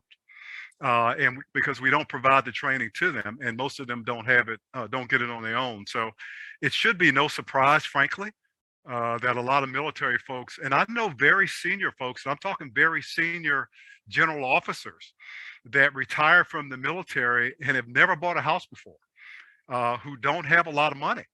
And so they have to very quickly try to figure out how to do so. I mentioned this to JJ, and God rest his soul, Colin Powell, who had an office right down the hall from me, and we are praying obviously for his family. But I remember calling him right after I retired, and I said, "Hey, help me navigate this retirement." And the first thing he told me, I kind of laughed at it. He said, "Well, when he retired, he didn't know what a what it was like, or what the expectation was for an estate. He didn't even know what an estate was, but he knew he wanted to get one, and so he had to sort of like take up, even a person like him sort of had to start from scratch. So again, I hope to get into this in the conversation, but it's really unfortunate that folks in the military don't get this sort of training. Um, and I'm one of those. The but is one of the things, I was a really poor student in school. But one of the lessons I got early on in elementary school was the story about the grasshopper and the ant, a Dr. Seuss fable that talked about saving and being efficient, and sort of making sure you have money and resources for a rainy day. For whatever reason, that stuck with me. And so when I was a kid, I mean, in DC, I did it all. I was a paper boy for the Washington Post, the Washington News, which no longer exists. I worked on a trash truck, collecting trash, riding on the back of a trash truck through the neighborhood. I cut grass, I washed cars, I shoveled snow. I worked as a janitor when I was in high school at a department store. I did it all because I did not understand much about my academic work in school. But for whatever reason, this notion of saving money and compound interest really grabbed onto me. You mean I can put money in the bank and someone else will add money to it? You mean I can have a 401k program or account, and I can put in money and someone will match that? I mean, to me, that was huge. So that stuck with me. And frankly, my father was a good example of saving and working hard and putting things away for a rainy day. And this guy was a master. My mother and my wife both called me cheap, so and I accept that title. But he was actually a master at buying in bulk and things like that. Let me give you an example. The house we lived in was pretty small, but what my father did, and he was very resourceful, he actually installed on his own an indoor wood stove in the basement of our home. He then literally cut a hole in the ceiling so the heat could come up from the basement up to the second floor. And what was interesting was to get wood, which is not easy in DC. He had a relationship with the folks that cut down trees in the city. These big trees in the city of DC that would grow up and the roots would tear up the sidewalk and they would get into telephone lines. There was a crew that went around and cut those down. Well, my father had a relationship with a guy that ran one of those crews, and I went with him one day. So we got in his truck. We rode to a downtown DC on a street. The crew was there. And I can remember this like it was yesterday. We pull up in his truck. My father gets out. He goes to the back of the truck, and the crew leader comes to the back. I'm being honest now. They take a shot of whiskey and have a few laughs. He hands the guy $20, and they throw all this wood and from these trees in the back of his truck. And then we go home and we cut it up, and then he's good to go for about 6 months. So I guess the only point I'm making is I got to be around that atmosphere growing up of not only saving money, but figuring out ways to work with other people, to be around a group of people that could get things done. If I ever needed something done with my car, a transmission, brakes changed, I would call my father, and he had a friend that knew how to do it. And they all did things for each other. In fact, one of the things my father used to do, he was big on the grill. The whole neighborhood would come to our house on Thanksgiving because he would fry turkeys in the backyard. Again, they all worked together and they were all resourceful. So I got that sort of upbringing coming up. And so that was something that always stuck with me. As I got older, I started to think about it a little more seriously. And one conversation I had, and I won't tell you the name because you would recognize it, but suffice it to say, this person is very, very, very, very rich. And I just asked him, I said, okay, well, what's the difference between those that are rich and those that aren't? Not that my goal was to be rich, but I was just curious. And he said something that really stuck with me. He said, rich people borrow money to purchase assets that appreciate. He said, everybody else borrows money. And by the way, using a credit card is borrowing money. Everybody else uses their money or borrows money to buy things that depreciate. And I had to sit back and think about that for a second, because most of the things we buy day to day, whether it's a car or clothes or a new purse or new shoes, they depreciate rather than buying things like real estate or art or things that appreciate. So I thought that that's something that kind of stuck with me too. It made me think more about what I purchase and really think about, is this something I need, or is this something I'm just buying because I can? Is there a better use for this money? I'm not saying now you shouldn't enjoy yourself and take vacations and that sort of thing. So I don't mean you should be, a miser and put all your money under the mattress and die one day and just have a bunch of money sitting there. I'm not suggesting that at all. By the way, if you do that, the only thing that's going to happen is your kids are going to fight over it. Um, um, but I am saying though that there are things that come up. JJ mentioned one. Many, I can't tell you the number of times where some emergency has come up. Something has happened in my family or my life that I needed to put my hands on some money that was liquid enough that I could just go get it and go to a funeral or go help my kids or go do this or do that. That's something that I recommend to everybody, and something I learned a long time ago. So as I was growing up and really thinking about how to manage money, probably the most important thing I did, and this was a hard lesson for me, I had to learn how to pay myself first. And let me give you some context here, because I was enlisted. I joined enlisted, and I was enlisted for about 7.5, 8 years. And by the time I was 19 years old, I was married with 2 kids. And as a one striper, I wasn't making a lot of money. And I had to learn very quickly how to manage that money, because it wasn't a lot of it. And so I tell you what, I mean, I bought clothes at the thrift shop. I serviced my own car. Like my father, we had a large garden on the base, so we grew our own vegetables. I mean, we did it all. But I learned to pay myself first. And what that means is when I sit around the kitchen table every month to pay my bills, the first bill I paid was to me. And that meant I took some money and I put it in a savings account or some kind of investment, to make sure that I had something growing for me, just in case something happened. And then I turned to all the bills. And back then, in those days, it was interesting because people don't even, I don't know the last time I wrote a check. People don't write checks anymore, but back then that was the way to pay bills, with checks. Or there are actually people that went and bought money orders. But back in those days, you could write a check, but it wouldn't clear the bank until 3 or 4 days later.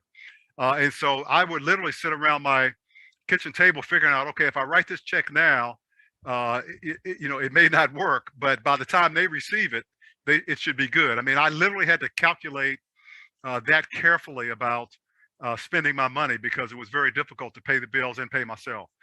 But in hindsight, it was worth it, because again, the more I disciplined myself to make sure that I had something put away, the better, easier it became. And when those times came along where I needed it, I got to tell you, it was a lifesaver. The other thing I started thinking about was, which most of my counterparts were not, is, look, I'm either going to separate from the Air Force or I'm going to retire. And, there aren't many absolutes in life, but there is one absolute, and that is, if you're in the military, you're going to get out at some point.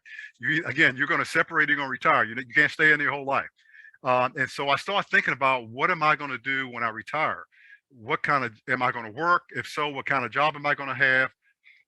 What level of resources do I need to maintain the standard of living that we've come accustomed to? I really started thinking about that. And do I have where am I going to go live? Am I going to go, I can't live on base anymore. Do I have a house I can go to? Am I going to buy a house? A quick anecdote here. When I was the vice chief, you can imagine that's a very busy job. I mean, it was literally 24/7, and I didn't have time to do much of anything at home. And fortunately, my wife is very supportive and always supported everything I wanted to do. And she took care of everything. And so, when I retired, I remember the first day. I retired on a Friday, and on a Monday, I had the day off, and Tuesday they were going to come and pack my household goods. And so Monday, I went to the gym. I came home. I was sitting in my recliner, just feeling the weight of work come off. I remember it. I was leaning back and man, thinking, man, this is really going to be nice, not having to go in the Pentagon every day. And a guy knocks at the door. And I go to the door and I said, can I help you? And he said, well, I'm here to pick up your furniture. And I said, no, that's tomorrow. You're not picking up my furniture today. And he says, no, I'm picking up our furniture. What I didn't know, because I was completely devoid of what was happening in my own home, was that a lot of the furniture I had been sitting on every day wasn't ours. It was the base actually had a warehouse of furniture, and my wife had gone over, and over time, even a couple of times, I would notice a new couch and I thought she bought it. I didn't know. And so as it turns out, half the furniture in my house left that day. And so when we moved to our new home, or the home that we leased, I had to go out and buy new furniture. By the way, if you haven't bought new furniture lately, it's expensive. A bed, a mattress, I mean, that stuff's expensive. And so again, fortunately, I had saved money, and we were able to handle that without going into a lot of debt. Planning for retirement, planning for separating, planning for what you're going to do next is really, really important. Now, there are all kinds of books out there, you can Google personal financial management and find it all. One that I particularly like, because it matches sort of my own experience, it was just from the First State Community Bank, and they listed several money management tips to improve your finances. And I'll just go over those quickly. Again, you don't have to use those. There are different tips out there. You can find 10 tips, 50 tips, but these sort of I identified with. Number one was track your spending, because most of us have no idea how much money we spend over a week, over a month, over a year. We know money comes in, we know money goes out, but we have no idea where it all went. And so I think that even though that's sort of a pain, it's a useful exercise, at least initially, to show to just put on a piece of paper, where is all my money going? That's number one. Number two is create a realistic monthly budget. Now, again, I know people don't like budgets, but it's really important, I think, to sit down and figure out, okay, what are my bills, including paying myself? What do I want to save? What do I want to invest? And what does all that look like? And the big thing for me that did was it gave me discipline. I knew that each month I knew what I was going to do, and if I was going to stray, if I had the temptation to stray away from that, that budget came back into my mind, and I said, well, no, you can't do that, because you got to stick with the plan. The third is, as I mentioned already, build up your savings, even if it's a little bit at a time, and it's not a lot. Build up your savings, because you need to have savings for a rainy day, and you need to have savings for other things you're thinking about, like college tuition for kids, as an example, buying a house, buying a car, etc. By the way, if you buy a house, down payment. If you buy a car, generally down payment. So you really need to have that money sitting there. The fourth thing, and this is really, really important, and I wish I could have convinced at least one of my kids of this earlier on, and that is pay your bills on time every month. Pay your bills, because that credit score you develop is so important. That credit score, and by the way, I'm sure you already know this, you get bad credit on your record, it's going to last a minimum of 7 years. And so you got to live with that for 7 years until you can figure out, how to get back on track. Huge deal. Going to buy a car, you want a good interest rate. If you don't have a good credit score, you won't get it. Going to buy a house, if you don't have a good credit score, you won't get it, or they'll charge you some exorbitant amount. So pay your bills on time. Even if, I recommend, if you can, pay your credit card bills completely off every month and not get into that interest circle. But as a minimum, don't get behind, because you really don't want to have a bad credit score. Also, cut back on recurring charges. And what they mean by that is there's a lot of things we pay for every month, every year, that if we step back for a second, we're not even using it. I was thinking about this the other day, and I haven't stopped it yet, because I have my daughter living with us right now and my granddaughter, so they would kill me if I did. But I was flipping through the cable channels I have, and I got, I don't know, too many of them, to be honest with you. And I thought to myself, I rarely look at these channels, and I'm paying a lot of money for these. But there's a lot of things like that that we do, whether they're magazine subscriptions that we really don't read. There's a lot of things like that that we sort of get in a routine of paying for, but we really don't need and we really don't use. So really step back for a second. That's why it's so important to understand what you're spending your money on, so that you can step back and say, okay, why am I paying for this? The number 6 was save up cash for big purchases. And I think this is really, really important. If you have to buy a new washer and dryer, it's really good if you can save up the money and go buy it, rather than get a loan and buy it, or going to, use your credit card to buy it. If you're going to buy a car, or if you're going to buy, I know that's a lot of money. Look, again, I'm cheap, so it was easy for me. I just bought a car, but the car I traded in was a 2007. So they don't cut. So I took all that time to save up money to buy a different car. Now the car ran fine. I didn't have to trade it in. But my point is, and here's the key. And I'll give you my brother as an example. My brother was in the Air Force. He retired as a master sergeant. He was married twice to the same woman. So he married a woman, divorced her, married her again, divorced her again. She actually wants to get married a third time, but he's not going to do it. But my point is, and he's as cheap as I am, but it took him years to do it, but he got to a point that he could pay cash for a car, and he's a big car guy. And so now he pays cash for a car. He keeps it a year or a year and a half. And he buys nice cars. He turns it in and gets almost what he paid cash for it. And so he buys now a new car every 12 to 18 months and pays little or nothing for it. It's just amazing, because he lives in North Carolina. He doesn't go anywhere. The car's got no miles on it. And so my only point is, he actually thought this through and had a plan and a strategy that it's going to take me a while before I can get enough cash to pay for an entire car. But once he did that, he gets new cars every year now for little or nothing that he owns. So anyway, saving up for that, for that stove or that refrigerator is really important if you can do it. And the final thing, which I think is really critical, and most of us lack on, and including me, and that is start an investment strategy. You really need to, and I'm not saying you need to have a PhD in stock market or Bitcoin or any of that stuff. But you really need to think about an investment strategy. And to do that, you have to force yourself, and I know it's hard, you have to force yourself to think long term. So as an example, if you're younger, you might want to think about stocks, because we know over time, the stock market goes up. Now it goes up and down over time, but the long trend is up. So rarely are you going to lose in the long term on stocks. So if you're younger and you buy into stocks, you're probably going to end up pretty good. If you're older, you might, if you're on the other end of that spectrum, you may want to get into more liquid investments, things that aren't long term or as risky, because you may need to get your hands on the money quicker and for issues that may come up. So in other words, the point is, we're all different.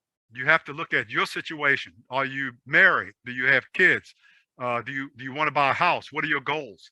And then and I would recommend, if you can do it, work with a professional who can help you sort of lay that out. But I'll be honest with you, I think in the long run, it's really best to learn it yourself if you can, because you all know the athletes and folks with a lot of money that got big paydays, and then 3 years later we hear that they're broke, that they listened to someone and someone took advantage of them, etc. So you really need to learn as much as you can about financial management, so you understand how it works yourself. Even if you hire someone, you know what questions to ask, and when they tell you something, whether it makes sense or not. So those are just 7 things. You can find those anywhere, but I recommend those to you. By the way, it's interesting to me that the military, and I'm all for it, by the way, they have a blended retirement system now, which essentially says, you know, you have a combination of 401k and a retirement system and a retirement that pays you a defined benefit, but which means though, if you separate at 10 years or 15 years, you have something to walk away with.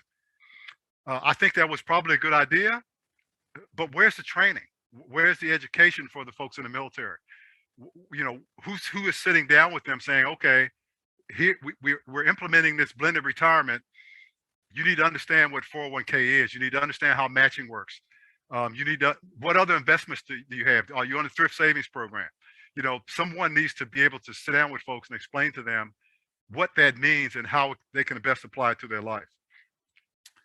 There's all kinds of formulas out there. One of them that I've heard over and over that I kind of agree with is a 70-20-10 rule. And the 70-20-10 rule essentially says every month you take 70% of your income and you put that on bills, you put that on spending, you know, you buy groceries with 70%. You take 20% and you put it in savings and investment, and you take 10% and apply towards debt repayment or donations or whatever, you know, charities or whatever you want to do with your money. Again, there are other rules out there similar. That's one I've heard several times that I think I think makes sense, I guess, to me. So again, financial management, you know, it's not, I don't think it's rocket science, but it is something I think that we all need to educate ourselves on, particularly those that were in the military, because maybe it's different now. And during the Q&A, you all can tell me if it's different. I was in the military for 44 years. I was in the Air Force, 44 years. You know how many days I spent in the classroom learning about personal financial management? Zero. And I can't tell you the number of times I would have troops come in to me. They're in financial difficulty. Someone sold them a bunch of expensive encyclopedias. They got into credit card debt and they don't know what to do. They've got creditors after them. And I would sit down with them and say, okay, let's take a look at your bills. Let's take a look at your income. And it was really sad, because I mean, they've gotten themselves in a deep hole.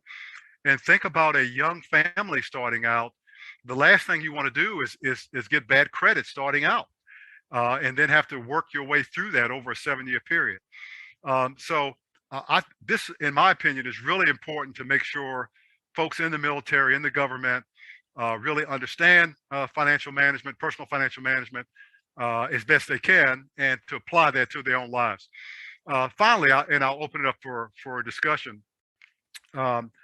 I think it's important. Now, I mentioned this before. I think it's important to admit and make sure we all understand we are all different. So there is not one size fits all. You have to do what's right for you and your situation and your family. Let me give you an example. You know, when I retired from the Air Force, people were telling me, okay, you can go retire, you can go home and sit in a rocking chair. That's just not me. I can't go home and sit in a rocking chair. My brother that I mentioned to you, there's 6 of us total, but the brother I mentioned to you, when he retired from the Air Force, he hasn't worked a day in his life since he retired.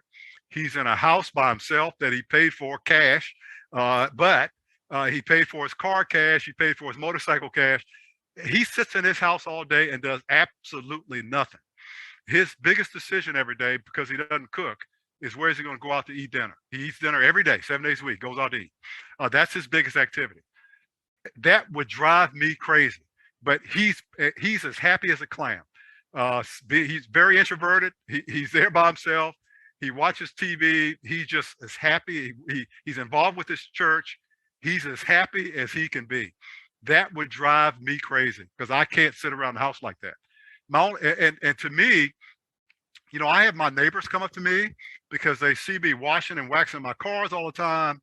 You know, out doing something in the yard, planting flowers. And they always say to me, hey, I thought you were retired. Well, first of all, I'm not. But what they don't understand is that is relaxation to me. There is nothing more relaxing to me, I know this is going to sound weird, than washing and waxing a car. Because it's my car, it's my activity, my mind is focused on what I'm doing. and I walk away from that activity about as stress-free as you can be. But others are different. Some folks like to play golf. Some folks like to read. Other folks like to meditate. As many of you probably know, exercise is really relaxing. So my wife and I go out and walk almost every morning. I mean, that's very relaxing to me. Only point I'm making is you have to figure out personal financial management for you, not what someone else is doing or what someone else says you should do. You need to figure out what works for you and apply that. So, JJ, I've already talked too long. So let me stop here and see if there's any questions or comments or discussion. Well, sir, for someone who's not a financial planner, you really have some fantastic financial advice. And I think it's really essential for airmen and military members of all services to really hear that we do have to pay attention to our money and think strategically about our money. And so I do have 4 questions here. If anybody else has a question, go ahead and drop it in the chat. If you want to ask verbally, I'm going to ask that you bring your video on so we can have, the discussion. But if you, I know some of you, may not be able to put your video on, just drop your question in the chat for General Spencer. And again, he did say he was not a financial planner, but I am a financial planner. So if you need some help with that, let's talk about that later on. The first question, I think actually you probably answered it after the fact, but I'm going to ask it just to make sure. How can airmen ensure that they can live off of their retirement pay? That's a great question. And I don't know that there's a clear answer. First of all, it all depends on, how much your retirement pay is. So at what grade do you retire and how much is that? And then what is your lifestyle? I've been a firm believer in it's not so much how much you make, but how you manage what you do make. So I think the answer depends on how much money you need to live. What kind of lifestyle do you want? I think that depends on the individual. Most people, the good thing about the military is generally when we retire, we're young enough to go pursue another career. So most military members don't retire and go home. They retire and go work somewhere else. And so they supplement their retirement pay with another job or other opportunities. So again, I think it depends on lifestyle. Keep in mind, a lot of folks are a little bit surprised when they retire because they're used to that monthly pay I say monthly. When you retire, you get paid monthly when you're on active duties every 2 weeks. But they get used to that every 2-week paycheck. But then when they retire, they say, "Oh, I don't get BAQ, I don't get BAS." So that number goes down, and all of a sudden, the pay you were being supplemented with for housing is gone, and so now you have to go figure that out yourself. So again, to answer your question directly, I think what we can do for airmen is to make sure they understand that, and make sure they are thinking about that, and that they are working with their family to understand that when I separate or when I leave when I retire, here's the amount of money we're going to get, and that's easy to calculate. And here's the amount of money it's going to take for us to live every month. And if those things match, great. If they don't, then you probably either need to lower your lifestyle or supplement your pay. That's so important, and that education piece is so important. And I know that many bases have a financial counselor, financial coach now. However, some bases I've been at, you can just walk into the Airmen and Family Readiness Center and get support. Other ones, you have to go through your first sergeant or get your boss to sign off on it, and it's like, well, nobody wants to do that. So you gave people a lot of really good ways that they can educate themselves, and I think that's important. The next question is, would you go over the car example of your brother? You said you were telling the story about your brother, and I love that because I personally save up for my cars.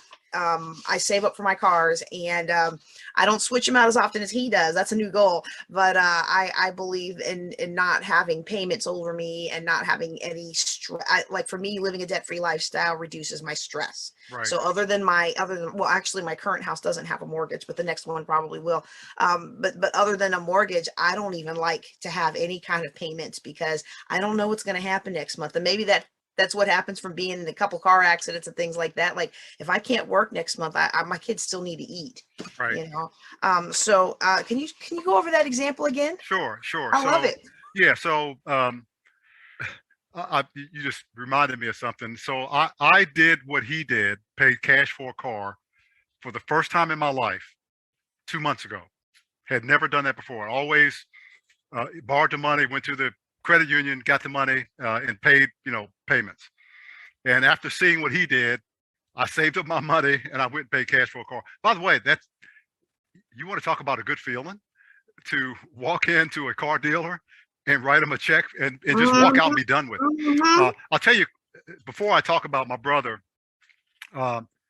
this is really funny because and illustrate how cheap I am. So we had an older Lexus SUV, and my wife loved the car, great reliability, and she wanted to get another one. And I'm thinking, well, and again, I grew up not buying sort of luxury cars because I just didn't have the money, or I was too cheap. My wife would say I was just too cheap. But I started looking at, because my friends had, BMW equivalent and the Mercedes equivalent. So I started looking at those, and they were expensive, and I drove them and they drove great. But my wife basically said, look, we need to get the Lexus because I know how to drive it and I'm used to it. So anyway, make a long story short, I went into the Lexus dealer. I said, hey, I'm thinking about buying BMW or another equivalent, the Mercedes equivalent. So what's going to sway me is the price. If you can give me a good deal, I'll buy the Lexus, which I was going to buy the Lexus anyway. And you may know that coincidentally, right now, there's not much dealing on cars because cars have gone up so much. Once the pandemic started, used cars have gone up as much as 30% because folks don't take public transportation anymore. New cars are up because of the chips that you can't get that are in such, the microchips that are in such high demand. And so it's really hard to buy a car now new, and generally you're gonna have to wait for it. And they aren't in a mood to haggle much because folks are going to pay the price. So anyway, make a long story short, I was in that store with this salesperson 10 times, and he was really mad at me. And so I went through a car buying service, and they came back with a really, really, really low price. I grabbed that thing off my printer. I went in and I slammed it down on the desk. I said, I want this car, and I want it for that price. And the guy said, absolutely not. I don't know where you got that from. I said, well, your dealership is on it. And he got mad at me. He went to his manager. The manager came in, and the manager said to me, out of respect for your military service, we're not throwing you out of here because, this is getting ridiculous. We don't sell this car for that price. She said, but you know what? I tell you what, here. He handed me the key to the car. He said, please leave. And I said, well, wait a minute. I don't have any money. I got a trade-in outside. He said, and he got mad because I didn't tell him about my trade-in, which you're not supposed to do, by the way. And so he said, that made him even more angry. He said, well, what do you got? And I told him what I had. He said, looked at the guy, well, give him what's ever in the book, but I want you to leave. And so I left. I took and drove the new car home, and I never heard from them. They never called me. So about 2 weeks later, I went to my bank. I got the money. I walked in there with the check and paid for the car, just to show you how cheap I am. But I still think I paid too much for it. But setting that aside, so what my brother does is, because he buys very nice cars, he had to save up his money for a long time to be able to afford that car. To give you an example, like he's had the Viper, which is a really expensive car. He's got, I think, a BMW now, but he's about to buy the Hellcat, which is the fastest car on the road. I don't know why, but it's the fastest car on the road. But he's a car guy. So anyway, because those are cars that appreciate or don't depreciate very much, if any, he paid cash for the initial nice car he had, and he probably has less than 1,000 miles on it a year later. So he takes it in and trades it in, and they're willing to give him almost what he paid for. And so they will give him back. Well, here's what we pay. Because the car was paid, he paid cash up front. They're going to hand him that cash back. And then when he goes to buy another car for about the same price, he may have to pay a couple of $100 more, but that's it. And so that's what he does every year to 18 months, which really works out well for him. If you can afford it. But again, he's a retired master sergeant. He didn't have a lot of money, but he had a strategic plan. And that plan was to save up money. And once he got that money, he was going to stroll into a new car dealer and pay cash for a car and do that for the rest of his life, which I think is interesting. I love it. I love it. I love it. When I bought my last car, I bought a RAV4 and I went to the BMW place because I wanted to have what all my coworkers had. You know, I wanted a nice ride. And the guy saw I dropped my list of cars and he's like, "You're comparing my ultimate driving machine to a RAV4 and a Mazda 3." He's like, "How on earth could you make that comparison?" I was like, "Because I can pay for those in cash." Correct. And the look on his face was like, he just did not expect that at all. By the way, I have a RAV4. Oh, it's a nice car. It is a nice nice car.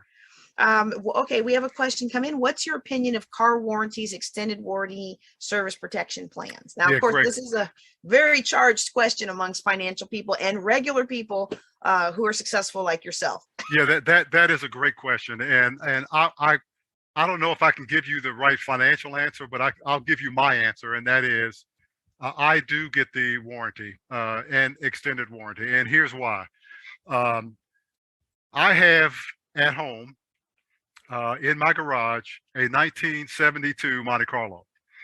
And I can open the hood of that thing and I know where the battery is. I know where the starter is, the generator, the fan belt. I can fix any of that stuff. For my new cars, I don't even open up the hood because I don't know what I'm looking at. And a lot of it's covered up anyway. It's got computers and all kinds of chips in it. And so for me personally, and by the way, as you all know, I'm sure, car repair today is very, very expensive. And so for my own peace of mind, if you can afford it, it's nice to have that warranty. Because when something breaks on my car, I just want to take it in and say, fix it. I don't want to hear how much it is. I don't want to hear any debate back and forth. If something needs to be replaced, replace it, because that's what I'm paying for. It's not as important as health insurance, but it's the same principle. I want to have health insurance such that if I need to go to a doctor, I want to go to the doctor, and I don't want to hear the discussion about how much the medications cost or how much the tests are. I want to have medical care. When I go in for something, you just you figure out what it is and tell me how to fix it. Again, I'm not saying that auto insurance is as important as healthcare, not at all. But my point is, for me personally, I like this, as you said, the stressless life of not having to worry about that. Does it cost me something up front? Absolutely. But do I sleep well at night knowing that if I drive, down to North Carolina and my car breaks down on the way, I can just call a tow truck and have them go fix it and they give me a loaner and I can go about my business? Absolutely. I love it, sir. I love it. And a lot of times people in the financial world will say, don't get them. But I'm kind of I want things to be as easy as possible. Right. And even though I'm no longer a single mom, I was a single mom for a bit. And I just, life needs to be easy. But I will say, don't get it from a third party. If you're going to buy something like that, my recommendation, and I can't give anybody financial advice without you actually being my client, but in a general recommendation, make sure it's a policy from the actual manufacturer of the vehicle. So if you're getting a RAV4, that extended warranty is from Toyota. It's not from Warranties or Us down the street.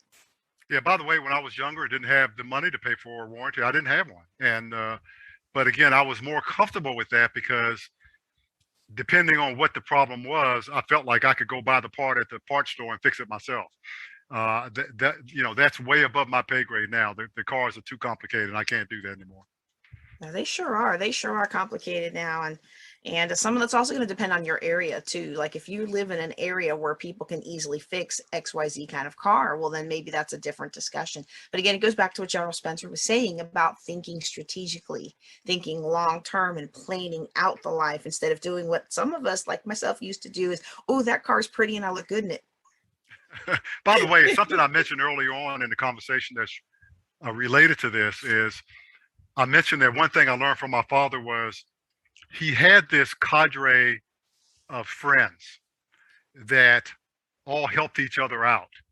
And some of them could do drywall, some of them could do plumbing, some of them could do electrician, some of them were painters, some of them were auto mechanics, some of them did landscaping work. I mean, the way they helped each other and save money was amazing to me. And so I've tried to, my wife kids me all the time about my wide network of people that I can call if I need something. But to be able to call someone that you know and trust to say, hey, my brakes, I think I need new brakes. Could you come take a look at it? And if nothing else, they can give you an honest assessment. In cases they can sit down there with you and change it for you in your driveway. So I think that's really important if you haven't done that already. Whether it's, if you need a will, if you need, on your taxes. I mean, there are people out there that know how to do all kinds of stuff. And if you have a circle of acquaintances that are willing to work with you and you all help each other, that's really beneficial. Oh, that's great advice. That's great advice, sir. One other question here. And again, if you have a question, feel free to drop it in the chat, or if you want to come on and ask live, you can just turn on your video and do that. We appreciate you being here. Oh, you know what? We had some people jump in. Let me go ahead and cut and paste this. But while I'm doing that, there's a question here. Do you invest your savings? I've got my own personal answer for that, but they asked you, sir. So what do you do? Okay, again, I could just, you're the expert, not me, but it depends on what they mean by that question, because you have to save money to have money to invest. But my personal view is I view investments differently than I view savings for a rainy day or an emergency. I do not invest that. That is money, and I'll be the first to admit, it's not the money I have in that account is not making much on interest because the interest rate's so low. That's a good thing, I guess. But so I'm not, there are things you can do. Money market savings account, you can put it in a short-term CDs and be able to get it out quick. So there are some things you can do to maximize the amount of interest you get on that money. But once you get into investment, then you have to decide how risk averse are you?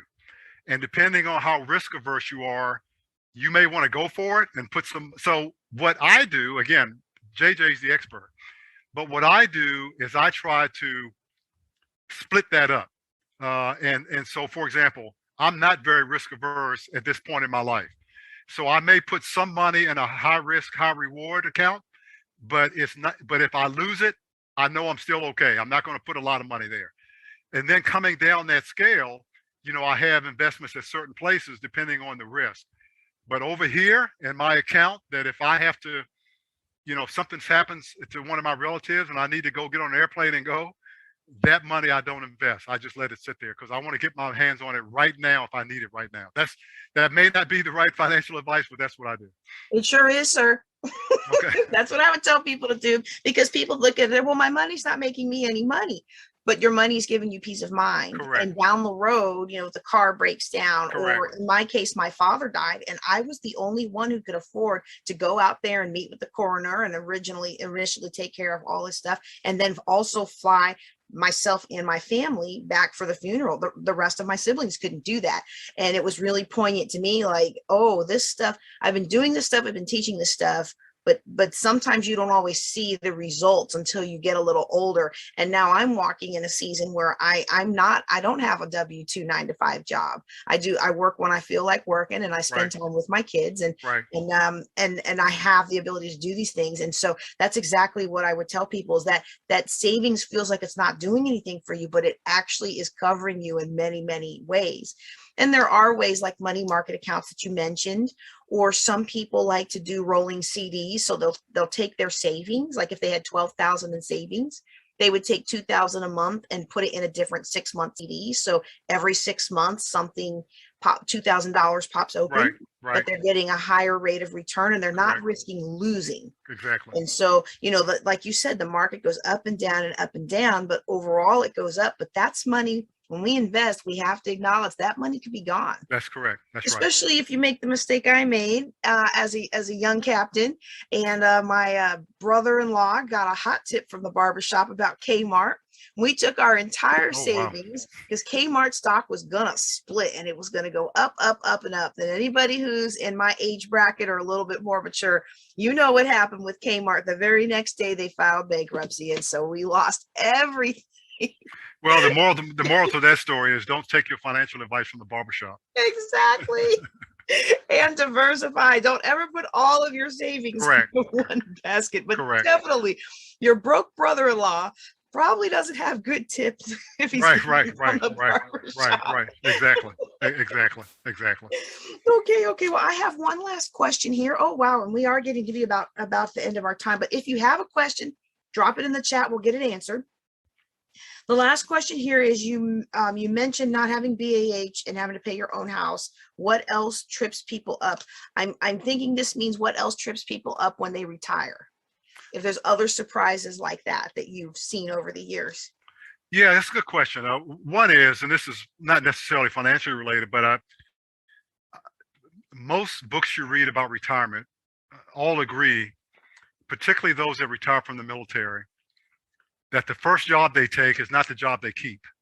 And the reason is because if you spend 20, 30 years in the military, you are so used to working and you're so used to having that security of a paycheck. We often jump at the first job opportunity that comes along because we want that security back. And by the way, I did the same thing. But what I should have done in hindsight was listen to my mentors who said, look, don't rush. You've got a retirement pay coming in that will carry you for a while. So you don't have to go rush out and get a job right now. Take some time off. Go walk in the park. Think about what you want to do with the next phase of your life and then start going down that road. JJ mentioned this about her own personal life, but my goal, and obviously it was her goal, I think most people would like to be in a position where you're working because you enjoy the work and you want to work, but you're not working because you need the money. And that is trust me, that's a great place to be, because then you can be very selective about what you do. And the saying that goes, if you love what you do, you'll never work a day in your life, is absolutely true. The job I have now, I come in here almost every day. Even during the pandemic, when we were locked, well, we're still in pandemic, when we were locked down, the country was locked down, I was still in here every day. Not because I had to be here, because everybody else was gone, so it was safe. And not because I needed the money, because I was going to get paid anyway, because I enjoy what I'm doing. And I wanted to be here and I wanted to be engaged in the business.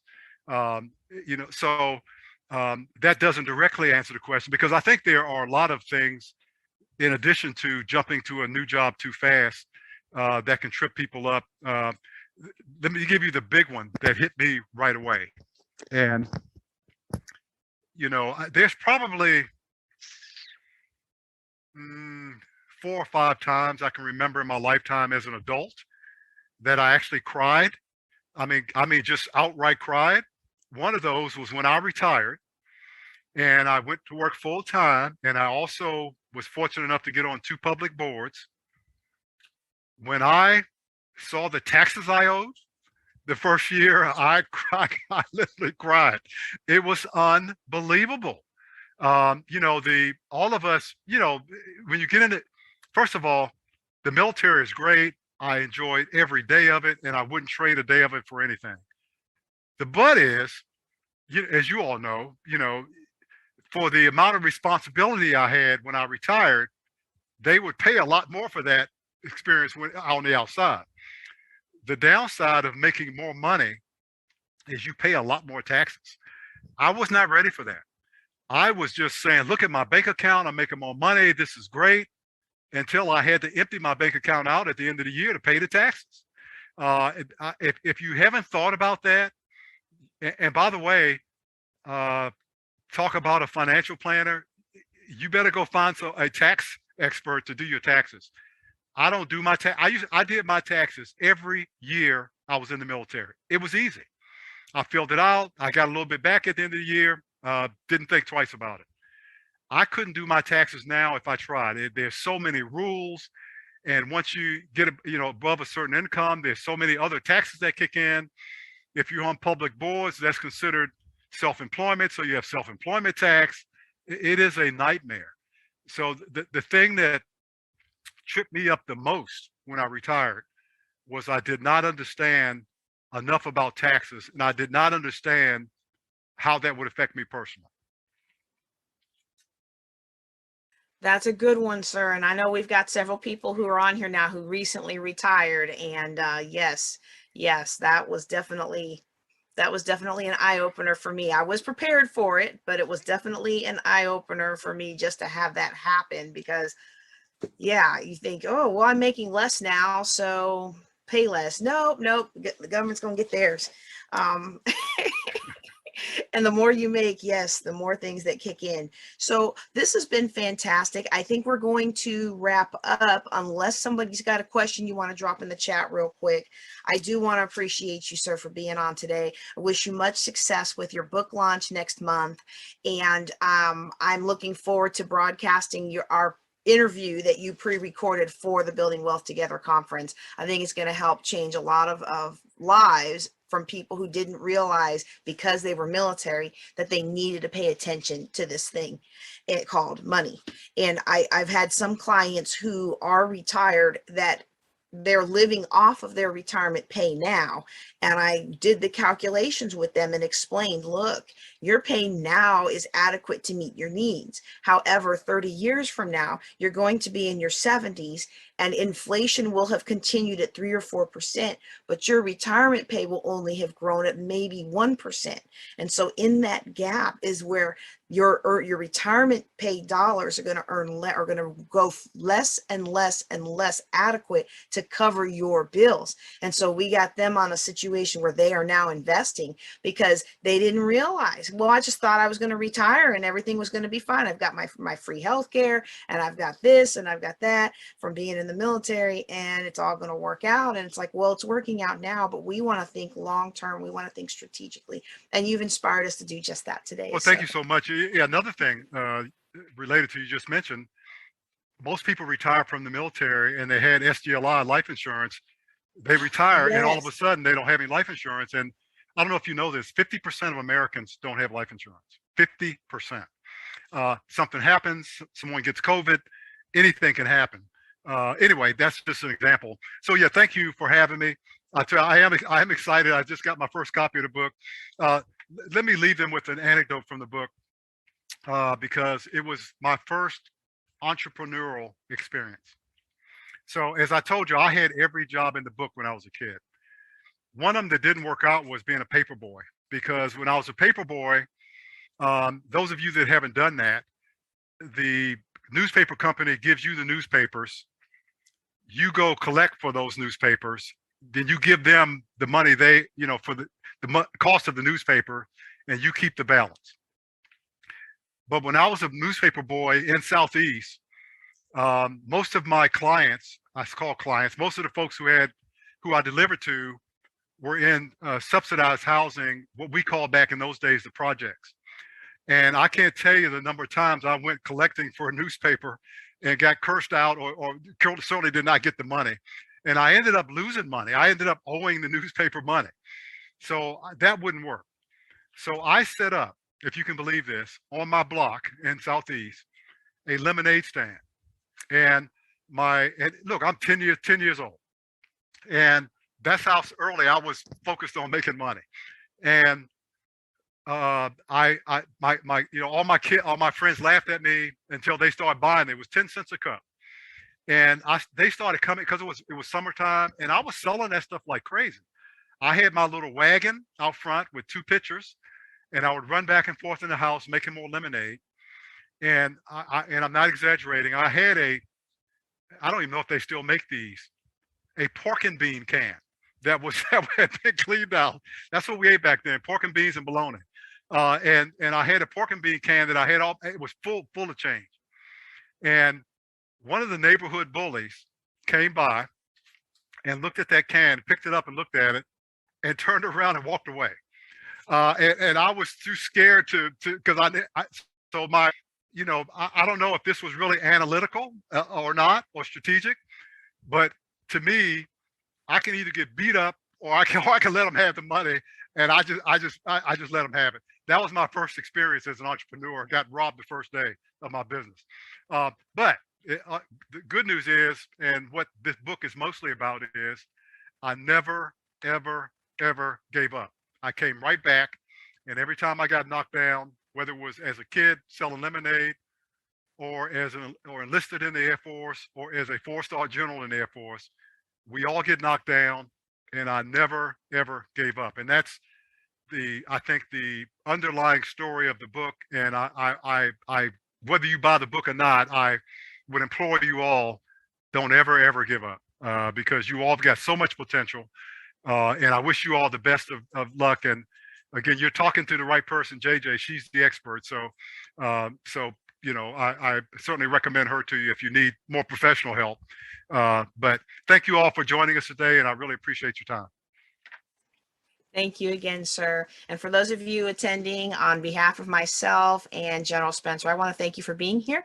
Don't forget to check out his book. You can drop the links in the chat. I'm going to drop it again for those of you who are new. You can check out his book. I made a short link for it, jjclink.com/darkhorse. And then you can also check out his website at generallarryspencer.com.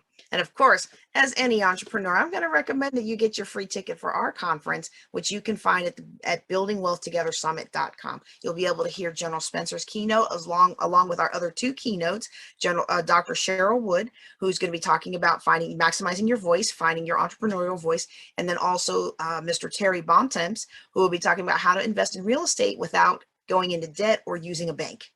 Subject to my favorite real estate strategy. You got to be on there. You got to be on there. All right. Again, everybody, y'all take care. Be blessed. And General Spencer, thanks again.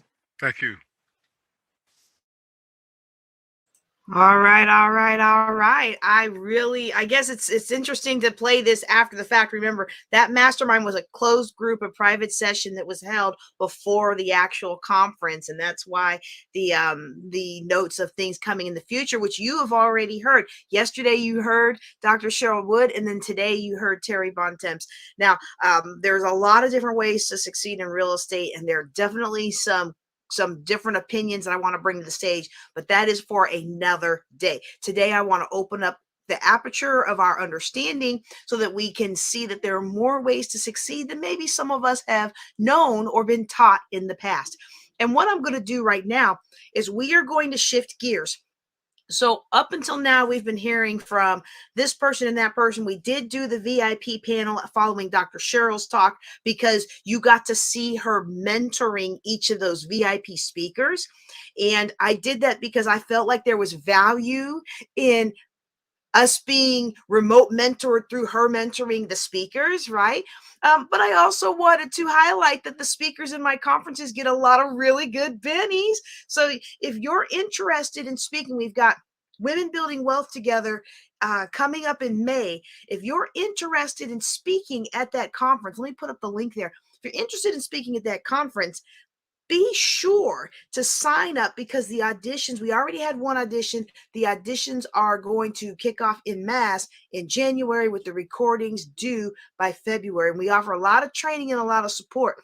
But if you come in the last week of February, you don't have time to take advantage of all the support and all the training. Okay. So now what we're going to do is we're going to shift to the panels Whereas in the past, other than that one panel, you've been seeing a lot of our individual keynoters. Now we're going to shift to a panel, and our first panel is going to be about creating multiple streams of income. Now, General Spencer's talk was mainly focused on the military. It's very applicable to anybody who's working a solid W-2, you know how much you're going to get paid this month and next month kind of job, right?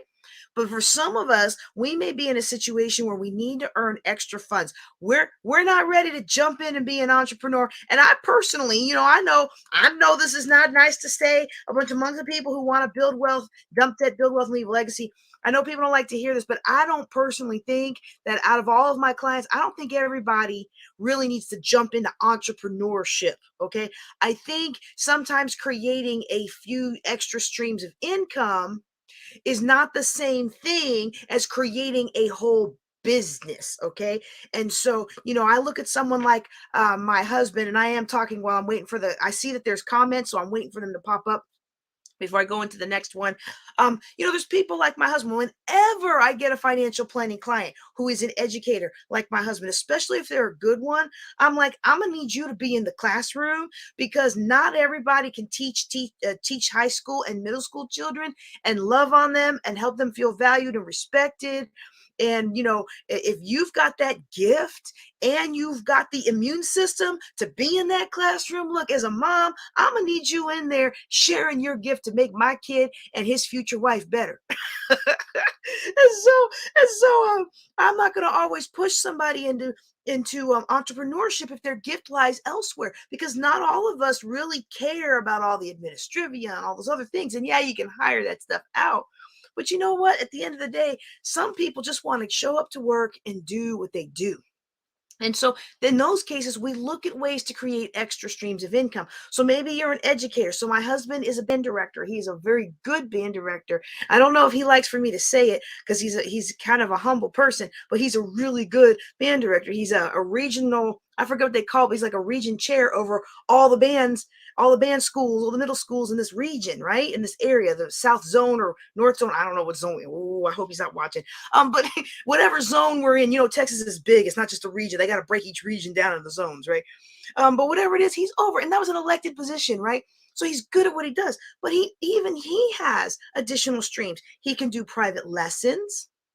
Although he doesn't charge the students in our ISD and our school district, he doesn't charge them. He'll meet with them all day long, and they make it to state. That's how good my husband is, y'all.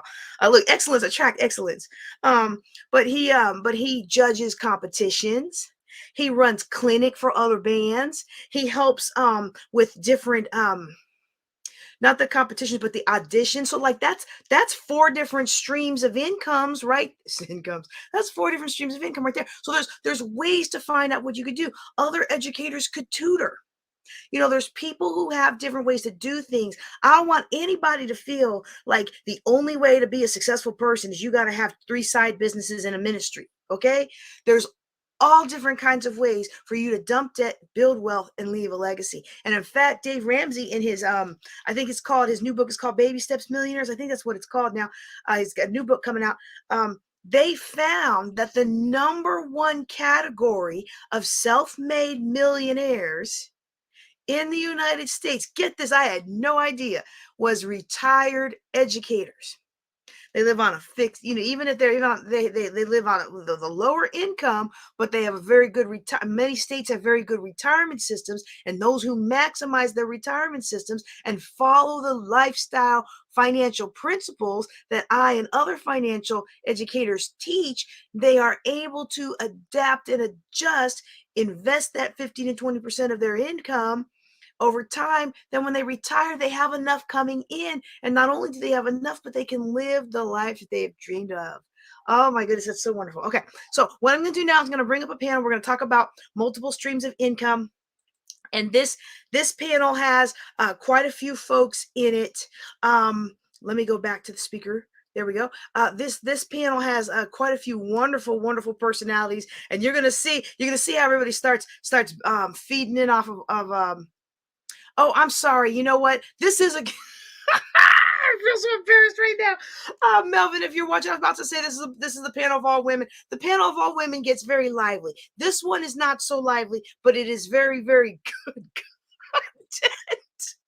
This is going to feature Melvin Capers and Shantae Cuellar, and they're going to be talking about how to create multiple streams of income.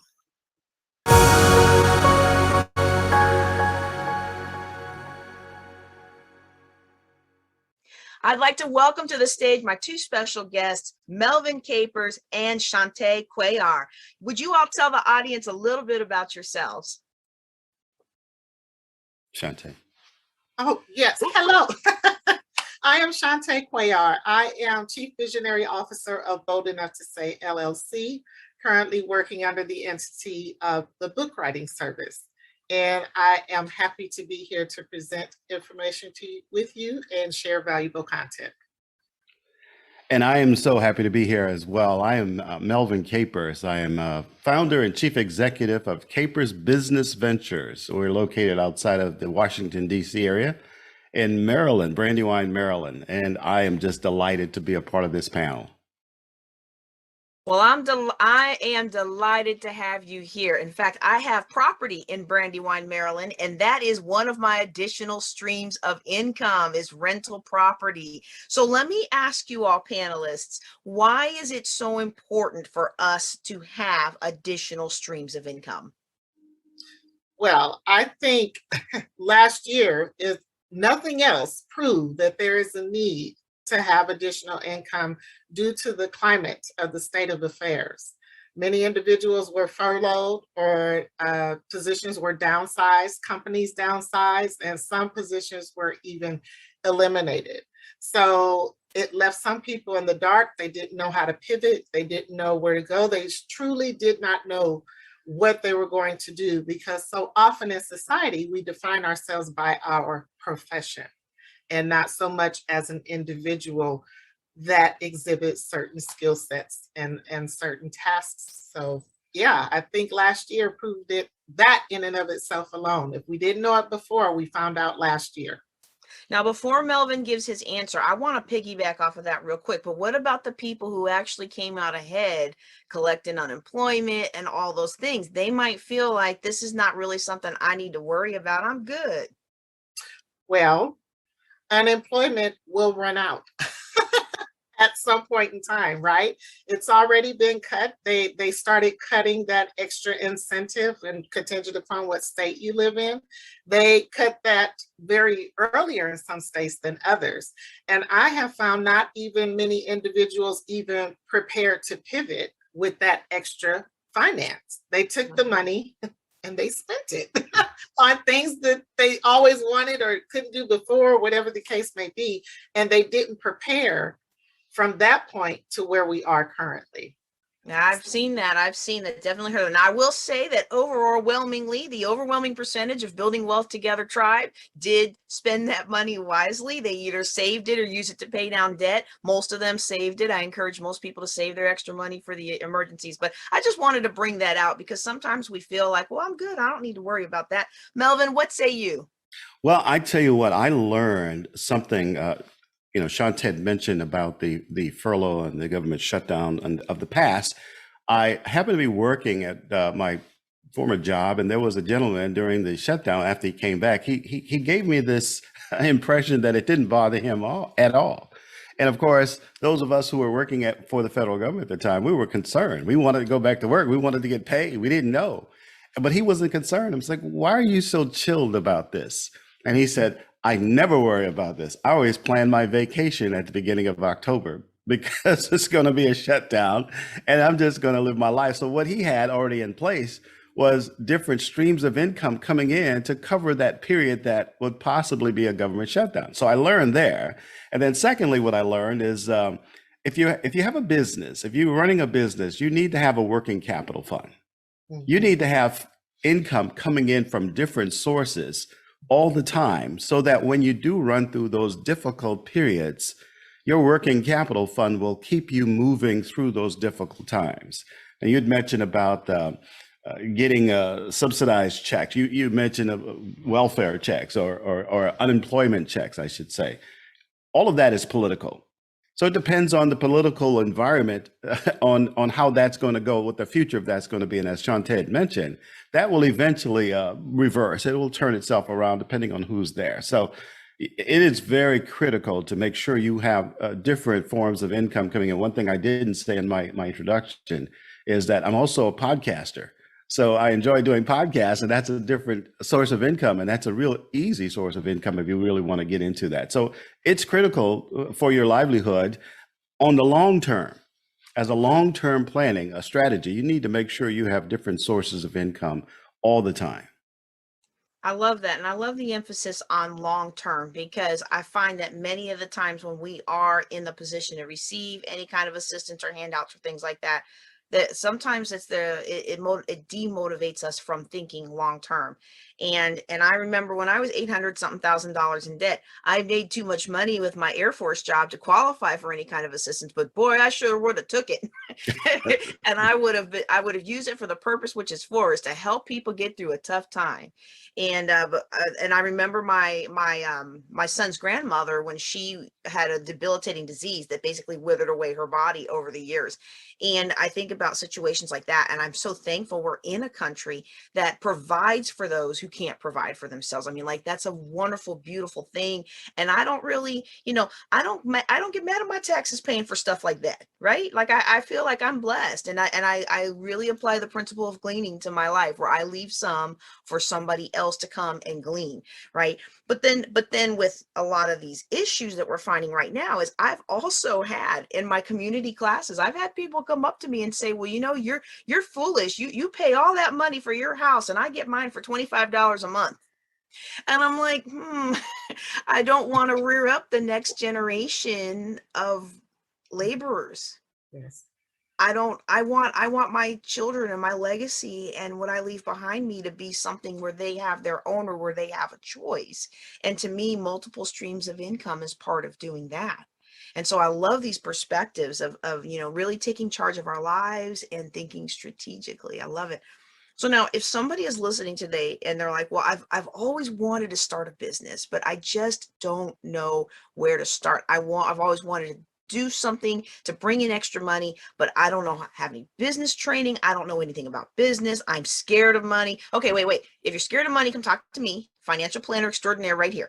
But if somebody is just like, I don't know where to start, what would you all recommend for them? I always say that there is something within you that you can capitalize on. God has instilled in each and every one of us a gift of some sort. My writing service came about. I used to write as a young child, poetry, but I was a nurse by profession for 14 years.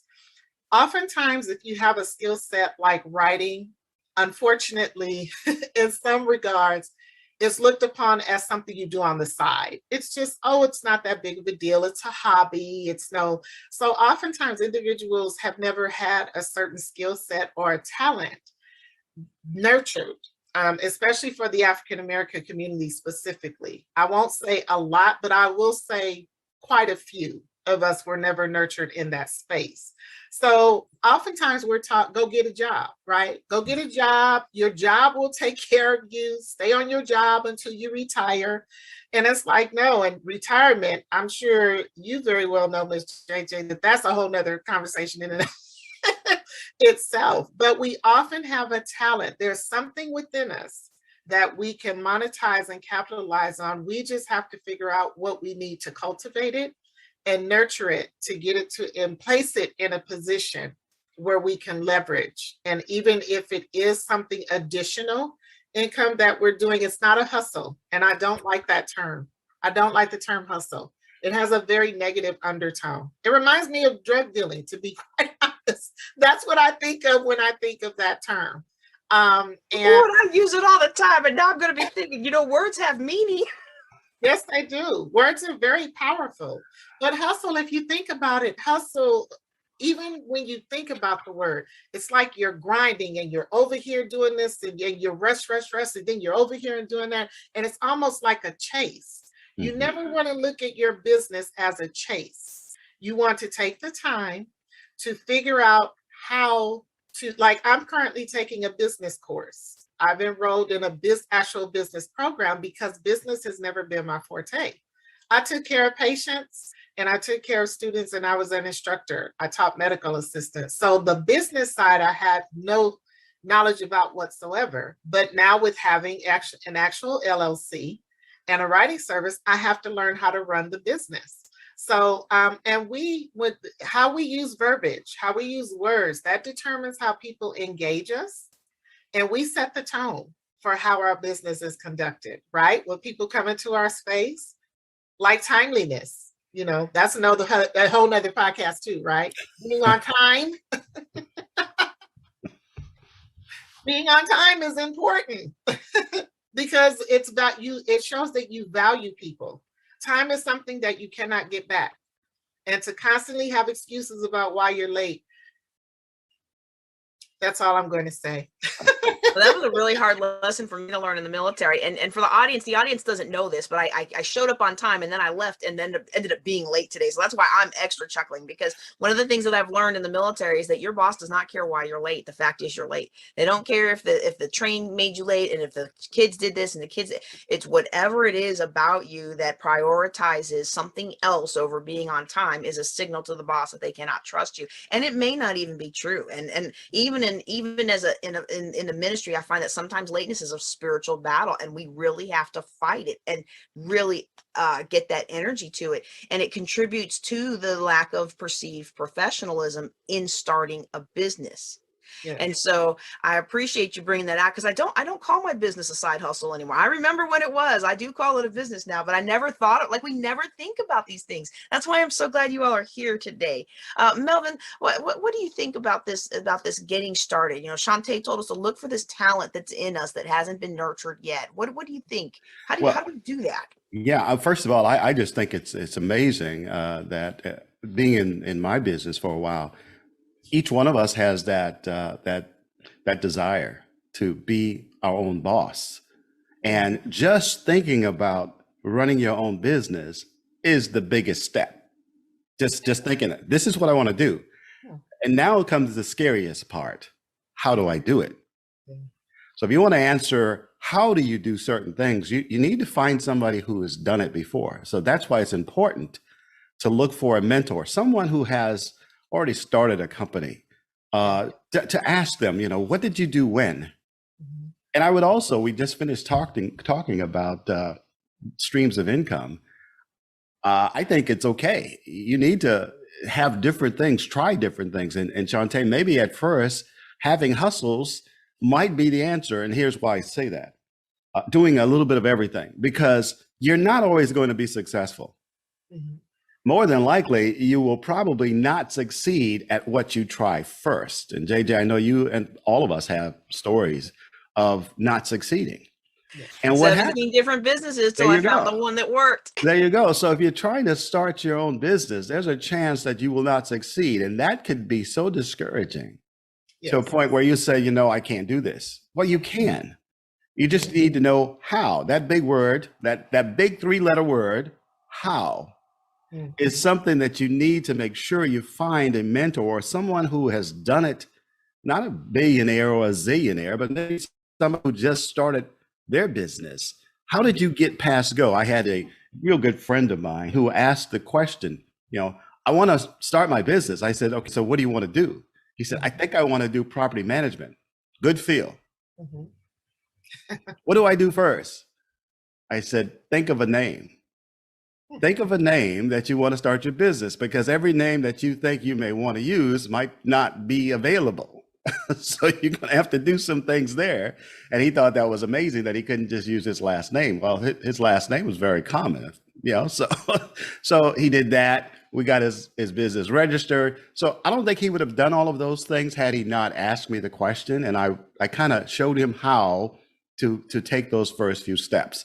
So, but I also told him, you're going to be successful right around year 5. He looked at me like, year 5, and I just used that as a common, point to say, don't worry about making money until year 5, and you're going to spend a lot of money too. So be ready for that. So the point is, I shared with him how I did what I did. And it was helpful. I think he did get his company registered, his name registered, also registered with the state. Hadn't done anything yet with it, but at least he started. And so don't back away from a dream.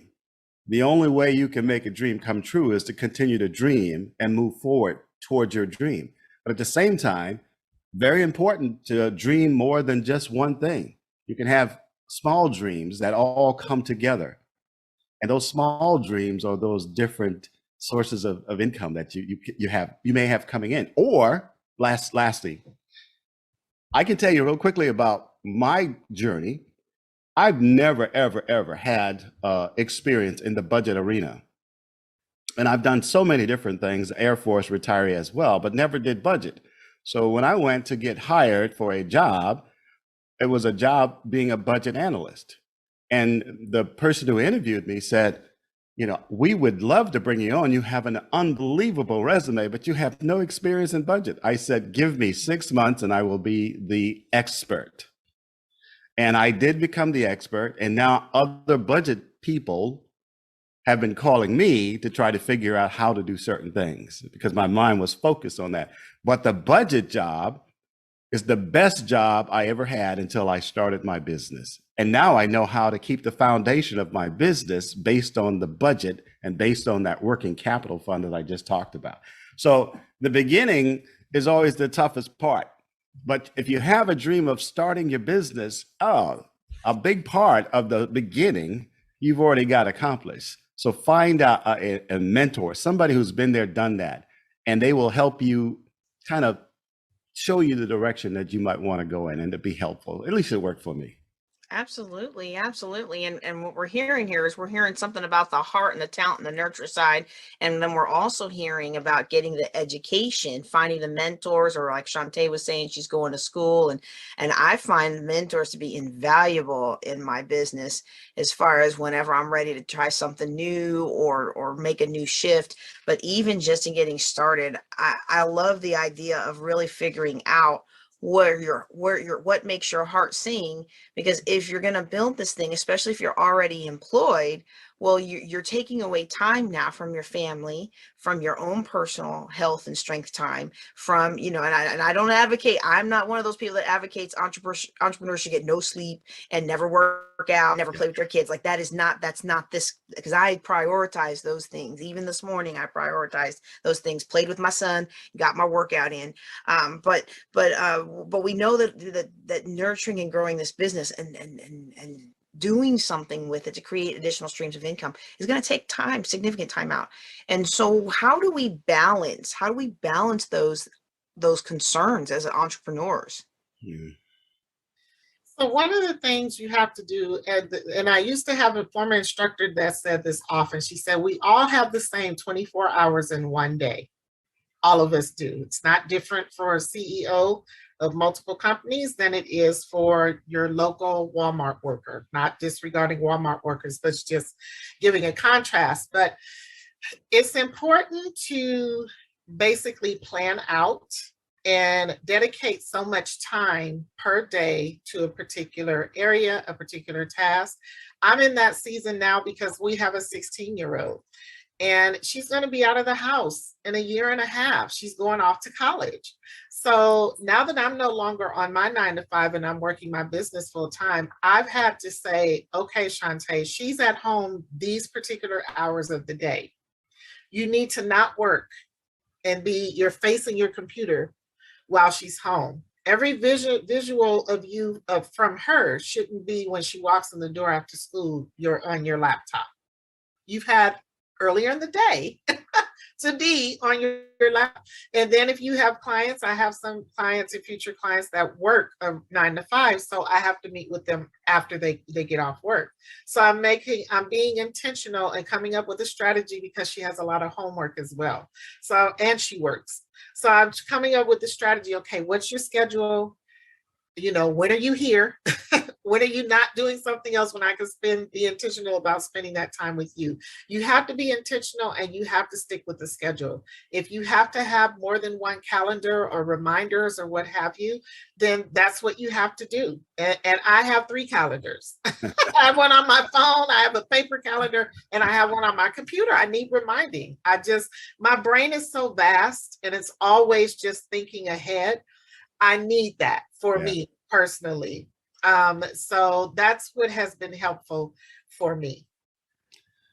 Yeah, I call myself a yellow bookish type of person. And what I mean by that, I have to keep things in a yellow book. You know, when you used to go to the store and you say, whatever title you're looking for dummy, it's always in the yellow book. Well, that's how I run my life. I do the same thing Shantae does, but I keep it, I refer to it as my yellow book way of doing things. And all I do is I believe that it works for me to do a to-do list, just a to-do list, write down top 10 things that you must do. Now, if on that to-do list, you don't have something on there about your health, going for a walk, talking to your kids or whatever, but write it down on a to-do list and put it in front of you so you can see it. Here's why. Yes. During a day, your mind as an entrepreneur is going everywhere. It's like, it's going everywhere. And you want to keep your focus. If you have a to-do list in front of you, you're going to stay focused on those 10 items or 11 items or how many ever items you have. It's still going to go all over the place. And we're going to chase the next shiny object. But if you keep focused on that to-do list, and if you have an item on there, say workout, that's one of the things you're going to do. Now, you may not do at the time, like Shantae said, on the schedule that you have dedicated for it, but it's on your to-do list. And if you didn't get to it today, then you need to get to it tomorrow, but you need to be committed to your to-do list. I keep it very yellow bookish, very simple. And you absolutely have to have your health on your to-do list. Yeah. Because JJ, and you just said it, you'll find yourself early in the morning, 1, 2, 3 o'clock in the morning in front of your computer working, doing something because you feel like you're not getting enough done. Well, you're never going to get enough done. As Shantae said, you only have 24 hours. You're never going to get enough done. And you have to sleep. And some of us will sleep in front of our computers while we're thinking about the next strategy. But if you keep it simple and just do a to-do list and make sure you put something in there that's relevant to you and your family. Because even as an entrepreneur, if you're going through tough times, your loving family is going through tougher times watching you and being sometimes cast off because you're so focused on what you're doing. And you need that health, you need that family, you need that circle, you need that support to continue to move forward. So me, I do the yellow bookish thing, try to keep it simple. And even if I have to put that to-do list on my computer screen, when I'm looking over here, it's like, I need to stop. I need to stop to take a nap. I need to stop to go on the treadmill, or I need to stop and go for a walk. Last thing I'll say here on this question, JJ, I use my yellow bookish to-do list and I use my hourglass. Here's why I use an hourglass, because every sand particle that drops, you can't get it back. So you have to use every minute of your life as precious time. And so use that hourglass, that time, to make sure you commit to yourself and to your family. Once you do all of that, everything else will fall in line and you will be successful. I'm a yellow bookish type of guy. I try to keep it as simple as possible. My only problem is I talk too much. Well, talking is a good thing when you got good things to say. But I tell you, I would not have believed it if I hadn't experienced it. The change in energy of my boys when I pulled out my phone and I blocked off my school pickup time so clients couldn't book themselves for a phone call while I was running around. I mean, to me, it's like, look, you're in that line that if you are watching today and you are not a parent who does car pickup line, you do not know the ridiculousness of sitting there for an hour and a half twice a day And then I've got 2 boys. So, if I've got to bounce from this school to this school and there's like 2 other schools in between with all their school zones and all their parents waiting. So it's 3 or so hours of my life I will never get back every day. So I was like, yeah, I'm going to be a smart entrepreneur. I'm going to let people book their quick calls and their discovery calls on the phone while I'm sitting there waiting, right? But they would always spill into the time where I'm picking up my son. And of course, I'm having this call and the client's having a breakdown and they're about ready to give me their credit card. And of course, I'm not going to cut it off to say hi to my kid. I literally had to program it in. And both the 5-year-old and the 15-year-old who are about to be 6 and 16 here in a week, their entire countenance changed when they saw that I put them in my phone. Yep. Pickup time. The pickup time is sacred, and they know that they can talk my ear off. And now they talk my ear off. And for me, it's having that prioritization and knowing that this is my desire. I'm building this empire, but when I get that empire built, I want my family there with me. I want to know that when my boys are out there, productive members of society, I don't need them calling Dr. Laura talking about my mom kicked me to the curb so she could build her millions. I don't need that. I'm gonna build my millions with them by my side so they can build their own. So I'm loving this. And the reason I'm saying this is to really piggyback what they have told you, our audience today. If I was sitting in the audience and I had never done these things, I wouldn't have realized it, and I wouldn't have thought that what Melvin and Shantae just said was as important. But really, we're talking about this up front because it will magnify your productivity and your success in everything that you do for a side business or hustle. I was about to say it. Shantae, you got me thinking. Now.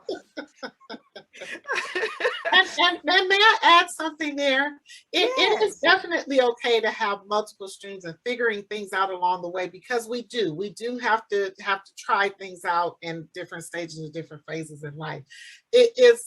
I didn't mean to give the indication that you can't do that. We just don't have to tie the word hustle to it. If that makes sense. Words have energy and meaning, and it's funny how you don't think about something until somebody brings it up and you're like, ooh, what have I been speaking over my life? Have I been speaking hustle and scarcity and always having a grind? I have a business now, and look, I am no stranger to hustle, grind, or any of that, right? And I work hard. I believe I work hard, but I have a business now that is a lot of fun. I get to interview cool people like you guys all day long. And then I get to play with my kids and cook for my husband and relax and do fun things. Like I like, you couldn't pay me to go back to work enough to give up this life right now, right? So I mean, yeah. So yes, I think it's important. I also think it's important when we think about this, just as a bonus. And then I'm going to ask you all about getting started with your talents. When we speak things over our lives, it carries so much power that either adds to or detracts from our success. And so it's kind of like the example of the waiter who says, well, y'all don't have any room for dessert, do you? And you think, well, no, I sure don't. What the waiter should be says, I know you save room for dessert. I know you're going to want this fabulous one and this fabulous one. The difference in the words and us trying to be accommodating to others, sometimes we are putting ourselves down, and that's lodging in that subconscious. And then that shows up when we try to show out. And so this has been very, very, very good discussion. And I want to kind of shift perspective just a little bit to what are the little things that people can do right now. And I forget which one of you mentioned it, but somebody made the comment about doing some small things here and they all add up. And it made me think about my microsites. So when the internet was first, I'm older than I look, y'all. The internet first came out.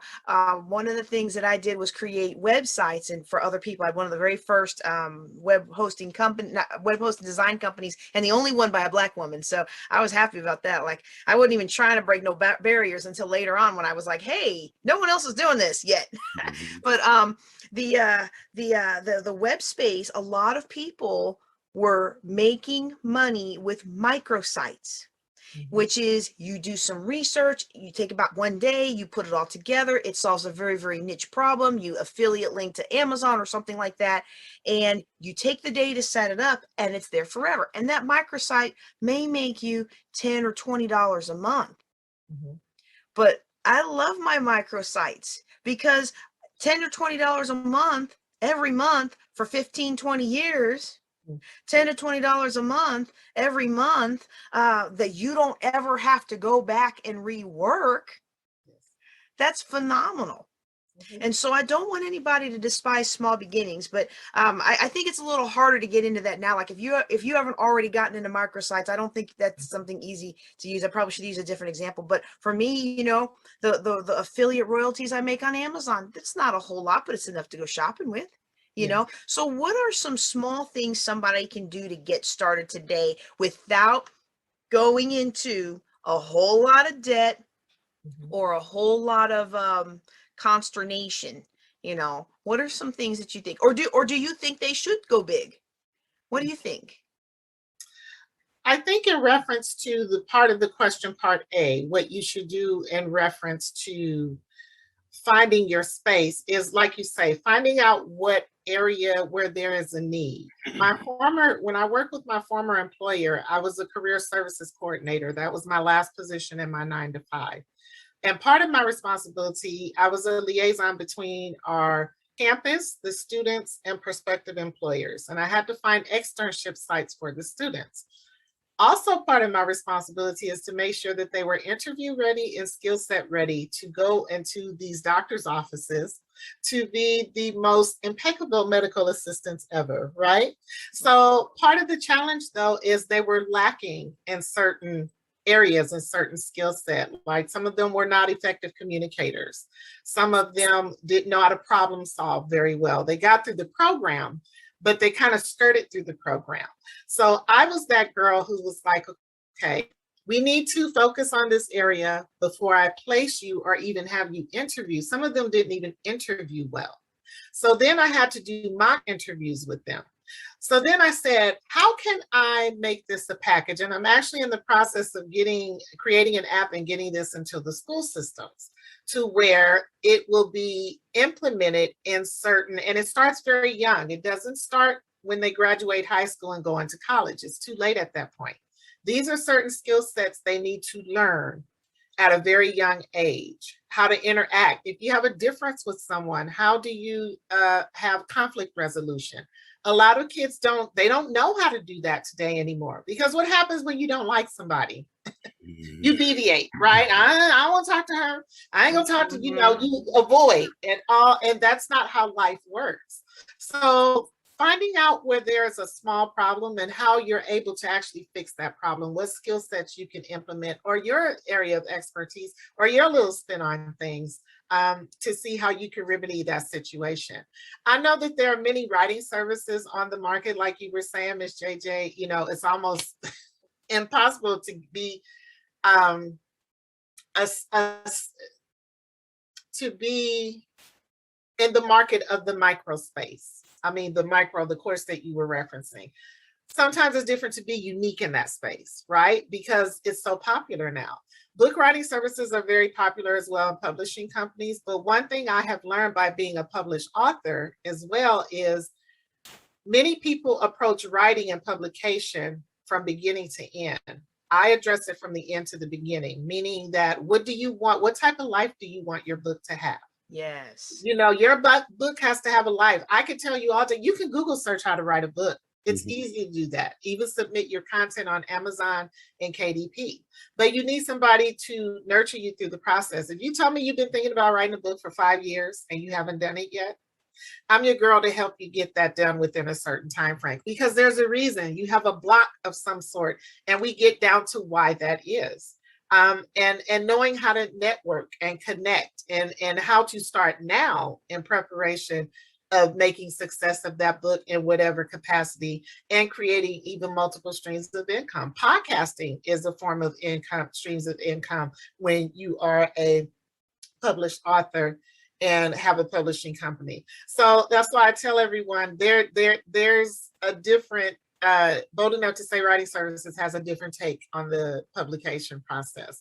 So again, just finding what that is wrong in that particular area and finding a way to fix. And it can be something very small, doesn't have to be major, because that's what people are looking for anyway. And so what you've done with both of those, both with the conflict resolution or interview skills or anything, that kind of app thing that you're working on, and also the publishing assistance that you provide, you found a localized problem and Yes, you found a way to solve it for the people that have that localized problem. They know right away, I need that. indeed. Absolutely. Okay. For Okay. helping me with my verbiage. Yeah, well, hey, I've got what, 11, 12 books. Some of them are anthologies, but most of them I've done either cover to cover, or I've bought the licensed content and adapted it to meet my audience. And I'll Yes. tell you, writing the book is not how you make money with the book. So if you want to write a book and you think, oh, that's how I'm going to make my extra money, you need to get with somebody like Melvin was saying. You need to bring in an expert who's done that thing and Yeah. actually made money with their book. And I'm not just talking about, oh, I'm an Amazon #1 best-selling author in the Right. category of purple, pink, and lavender bedding. Like, you have to make sure that somebody's actually made some real, no kidding money with this, if that's your goal, if that's your end purpose. Melvin, I see you nodding your head over there. You can see why I brought Shantae into this conversation, because she has multiple streams of income and continues to generate new ones. What do you think about someone who's in federal service and wants to start adding additional streams of income? Well, I think it's just the next step. Okay. It's the next step to add additional streams of income when you're in because you're not going to always be in the federal service. I mean, my mindset when I was in the Army my mindset when I was in the Air Force, I don't know why I said Army. What happened there? So please edit that out. My mindset. When does that ever happen? My mindset when I was in the Air Force was eventually you'll have to take the uniform off one way or another. It's coming off.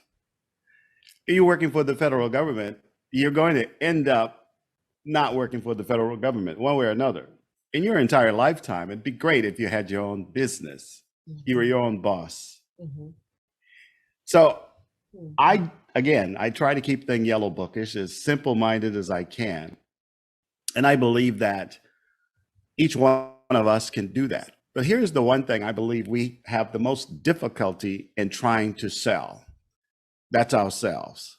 For those of us who have books, we've already sold ourselves. We've gotten over that hump because we're out there, we're publishing our words.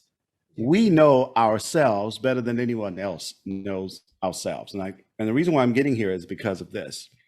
Is one thing we have to do is you'd ask us to start by telling you a little something about ourselves, our bio. We don't like talking about ourselves. We don't like going on and on and on talking about ourselves, about our accomplishments. We'd rather somebody else do that. So we need to start by writing our bios, just focusing on a bio, because somebody's going to ask you to give you their bio. Secondly, you need to work on a 5-minute pitch.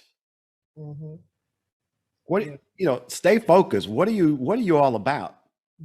And then do a 30-second elevator pitch, but focus on those by thinking about yourself, because your best customer is yourself. The best salesperson is yourself. But some of the things that Shantae was saying, that these young people were ready to go out and do things, but they were, they lacked the skill in interviewing, or lacked the skill. They lacked the self-concept or the self-development parts that they really need to work on themselves. So they can start by working on their bios, start by working on a 5-minute pitch, a 30-second elevator pitch about yourself. And once you get confident in selling yourself, then you can start to go elsewhere and do different things, because you believe in who you are, because you already know who you are. And to me, that is one of the things that slows us down is we are not sure of who we are, or we're not excited to tell people who we are. So we lack that confidence. We have to have that confidence. So be your first customer, sell yourself, keep things simple, because if you don't sell yourself, nobody else is going to buy your services or your product. Yeah. So you got to start with yourself to build your self-confidence up. And I like I said, I can go on and on, but it starts with yourself, and you have to believe in yourself. And if you talk too much like I do, then be happy about it, because you'll never go quiet. But you want to be relevant. But you can learn how to be relevant over time. Yeah. All of that has to do with being an entrepreneur. All of that has to do with working for someone and then being your own boss. Once you're your own boss, the only person who's going to speak highly of you is yourself. So I think that was one of the hard things to adjust to, is that I love having my own business, but it was like, wait a second, I don't have anybody giving me any winner of the quarter awards. My reward is the money in the bank, and that's, or the, the exposure or the speaking, or hey, we want you in this magazine, or we want you on this show. That's an reward in and of itself, but it's all coming from the results of my effort. Right. I don't have to work for anybody. I don't have to show up when they want me to show up, and I don't have to do anything I don't want to do. But if I ain't working, I ain't getting paid. So it's a very interesting perspective, and I really appreciate the insight that you guys are bringing in. One other question. I know we're going to be winding down on time here, but we have maybe about 7 or 8 minutes left. There's 2 other things that I kind of want to talk about, and one is the ready-made business. All day long, if I'm on public transportation, or if I'm at Walmart, or if I'm at something, all day long, I'm going to get people ask me what I like to learn about their business opportunity that's going to help me have financial freedom and spend more time with my family. And I'm like, I would love to hear about that, because that's exactly what I'm doing. And I have an affiliate program if you would like to have the same options in your life. But that's usually not what they mean. They want me to join their business opportunity, network marketing. Do you think that... Wait, that was going to come out the wrong way. I believe personally that network marketing, the right network marketing companies, can help somebody get started and get accustomed to having some wins in business. But I also think that there are many others that really fail to deliver. And those people come to me as a financial planner, trying to figure out how to get out of all this debt and how to extricate themselves from these companies. And so I'm hopeful that you all can help me talk with the audience today about the right and wrong ways to approach any of these kinds of business opportunities that might fall into their laps. Honestly, I'm still on a learning curve in that space. Okay. And you're right. The connection with the right individuals is very key. And you have to know and understand what exactly it is that you're looking for. And what they can contribute to you, and vice versa, what you can contribute to them as well. And again, I'm still kind of on a learning curve in that space. So that part, I don't have much information for you in reference to that, but I'm learning. I will. Well, and I think what you just said is really key, because I know that I'm one of those people that if I can get a discount by signing up for your business, I'll do it. I'll get the discount on my makeup. I'll get the discount on the toys, like whatever phase of life I'm in, I will jump into one of those just so I can get the discount. And so I've experienced some that are, they have good support systems and the people operate with integrity.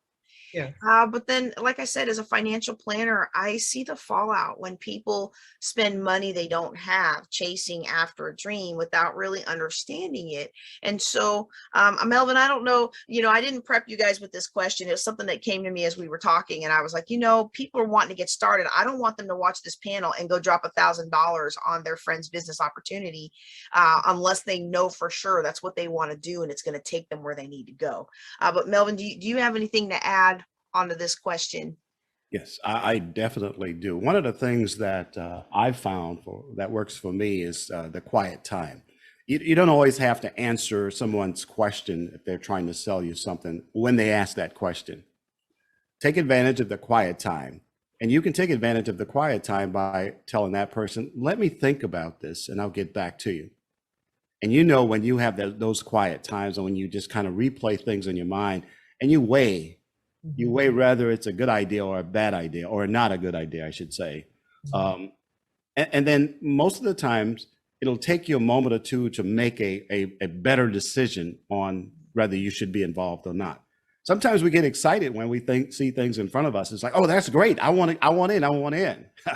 And that's that emotional, purchasing emotionally, and you don't want to do that all the time, because you can throw a lot of money at things that you don't need, and you really find out later on you don't need it when you have those quiet times and you think about it. So learn how to say, let me give this some thought and I'll get back to you. Or use a complete sentence that I use more frequently than I used to, and that's no, thank you. Pretty No. direct, yes. And don't feel bad about it, because you're looking out for your business, and you have to make decisions that's going to be impactful positively in the long run. So don't rush into things so quickly. If you want your business to be around for a long period of time, you don't have to give an answer right away. Think about it.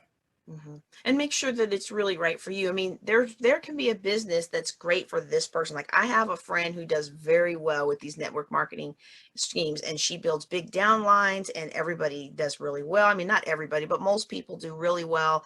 And she'll get up to 7 or so figures, and then she'll hop to the next one and to the next one. Her expertise isn't necessarily in the product itself. It's in motivating people to go through that process and become successful, so that she is then also successful based on their work. And that's fantastic, and I love that for her. But I'm having the same effect in my space, and it's more fun for me to make my living the way I do, and it's more aligned to my personality. So it's not that anything is right or wrong, but it's making sure, well, actually, let me take that back. There are some that are just plain wrong. But that's any business opportunity. You can buy into a franchise that's poorly constructed, and it's going to lose you money from day one. Right. I mean, it takes doing that analysis. And what did Melvin tell us earlier we can use to help us with that? Mentors who will help us understand. And it also goes into what Shantae was talking about as far as knowing your goals. What is the end goal? Begin with the end in mind. Because when I sign up for XYZ makeup company, I already know I'm not going to make millions with this. I like what I do, but I am going to have control over when I purchase and get the discounts of purchasing and blah, blah, blah, blah, right?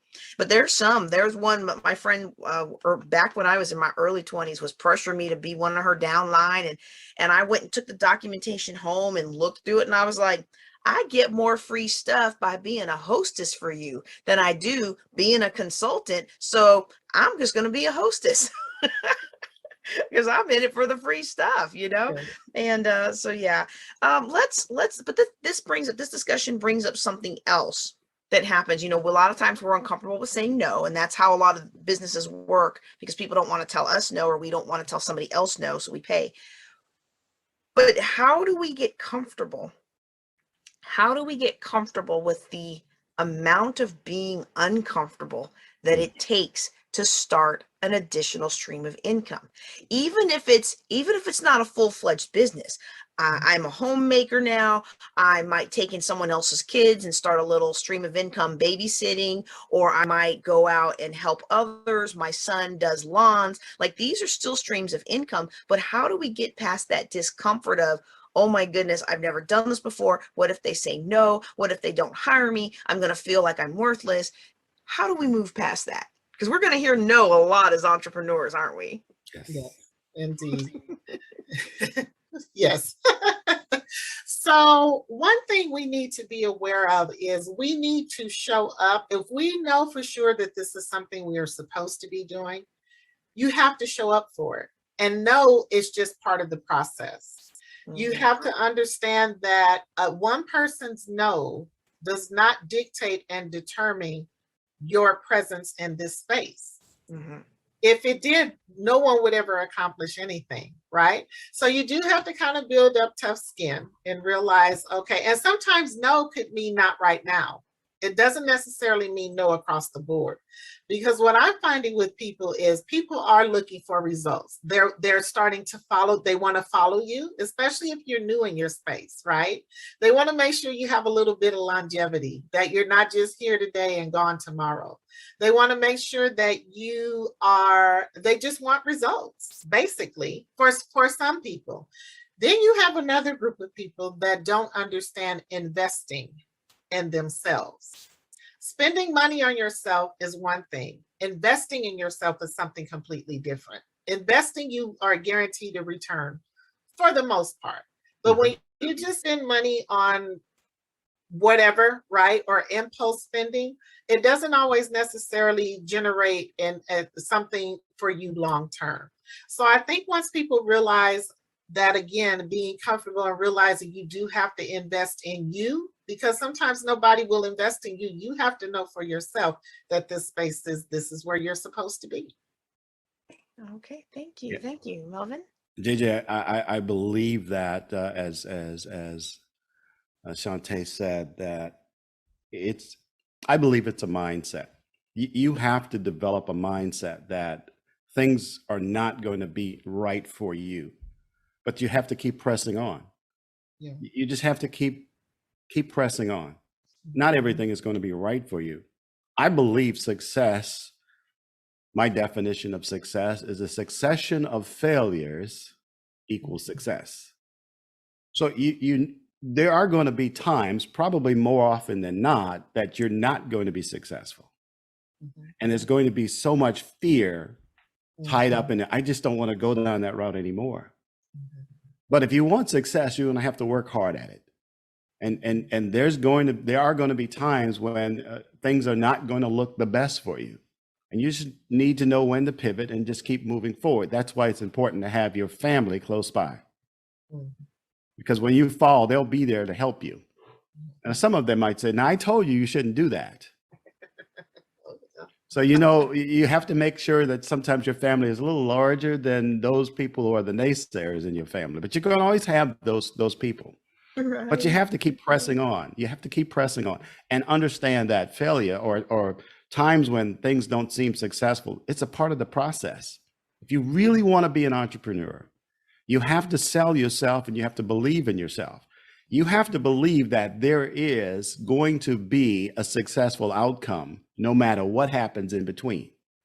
Yeah. So you just have to be determined and you have to be persistent. And you have to understand that not everybody is going to be on your side. That's why it's important to build your bio. That's why it's important to have yourself as your number one customer and your number one salesperson. If you believe in yourself, then everything else comes second. I love it. I love it. Thank you both for such wonderful insight. I think you've given people some no kidding practical tools that they can put into place, as well as some of the thought work that needs to go behind really understanding why you're doing what you're doing when you want to create multiple streams of income. On behalf of the audience, again, I want to thank you all for being here. And for those of you who are watching today, I want you to reach out and support both Melvin and Shantae and let them know how much you have gained from this talk. Would you all give your contact information real quick? Shantae, let's start with you. Yes, my contact information, Calendly link is Shantae, CHONTAE, speaks, SPEAKS.com. That's where I can be reached. I have my books, my Calendly, everything. That's where I'm reachable. And I am, like I said, the founder and chief executive of Capers Business Ventures. You can find me at cbvservices.com/home. That's how you get to my homepage. Find out everything about me. If you want to send me an email, send me an email at melvin.capers@cbvservices.com. Well, thank you both very much for being here. And thank you, audience, for watching today. Or if you're listening to this in the audio format, thank you for listening. We just appreciate you being here. And most of all, I appreciate you taking the time to invest in yourself with this world-class business, entrepreneurial, and wealth building education. I'm JJ Conway. That's a wrap for today. Y'all take care and be blessed.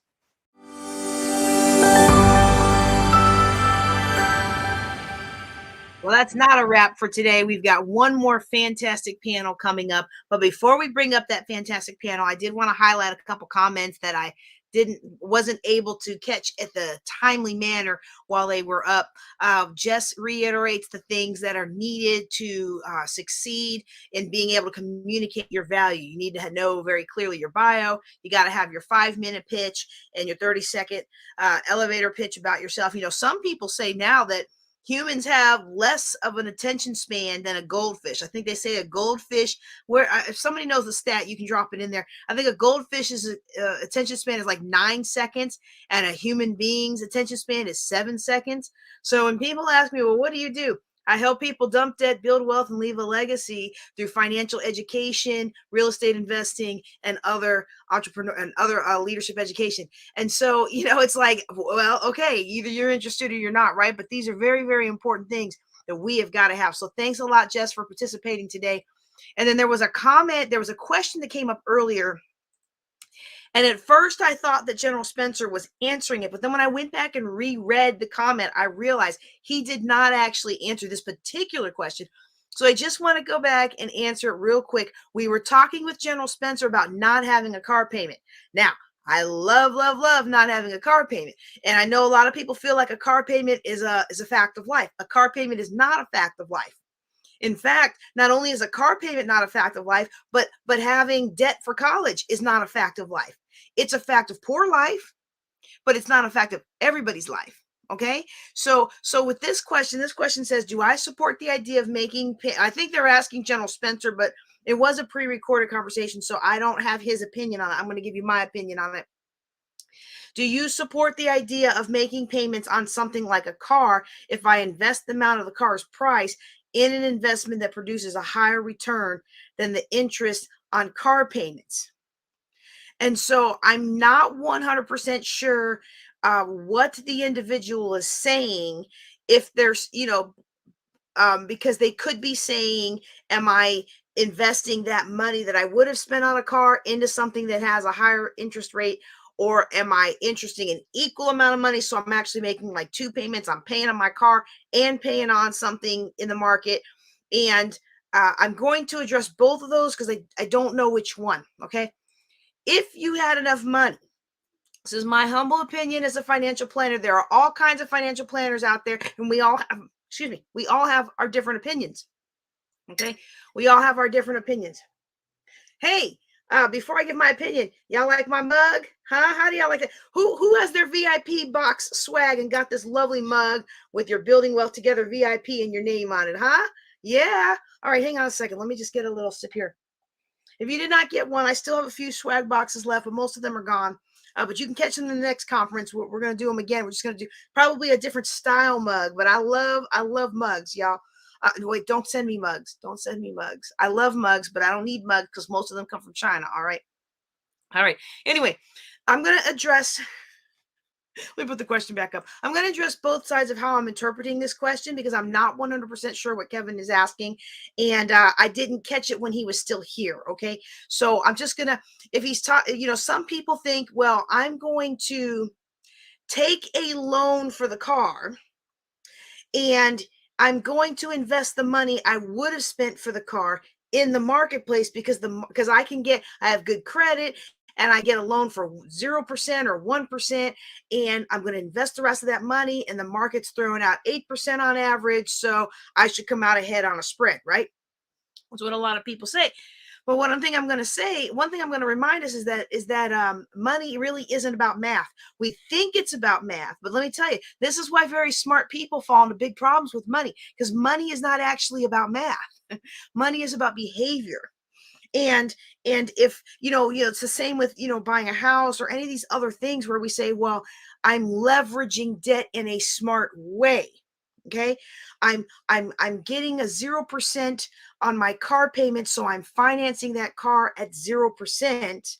And then I'm going to invest over here and I'm going to make more. So it's better for me to invest and make more. But the thing is energetically and realistically, you are beholden to that bank. That car is not really your car. Now you might have a piece of paper, a title piece of paper that says it's your car, but it's not really your car. And if something goes wrong, then now that bank can come and take that asset away from you. In addition, things like cars are rarely investments. Cars, nice pocketbooks, jewelry, most of that stuff, we're sold it as investments because they know that if we call it an investment, we're willing to spend more. I'm going to invest in myself. I'm going to invest in myself with a fur, y'all. I'm going to invest in myself with a Dooney. I'm going to invest with myself with some Christian Louboutin shoes. I'm going to invest in myself. Well, those things do not go up in value, generally speaking, when you take them home. And then some people say, well, I'm going to invest in the Middle Eastern rugs because they appreciate. But that rug is not making you any money, and you don't know that your kids are going to spill milk all over it. And I remember buying my RAV4, and I was so excited to buy a car that I could afford and afford to pay for.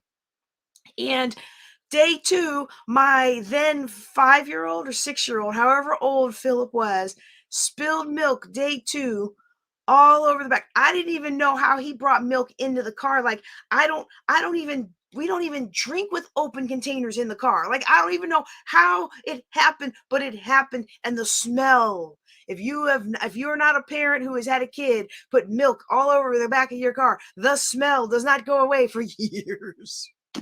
Right? So I am not a big fan of taking loans for things that don't I'm not a big fan about taking loans for things anyway, but other than the house you're living in, and even then I think there are some strategies, or if you're not married to a particular kind of house, you can use some of these creative real estate strategies to be able to acquire property without having a loan.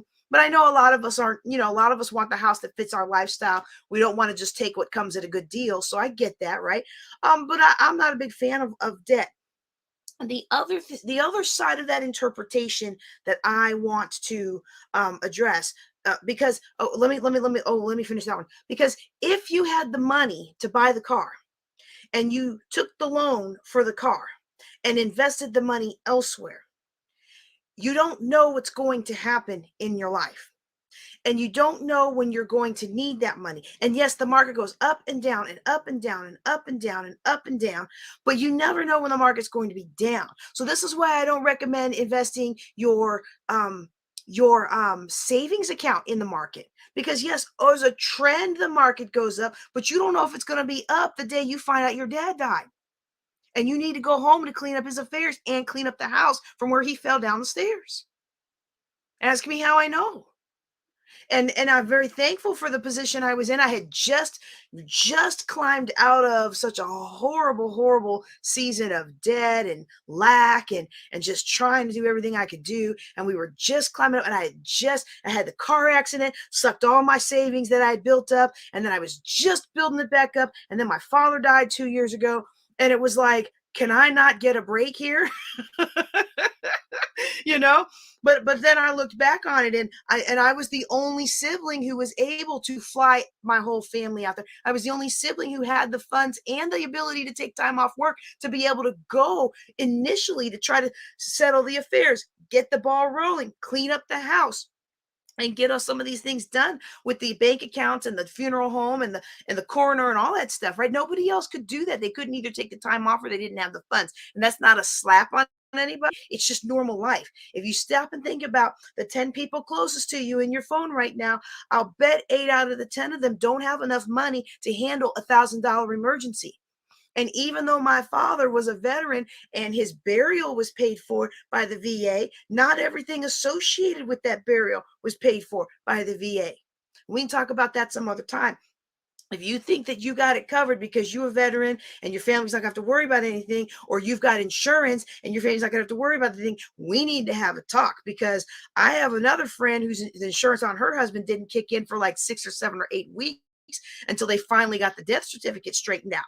So there's a lot of different pieces that go into maintaining security for your family. And I am not a big fan of taking loans for things like cars, because you never know when you're going to need that money, and you never know where the market's going to be. And the only control you have over your life is the control you have over what you have right now. And the minute I take that loan through the bank, I am giving my control to somebody else. There's enough in life that we cannot control. Don't make it worse. Okay. Now the other one was saying, if the other way I've interpreted, I don't really know how he was asking, but the other way I interpreted was, well, if I'm buying this, but I'm also investing, am I good? Well, mathematically, some people might be. Although I will say, and Kevin lives in Canada, so I don't know what it's like where he's living. But most people who come to me asking these questions, they're not people with the 0% down loans. They're the people with the 7, They're the people with the 12. I had one person, she had like a 22% car note. And I was like, you must have had some really bad credit and got really taken advantage of when they sold you that car. I felt so bad, but I was like, I need that to sink into your head for a second so you don't ever, ever, ever make that mistake again. So, sometimes we just don't know. I remember one time I had always been taught you don't go through the dealer to buy a car. This is before I learned not to buy a car without debt, y'all. I'd always been taught you don't go through the dealer, you go through your bank and you get the loan lined up and you have that money in your bank, you have that promise or that money lined up in your bank, and then you go to the dealer so you don't have to mess with the dealer financing. Like that's what I have been taught, right? Y'all, the dealer offered me like a 1% interest rate to finance it through them, right?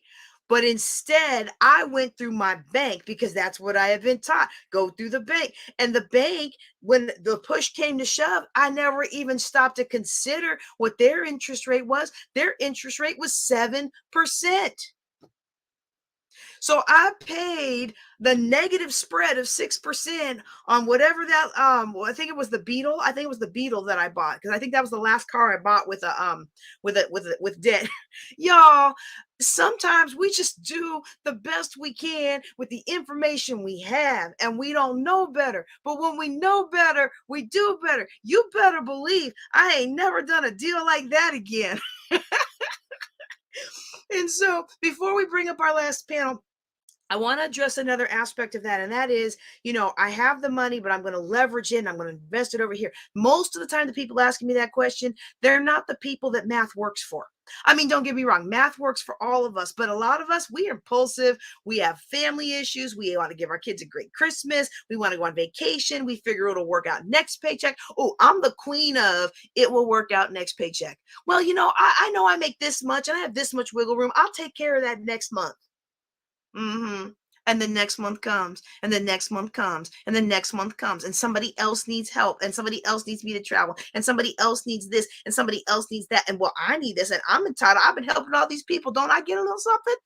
Anybody else been there? Y'all don't leave me out here by myself. I know I am not the only one who has ever gotten into trouble with money because I didn't know how to hold to math. I knew how to do math, but I didn't know how to live by math. Okay, so there's that. And so personally, if you have the extra money, I encourage you to pay down your car just like you would any other debt.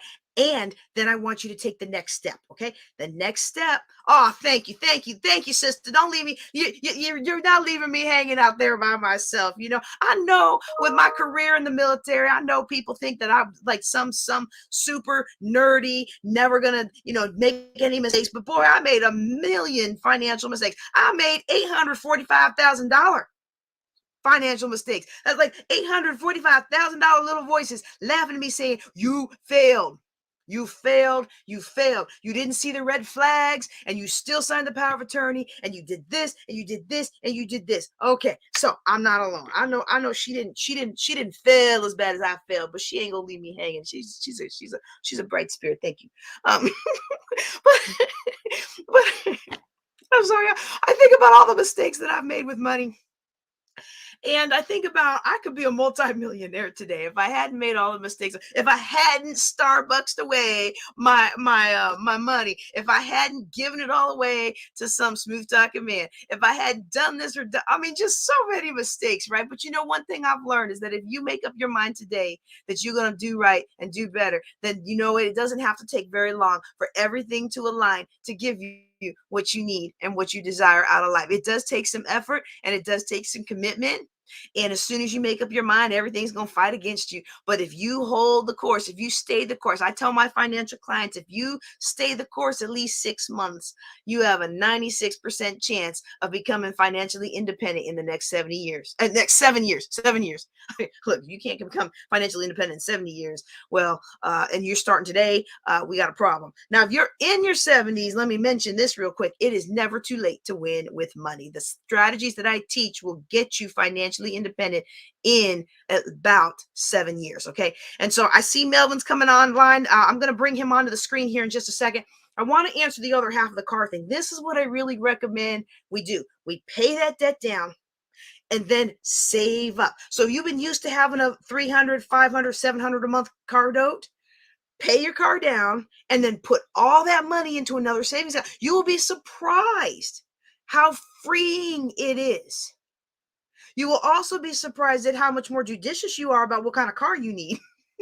But you will be surprised at how freeing it is to go ahead and just buy what you want and not have to worry about the financing, not have to worry about the payments, not have to worry about an opportunity comes. And now you want to quit your job and take this opportunity, but you can't quit this job because you owe Toyota and you owe Macy's and you owe this person, or this person.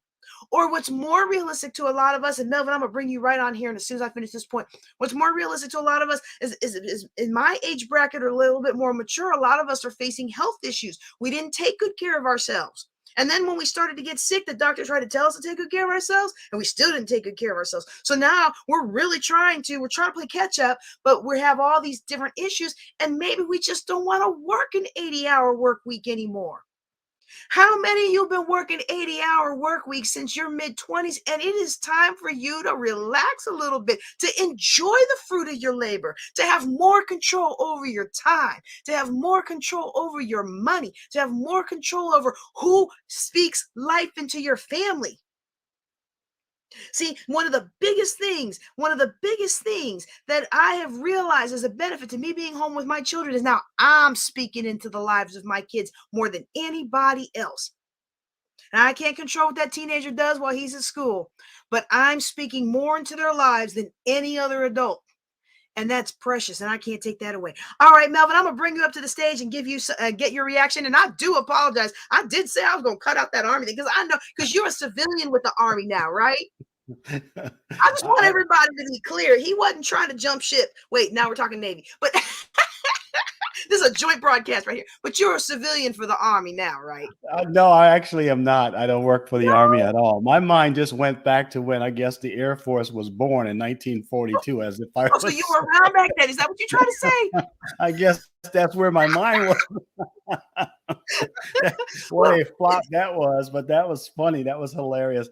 JJ, I just could not allow this day to go by without just popping in and say to you, thank you for doing this. Most people are, getting ready for the holiday and what's about to come in January 2022. And here you are doing what you do.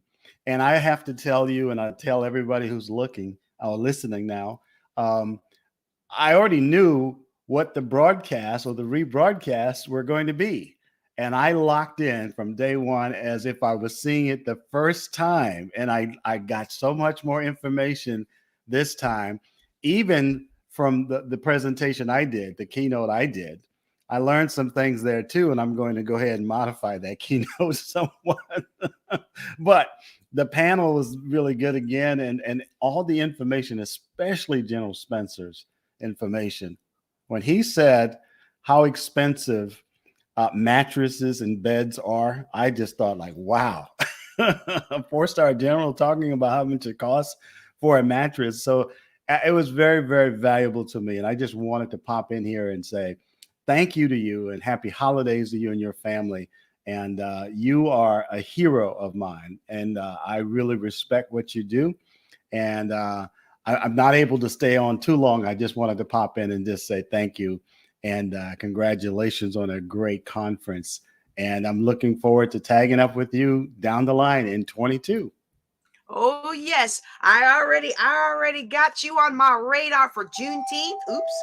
That's to go pick up my son alarm. But he doesn't need to be picked up, so we're not done. But I have got you on my radar for Juneteenth. And, of course, in November, our 8th annual Building Wealth Together conference. We got to bring you back. And we got to see the growth, and we got to see what you've been doing, because you gave us a lot of very, very good tips to help us move forward. And you gave a lot of people hope that they will be able to do this even if they're working a full-time job, even if it has the same kinds of restrictions as a government job, because a government job sometimes has more restrictions than a civilian corporate job. I mean, you might have non-disclosures and stuff in the corporate environment, but this is a journey that many of our government workers have so much talent. Yes.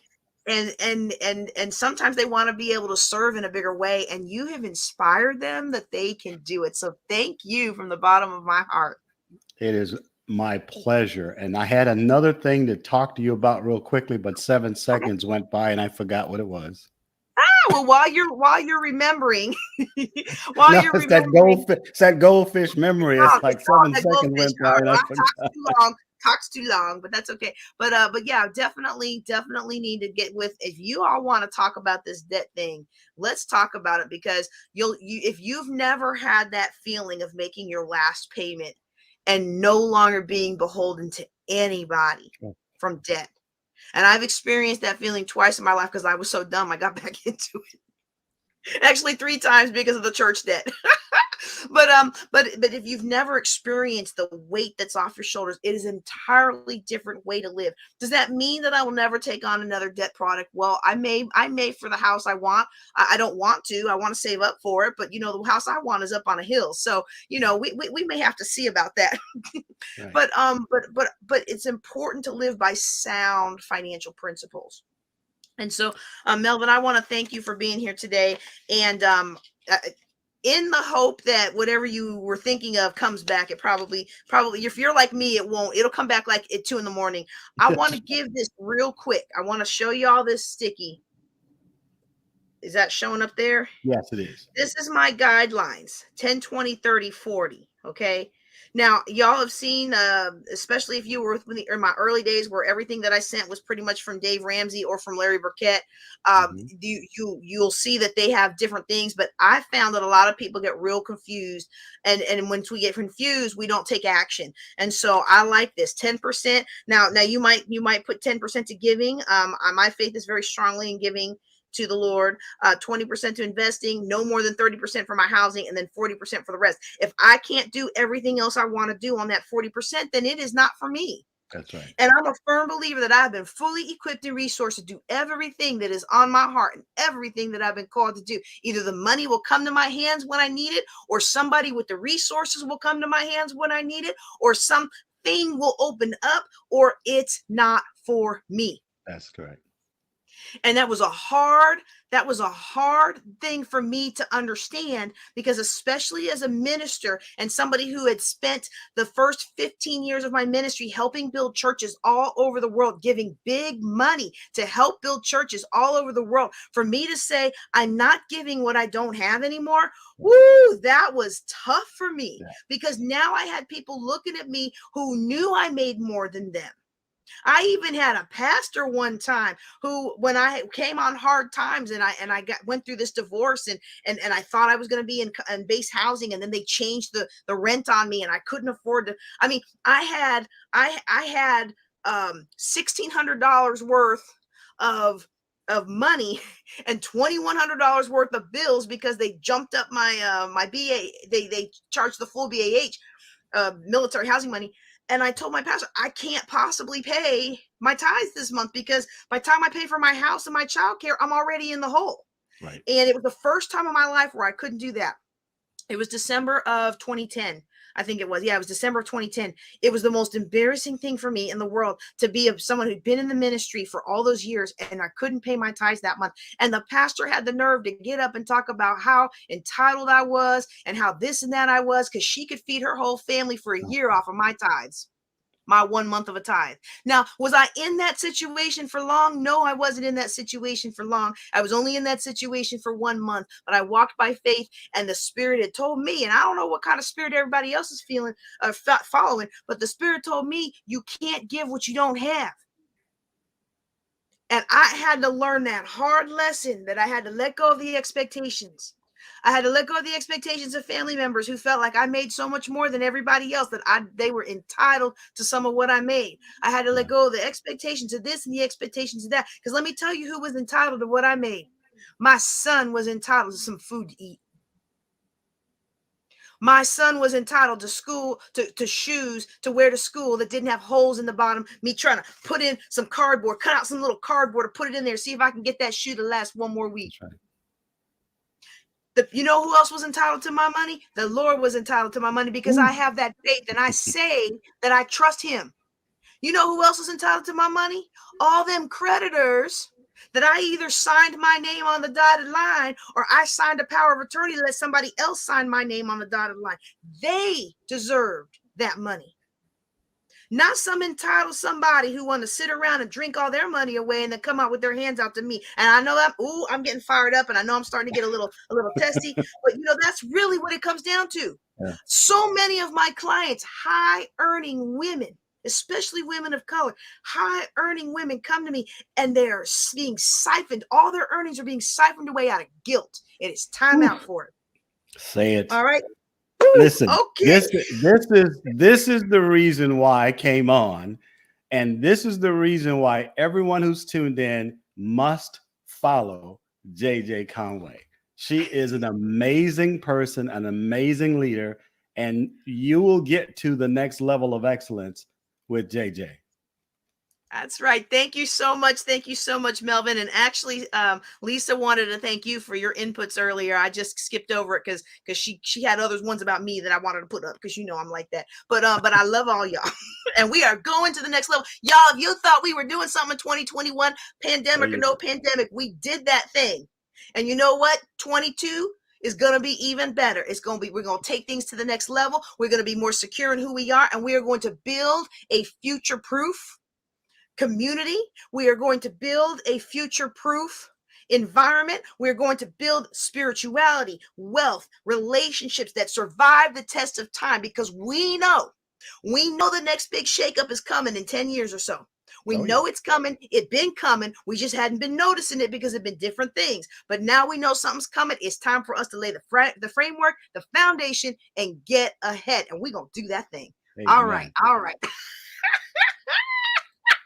Y'all cracking me up. All right. Yeah, this is fun. This is fun. This is what I live for. All right. This is what I live for. I'm trying to get to heaven, take as many people with me as I can. And one of the ways to do that is by equipping God's people. All right. Amen. So the final thing we're going to do today, the final workshop that we're going to have today, we are going to talk with this is going to be fun.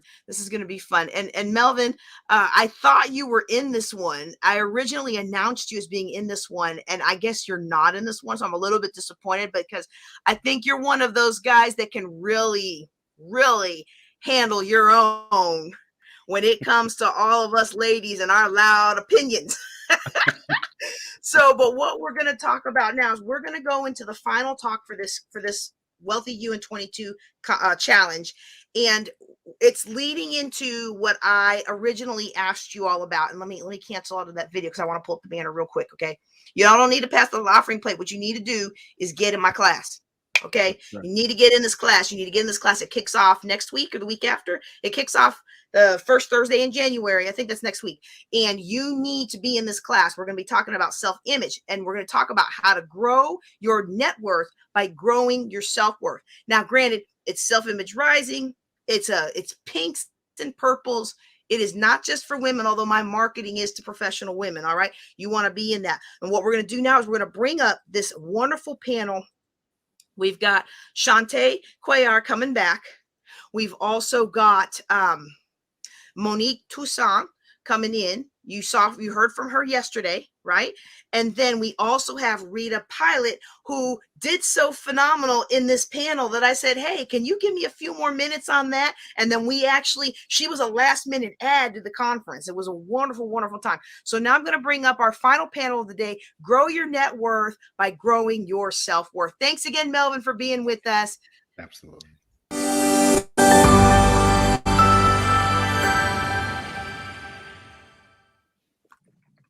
Hey, y'all, this is a fantastic panel for today. I'm going to tell you something. I have got some ladies who are going to show you how to increase your net worth by increasing your self-worth. One of the biggest things that hinders us as entrepreneurs is we're afraid to charge what we're worth. We're afraid to value our time. We're even sometimes afraid to even jump out there and ask for the sale because we don't feel inside that anyone's going to pay us. We don't feel that we're worth it. We feel like we're not entitled to ask. And so this panel of experts that I have with you today, they are going to show you how to increase your net worth by increasing your self-worth. I want to welcome to the stage first Shantae Cuellar. She is the leader of Bold Enough to Say and a million other enterprises. If you have not heard her How to Create Multiple Streams of Income, you need to jump on that or get your upgrade for the recording, because that was a powerful, powerful panel. Shantae, welcome to the stage. Thank you. Happy to be here. Can you tell the audience a little bit about yourself, please?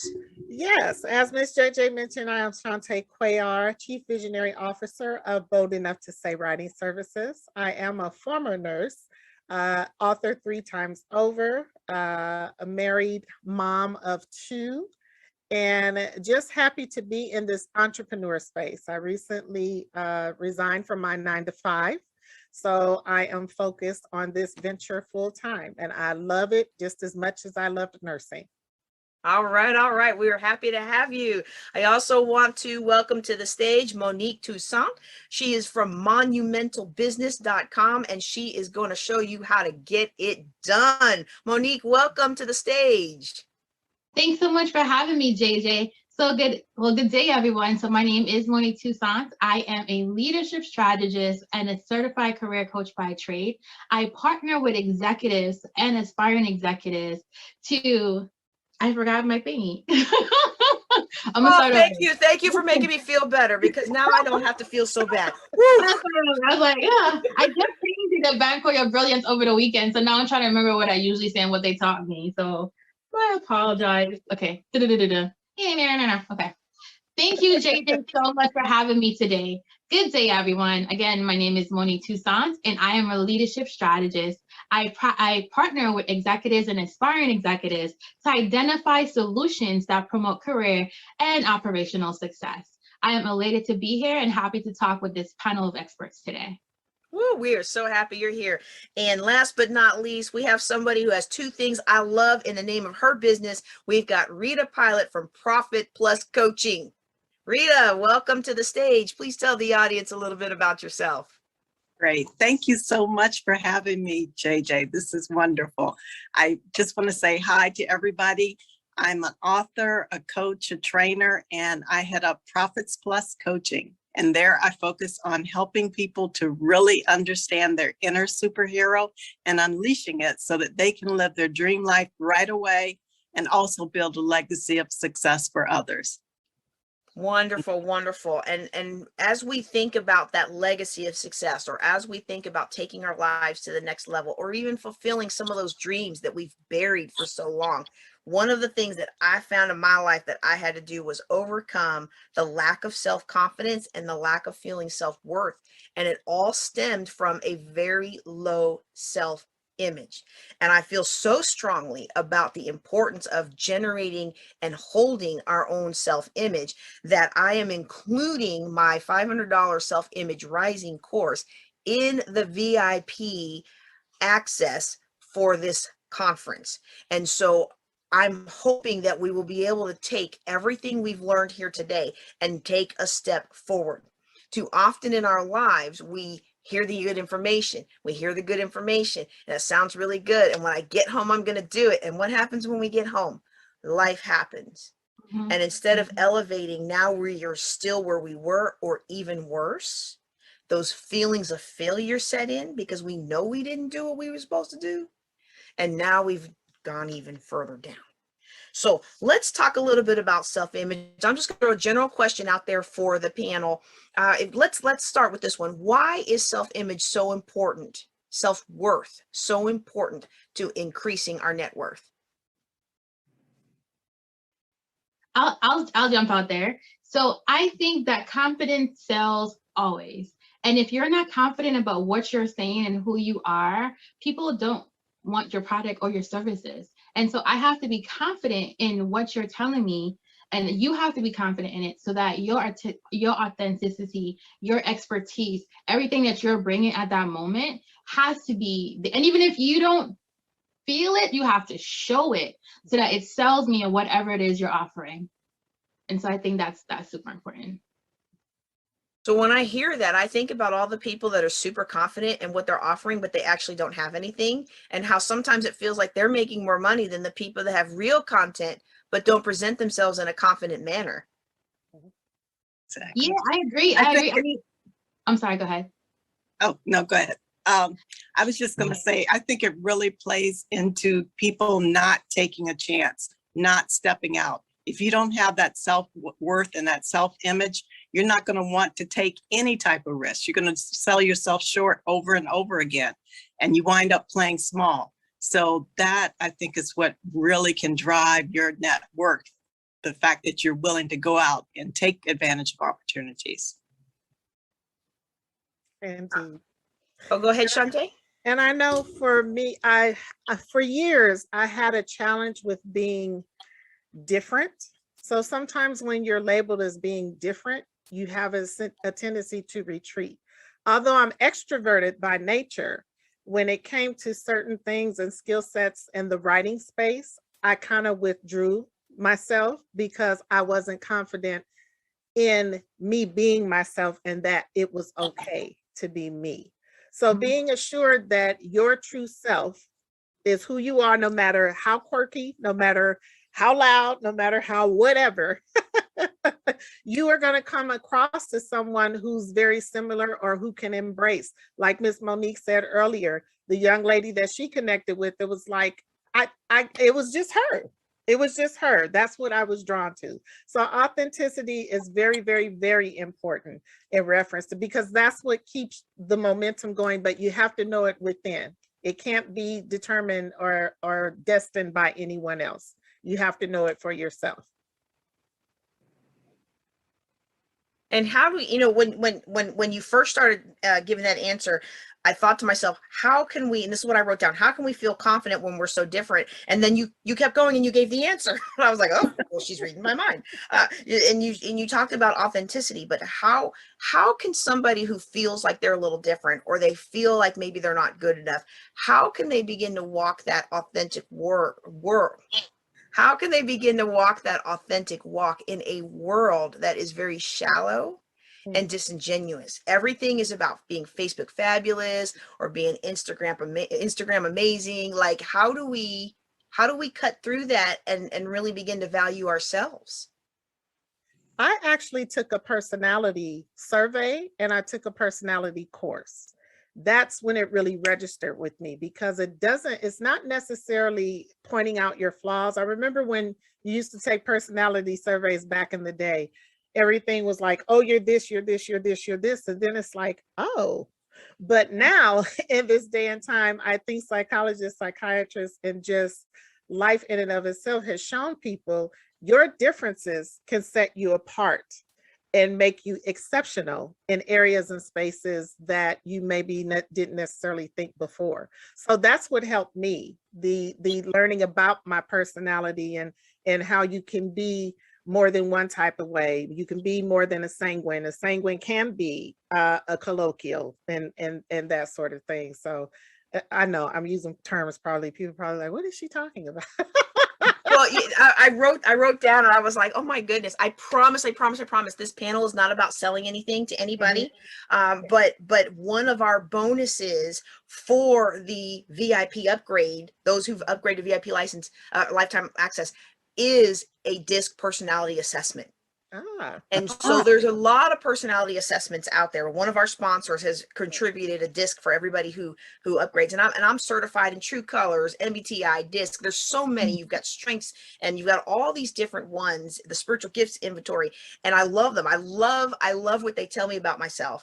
But I find that for each of us to really understand how we show up to others and how different that is to how we feel inside, I think it's groundbreaking for being able to move forward. Like, for example, as a high D person, and I forget which one that is. A sanguine's the happy person, right? Yes. Woo, yeah. Life of the party. Yeah, yes. That's the I in DISC. That's the inspiration. What's that? I'm a high I. You're a high I, and I'm a high D. I don't know what the domineering one. I know in Enneagram it's like I think it's 8, where you're like hard charging, get it done, but when I realize how that comes across to others, that it doesn't always come across as caring about them. And it's really strange because anybody who knows me personally, I cry a lot at TV. I cry a lot at text. I cry a lot when I'm praying for people. I mean, even when y'all see the speaker video that I made for you all after reviewing the keynotes, I was just like, this is something that I'm like in tears because the overwhelming emotion. But in public, do I present myself that way? No, it doesn't come off that way. And so I have to work very carefully to make sure that the way that how much I care shows. Mhm. Conversely, Monique said something that really feeds into this point for me. And that is, you know, you could have all the information, and she didn't say it this way, I don't think, but this is what the thought triggered in me, is you could have all the information inside, you could do all the analysis, you could have what that client needs. But if you don't present yourself in a confident manner, they're not going to hire you. They're going to go hire somebody else that they're confident, that projects the confidence. That somebody else may not even have the skills that you have. They may not have the background or the education that you have. So it's up to you as an entrepreneur to make sure that you communicate that. All right, I'm going to stop because this is y'all's panel, not mine. But you can tell this is something I'm very passionate about. No, that was good. That was good. Yes. That was a good segue. So I don't know, like if you know me by now, you know I love acronyms. So obviously I came up with a work acronym, and the W was exactly that. It was like, why not you? Right? Why not you? There's so many of us that feels like someone else is better, someone else is more polished, someone else is smarter or prettier or whatever it is. But God created you, and He created the people that you're supposed to serve. And and I learned this weekend, so let me not take credit for it. So bankroll your brilliance, right? And part of it is being the answer. Like there are people that are assigned to you, so why not you? And then the O is to be optimistic. Like when you look at life from a standpoint of it's not gonna happen for me, you're gonna have what you believe. So along with confidence is the belief in yourself that you can have it. And then are you ready or not? Like you should be completely ready to receive everything you say that you want. So you want 5, 10, 15, 30, 40, 45, 50 clients, but are you prepared on the back end to support what you say you want? And then trust yourself, right? So it's one thing to be confident. It's another thing to believe in yourself, but you have to trust that you can get it done. And then there's a humble hustle, right? Where trained to be humble, but there is something about you that has to have some sense of urgency about what you have to offer and who needs your services. And so that's for me, I think work is a lot of why not me, being optimistic, being ready for it, trusting myself, and having a sense of humility, but a sense of humility, of hustle to get it done. That's beautiful. That's beautiful and uplifting and encouraging. Now, Rita, I know that you have some ways and some methods to help people move forward on this. Let's talk about that a little bit. I was just going to say, I'm probably the opposite of a lot of people on the panel. I am high. I have always been, I'm like off the charts I. And I've always been that way. Wait. So you're saying it's a miracle you actually showed up today? It is. But if you're an I, you get that. I mean, literally, I went to a conference one time and they asked people to describe themselves, and people came up with all these wonderful things. And I said, oh, I'm an alien. I said alien. It was my movie was Alien, because I felt so out of place with the people constantly talking. But what I found is, for me, I had to recognize my strengths and my areas that I needed to improve on. And so even though it doesn't come naturally for me, I have to make myself get out there and speak. And that's one of the things I do. I do an assessment of all of my clients. I do a scientific assessment and I do a qualitative assessment as well that focuses more on the psychological part. And what I find is that people don't always know themselves. I am blessed, and that's one of the blessings of being an I. Most I people know themselves really well, but some people don't. So one of the things I like to do with people is to help them to really understand who they are first, because they'll come and they'll say, I want to do this, I want to do that. And then when you get into it, you find out maybe that's not what you really want to do. That's what you think you want to do or think you're supposed to say. So that's one of the things I like to take it from the beginning. Let's figure out who you are. Good. That's key, because so many, like you said, you were pretty self-aware, but me, I had no idea. I had no idea how I was coming across. I had no idea how I really wanted something inside, but I had spent so much time ignoring those feelings and those thoughts and those desires, you know, because a high D personality, what's their biggest fear? Their biggest fear is being taken advantage of. A high I's biggest fear is being excluded, being rejected, right? And so I didn't even know these things about myself. I didn't know that my personality style is motivated mostly by anger. Of all the things, right? Like, and anger is a negative emotion that will keep you bound. And I had to learn to really seek after and incorporate into my life love. And so when you say that, Rita, I'm just like, oh my goodness, more of us need that. But you know what a lot of us say is we don't have time for anything like that. Just give me my results. Show me how to make some more sales. What would you guys say to that? So that's a short-term point of view. And sure, you can make more sales quickly, but you want to be in it for the long haul, for the long run, if you actually want to get the dramatic results. And so that's why I said, start from the beginning. That way you don't have to turn around. Yeah, and I want to agree with Rita. Short term, it's great. Long term is not, because it goes back to, I'm also a high I, so I'm always all over it. I'm like, okay, I have calendar reminders everywhere because I'm like, okay, I can do it. Yes, let's do this, let's do that. And it's kind of like, get your life together. But part of knowing who you are is knowing what you can and can't do well. And you're doing a disservice to people by not doing what's true to you. I can do hair. I love doing hair. I did hair for money in undergrad, but I am not a hairstylist. Like, that is not my calling, right? I could make money. I'm like, yeah, girl, come over here. Let me comb your hair.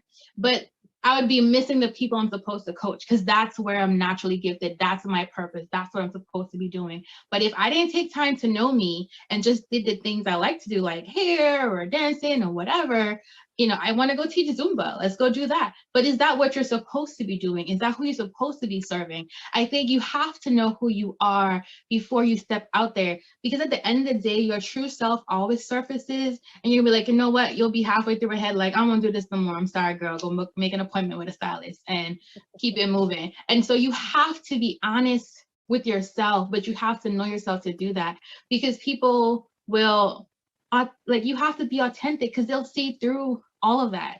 Like, you kind of like it, but you're not passionate about it. So, yeah. So yeah, be true to yourself, but know yourself first, so you can don't do a disservice to people that trust you for whatever service you're offering or product. Yeah. Indeed. And I know for me, in the writing space, for the longest, I thought I was just an author. I shouldn't say just. I thought authorship was my only space. Let me put it that way. I've since learned that editing and ghostwriting, that's part of my package as well. So, but I didn't realize it until my publisher called me on it. She was like, sis, she said, I don't understand. Why aren't you doing ghostwriting?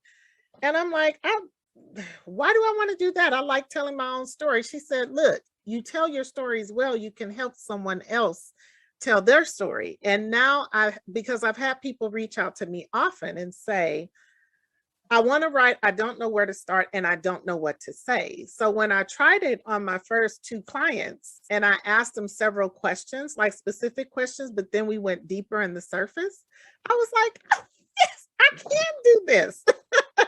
So then it became, I'm like, okay, I don't need to be certified to do this.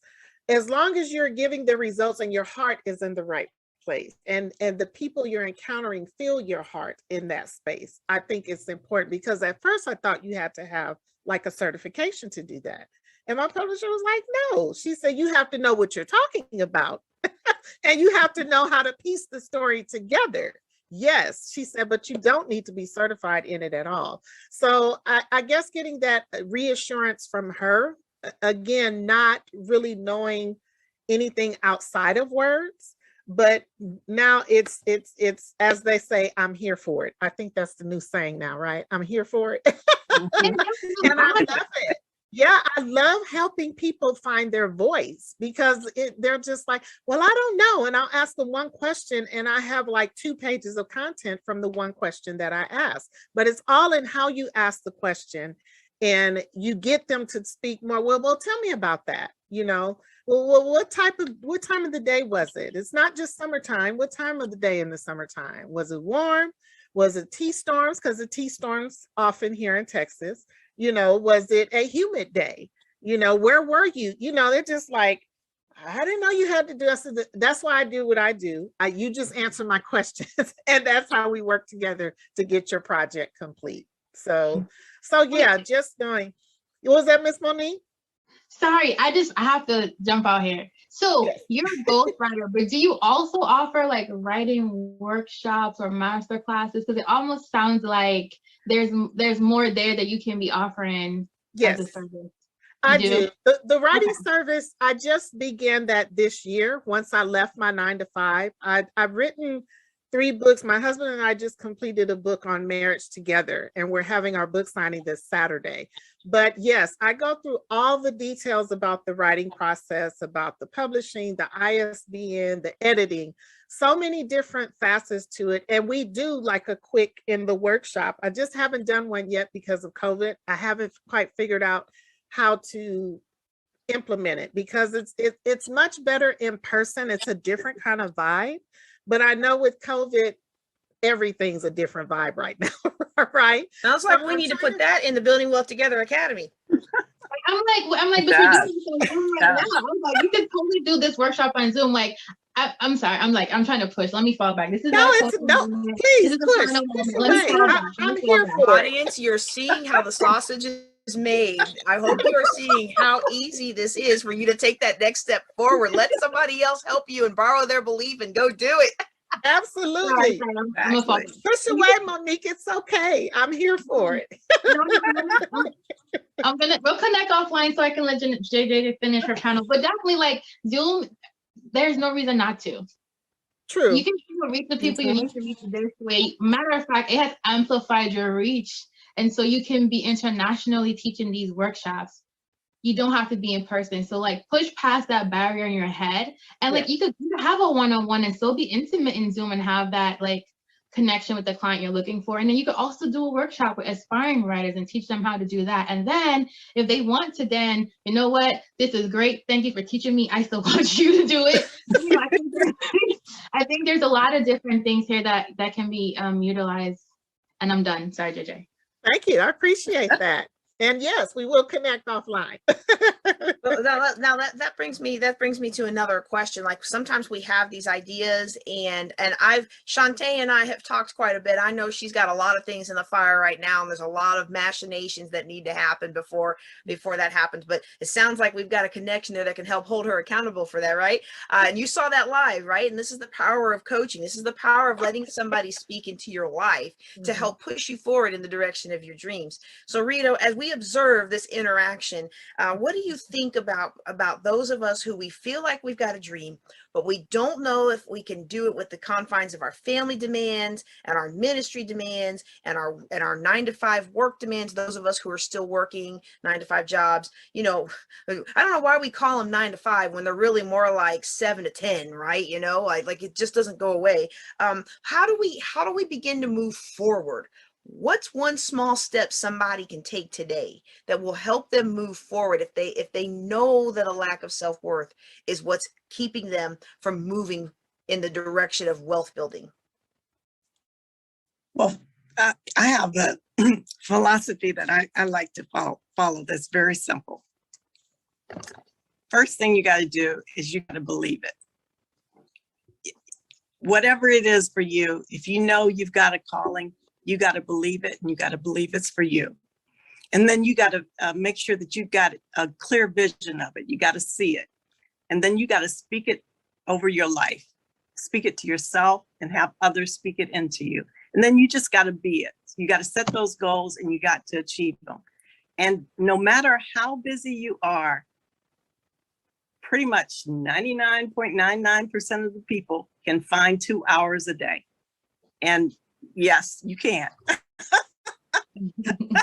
Same 24 hours in a day. Same I'm so- 24 hours a wait. day. I And- know intellectually that what Rita's saying is true. And I'm gonna give the mic back to Rita in a second, but you just took me back to my flashbacks when I was $800,000 in debt and I had found myself as a single mom of a 3-year-old and trying to figure out how to manage this debt and those things. And everybody kept saying, well, just wake up a little earlier. And I was like, I already get up at 4:30. Well, then go to bed after the baby. The kid is ADHD. He doesn't go to bed till 10 o'clock. And I don't go to bed till midnight. And I was just like, how? And they would say that anybody can find, a couple of hours a day. You can, stop playing on Facebook or whatever was the thing back then. It wasn't Facebook, but I was just like, ah.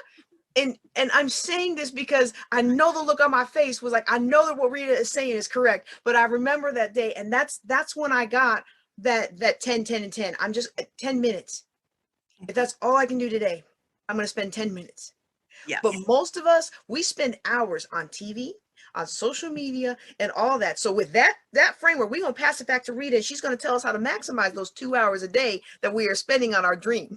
Well, believe me, I know what you're talking about because I've been there when my kids were small. I was like, there's no time in the day. But even then I had time. I just didn't realize I had time. So one of the things that I like to do is I like to do what I call a time audit.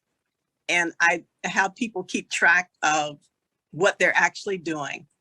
But there's a twist to it. I also have them keep track of how it's propelling them. Is it propelling them towards their vision, or is it maintaining their lifestyle? What is it actually doing for you? So I have them keep a log for a week or two about their time plus the return on investment of what they're putting their time into.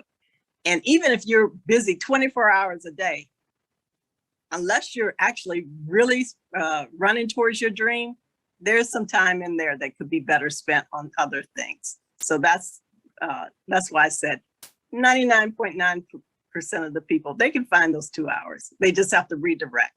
Right. Yeah, I remember a couple of years ago praying about, I don't have any time. And the Lord was like, well, if you'd stop playing Angry Birds for 3 or 4 hours a night in bed, you could have more time. Yes. Angry Birds won't get you your vision. No, and you know what we do is we do these things and we call ourselves relaxing. Like, I need this to relax. I need to unwind. And it really doesn't. And that's why I like that audit component of what you're talking about. Like, not just what am I doing with my time, but what is it actually doing for me? Because sometimes watching, now y'all Monique will know this because she's been with me. We've shared the stage quite a while for the last 7 years. I'm not a big fan of TV. I can take it or leave it. I got the wall full of books and I've got a storage room full of other books, and I can't wait till I have my library house with the ladder that swings around, right? Like, that's gonna be my house one day.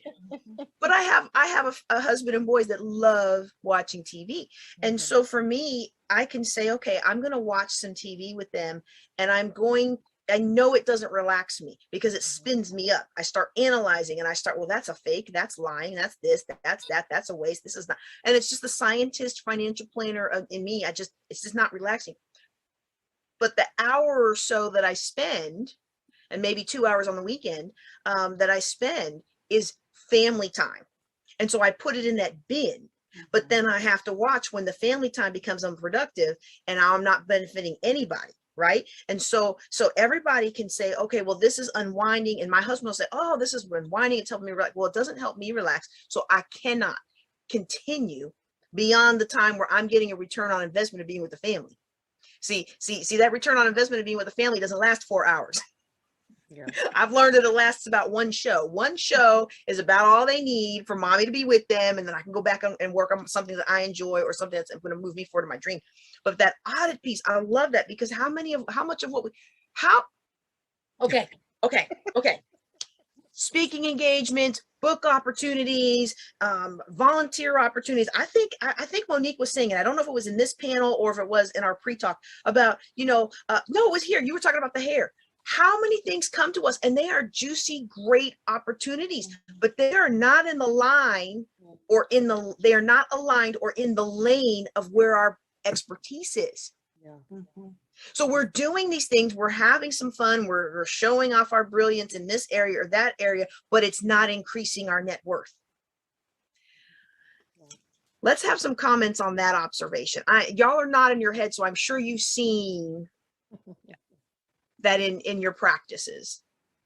Yeah, no, I too love the time audit. I think the entire conversation boils down to, because I think the question was, what do they do if they don't recognize their self-worth?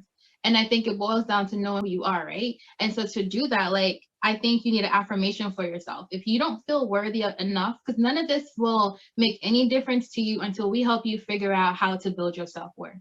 And so what I want to offer is something, just 5 simple steps just to get you there. So write it down. Whatever it is you think you want to do, or whatever affirmation. I have stickies all over my desk, the computer. Like, I just right. JJ is my sticky twin.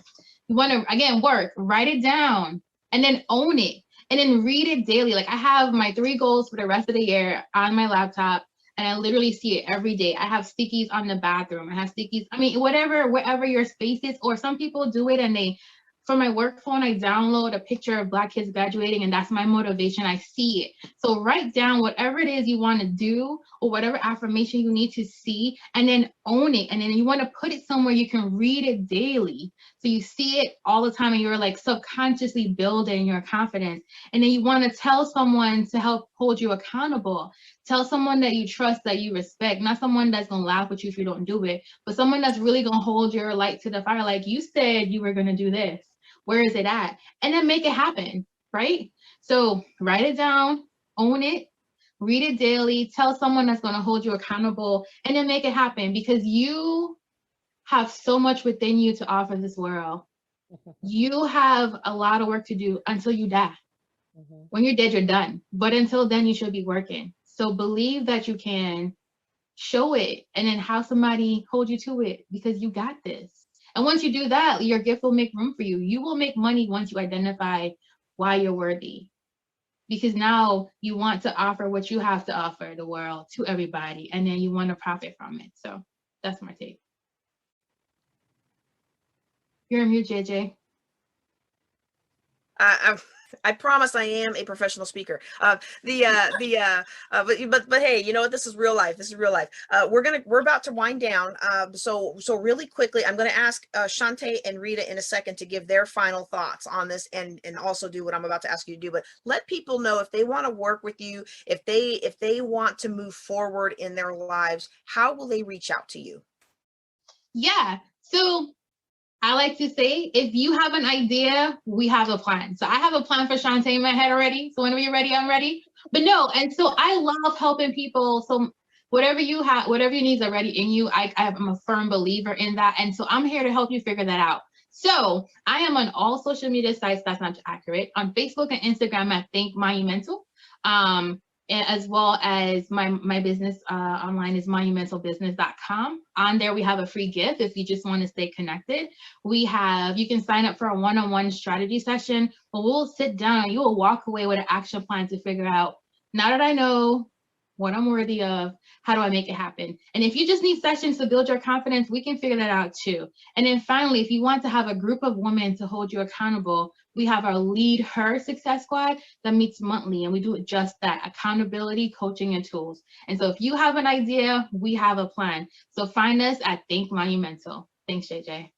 All right. And Rita, we'd like to get your last thoughts and your contact information as well.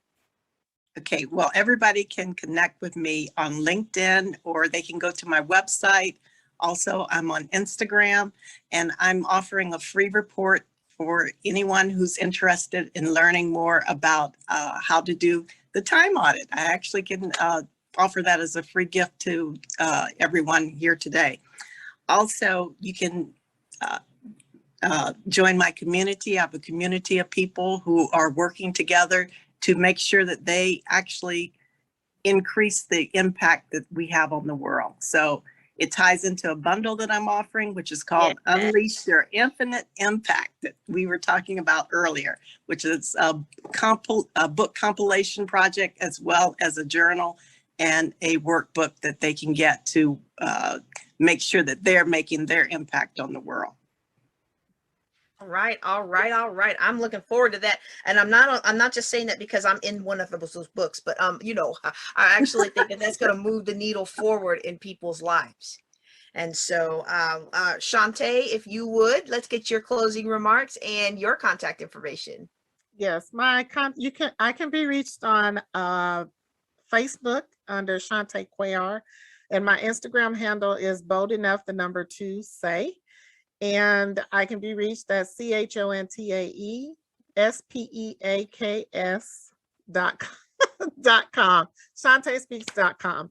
You can schedule a discovery call. I have a Calendly link there where we can figure out, what avenues we need to take to get you started in the writing space. And as Ms. Monique said, and I used to, when I taught medical assistants, I used to say this to my students all the time: you have more within you than you realize. And it's so very true. Sometimes you just have to connect with the right individuals that can tap into that space. It's kind of like the teacher who sees things in the rebellious student, right? They see a positive in that student, even though the student is acting and doing what they're doing. And you have those little conversations. And then by the end of the year, the student kind of discovers who they truly are, and they are not the way that they've been reacting. It's not a response, it's a reaction. So that's how you can reach me. And I'm so looking forward to sharing with others. And this has been an awesome opportunity to be on this platform. Well, ladies, I thank all of you for being here as part of Building Wealth Together's 7th annual virtual summit. And we are gearing up for the next year. I hope all of you will come back.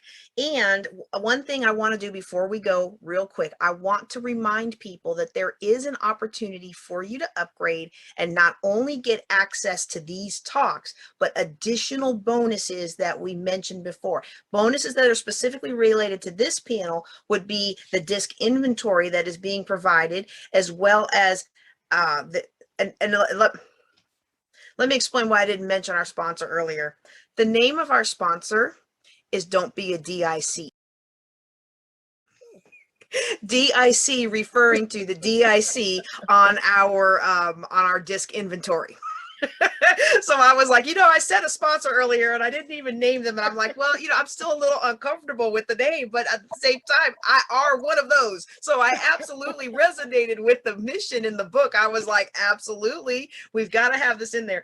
Okay. But the other one, the other benefit, and there's many more benefits to upgrading. The other benefit that is related to this talk is my self-image rising class. It's a $500 class, and we are going to include that for all those who upgrade to VIP lifetime access, absolutely free. This class will help you implement the things that Shantae and Monique and Rita have discussed today. It will help you increase your net worth by increasing your self-worth. All right, y'all, that's all I have for you all today. We're going to end this panel. Y'all take care and be blessed.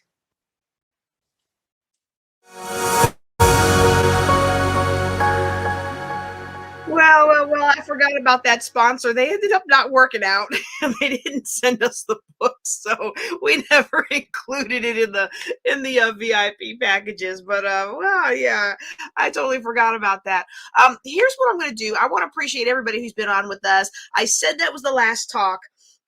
And because what had been happening is we had been going so far over our time, which is supposed to cut off at 5 p.m. Central each day, that I wanted to make sure we had a shorter power packed thing. But we do have one more bonus thing. If you've got the time to stay, you maybe go into listen mode. I guarantee you are going to be so uplifted and encouraged. I was hoping we would have time to bring in this panel. And so I know I said that was the last one, but I'm looking at the clock and we have another hour and 10 minutes. We have another hour and 12 minutes, and this particular panel is an hour and 11 minutes and 28 seconds. So so what I'd like to do, if you'll just indulge me, I'd like to bring up a panel that was made of several of our VIP speakers from night 2 of our conference. No, from night one of our conference. And so you're going to recognize some of the folks. You're going to recognize Jan DeGale. You're going to recognize Dr. Jonas with the bonus. You're going to recognize Kevin Williams. You're going to recognize Greg Brinkley. They're all in here, and a couple more. Let me go ahead and call it up before we run out of time. Again, this is the official end of the conference, but I'm about to give you some bonus content. Go ahead. If you've got to go, make sure you do. Let me cancel that and bring up the banner, so I don't want to forget it. Make sure if you've got to go, make sure you give your feedback to the speakers at jjclink.com/win, so you can be entered to win up to $1,500 worth of courses and prizes and gift cards and goodies. All right. But for now, let me go ahead and call up to the stage the final panel, our bonus panel for tonight. It was the VIP session from night one of our conference, and it is absolutely encouraging and uplifting. Y'all stand by. Here it comes. All attendees are connected. I see 6 attendees. Solutions. We've got Jan DeGale, who's on here today from DeGale Leadership Solutions. She's a financial planner who does leadership and empowerment coaching. One of our amazing John Maxwell team members. All right.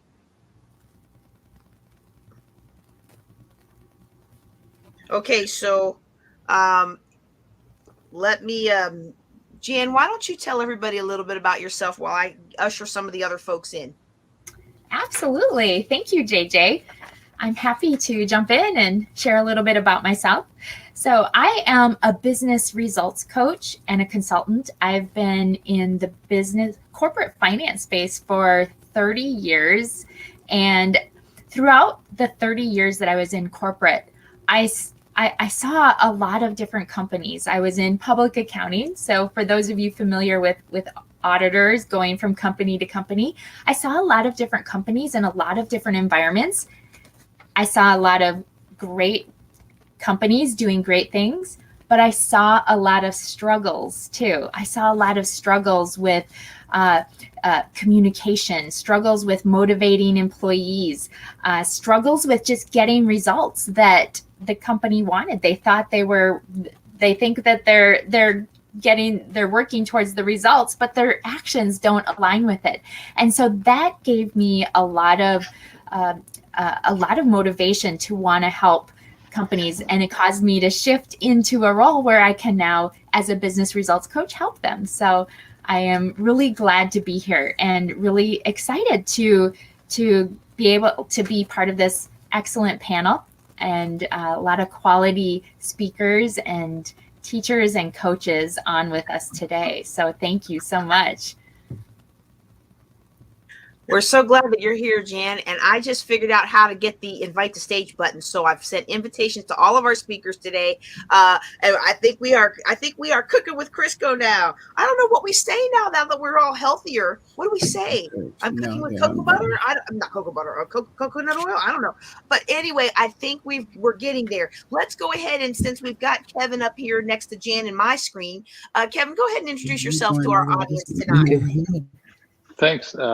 Kevin Williams. I'm a speaker and coach, and am really excited to be working with fathers and husbands and helping them become the best they can be, and to become the men that they need to be for their families, which honestly can be quite a challenge, not because of the family, but because of who I am and who we are as men. So that's kind of what I'm excited to be focused on right now. We are so excited that you're here, Kevin. And I think what you do is so essential. And that's why, even though you're a guy, I'm going to just put the bug out now. I really, really, really want you in the Women Building Wealth Together in May. All right, Greg Brinkley, what was that? The government, I was about to say government gangster. That's not what it is. But you attack that toxicity like a gangster. Right.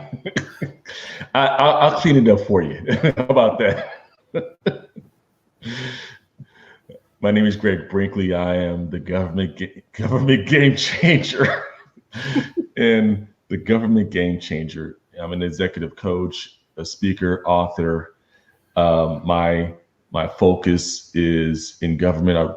I was in government for 27 years with the state of California and the federal government, and in different capacities, rank and file all the way up to the boardrooms of the big wigs, so to speak. So I focus my attention on Black professionals, helping them to experience just phenomenal success in their careers, and I'm just thrilled to be here with my friend JJ, and thankful for the opportunity to be a part of this panel with all these great speakers and experts.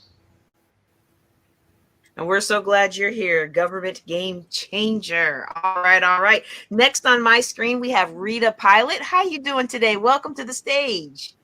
Hi, everybody. I'm Rita Pilot, and I'm a success coach. And I work with professionals and small business owners to help them define their superpowers so that they can live their dream life now and to help others to achieve a lasting legacy of success.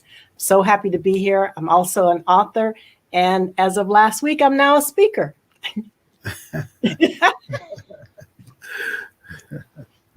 All right, all right. And we have somebody here who is absolutely not new to speaking. We know that because he's got DTM after his name, Distinguished Toastmaster Jonas with the bonus. Dr. Jonas, welcome to the stage.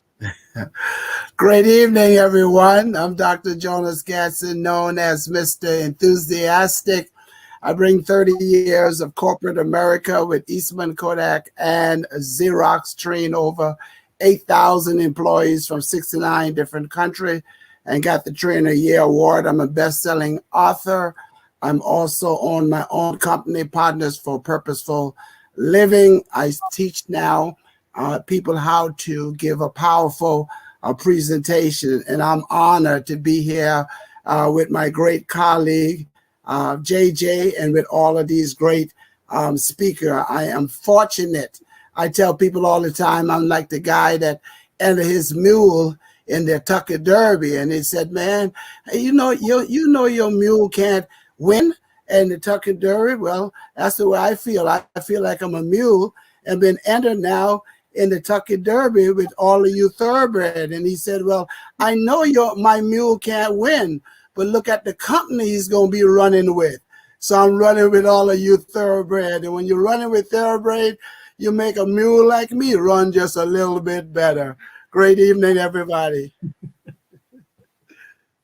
Then that was a bonus from Jonas. All right, all right. We have one more speaker coming to the stage. I've invited her to the stage.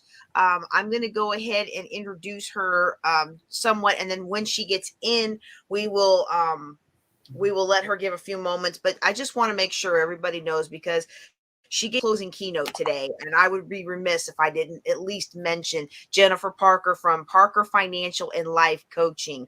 And you know, this is one of those times where you find somebody who's stepping out into a new move, and you're like, you watch them and you're like, well, you should have been doing that all along. See, I got that on the video now. She gonna get this recording and she's not gonna be able to stop speaking because she's so personable, and she makes finance so easy to understand and very warm and welcoming. See, I like to think I make finance easy to understand, but I do know that I have a warm and welcoming personality when you are not my client. But I like to think I get paid to tell people where they need to work on things. And so, I'm learning to be more of a coach and less of a director, and we're all growing into excellence. And I was really kind of talking, hoping that it would work out to get her on the stage. I don't know what I did wrong, but hopefully soon Jennifer will be on. Jennifer Parker from Parker Financial and Life Coaching, an amazing financial coach and John Maxwell team member. So let's go ahead and with our panel. And for those of you who are watching on social media, or if you have come into the AirMeet platform where we are live, go ahead and put your questions in the comments. I've got my sound turned down so we don't have any feedback, but I do have the ability to get your comments, and I definitely want to get your comments today so that we can ask the questions. But I do have some questions that came in from the talks that went out today. All right. And so the first question that I have is regarding toxic work environments. And I think a good person to start off with this question. Yay, wait, before I ask the question, Jennifer has joined the stage. Come on in and tell us a little bit about yourself. I don't know, while she's getting her stuff set up, I don't know if you heard me, but I put you on blast. You are on the stage to stay, my sister.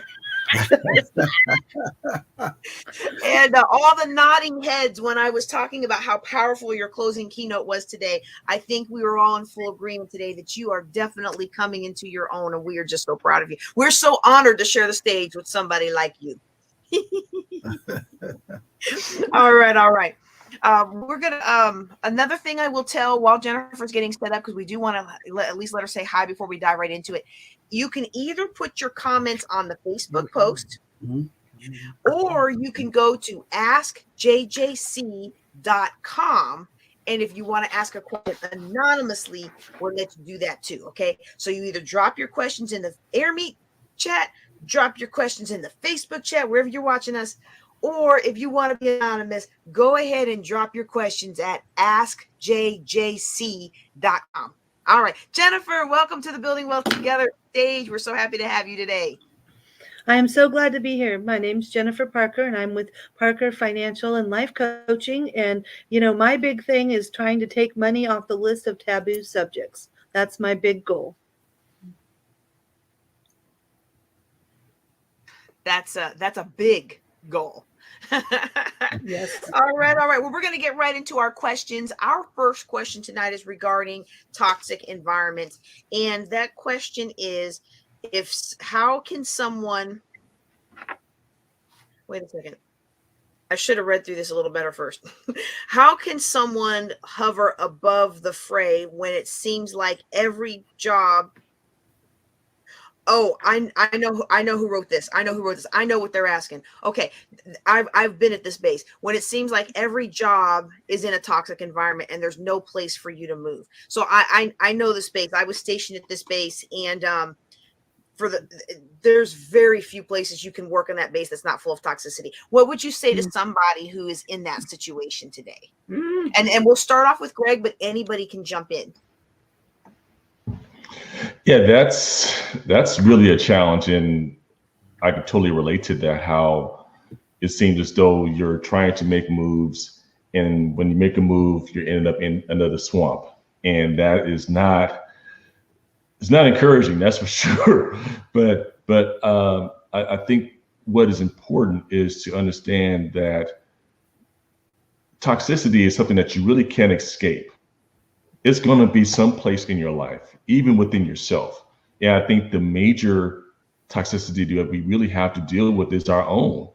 And when our mindsets are not really focused on a more of an abundance mindset, if we're allowing and not guarding our hearts, then we're going to be susceptible to that toxicity. Now, there are people who are unfortunately raised in toxicity, and that's all they know.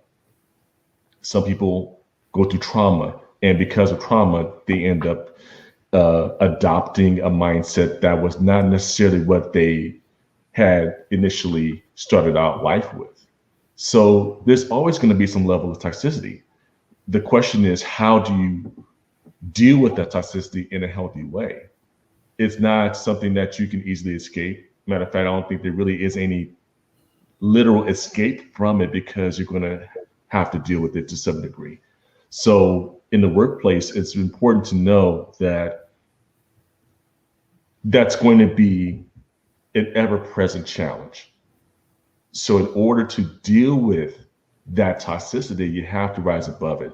And in order to rise above it, your mindset has to change. That's not an easy task.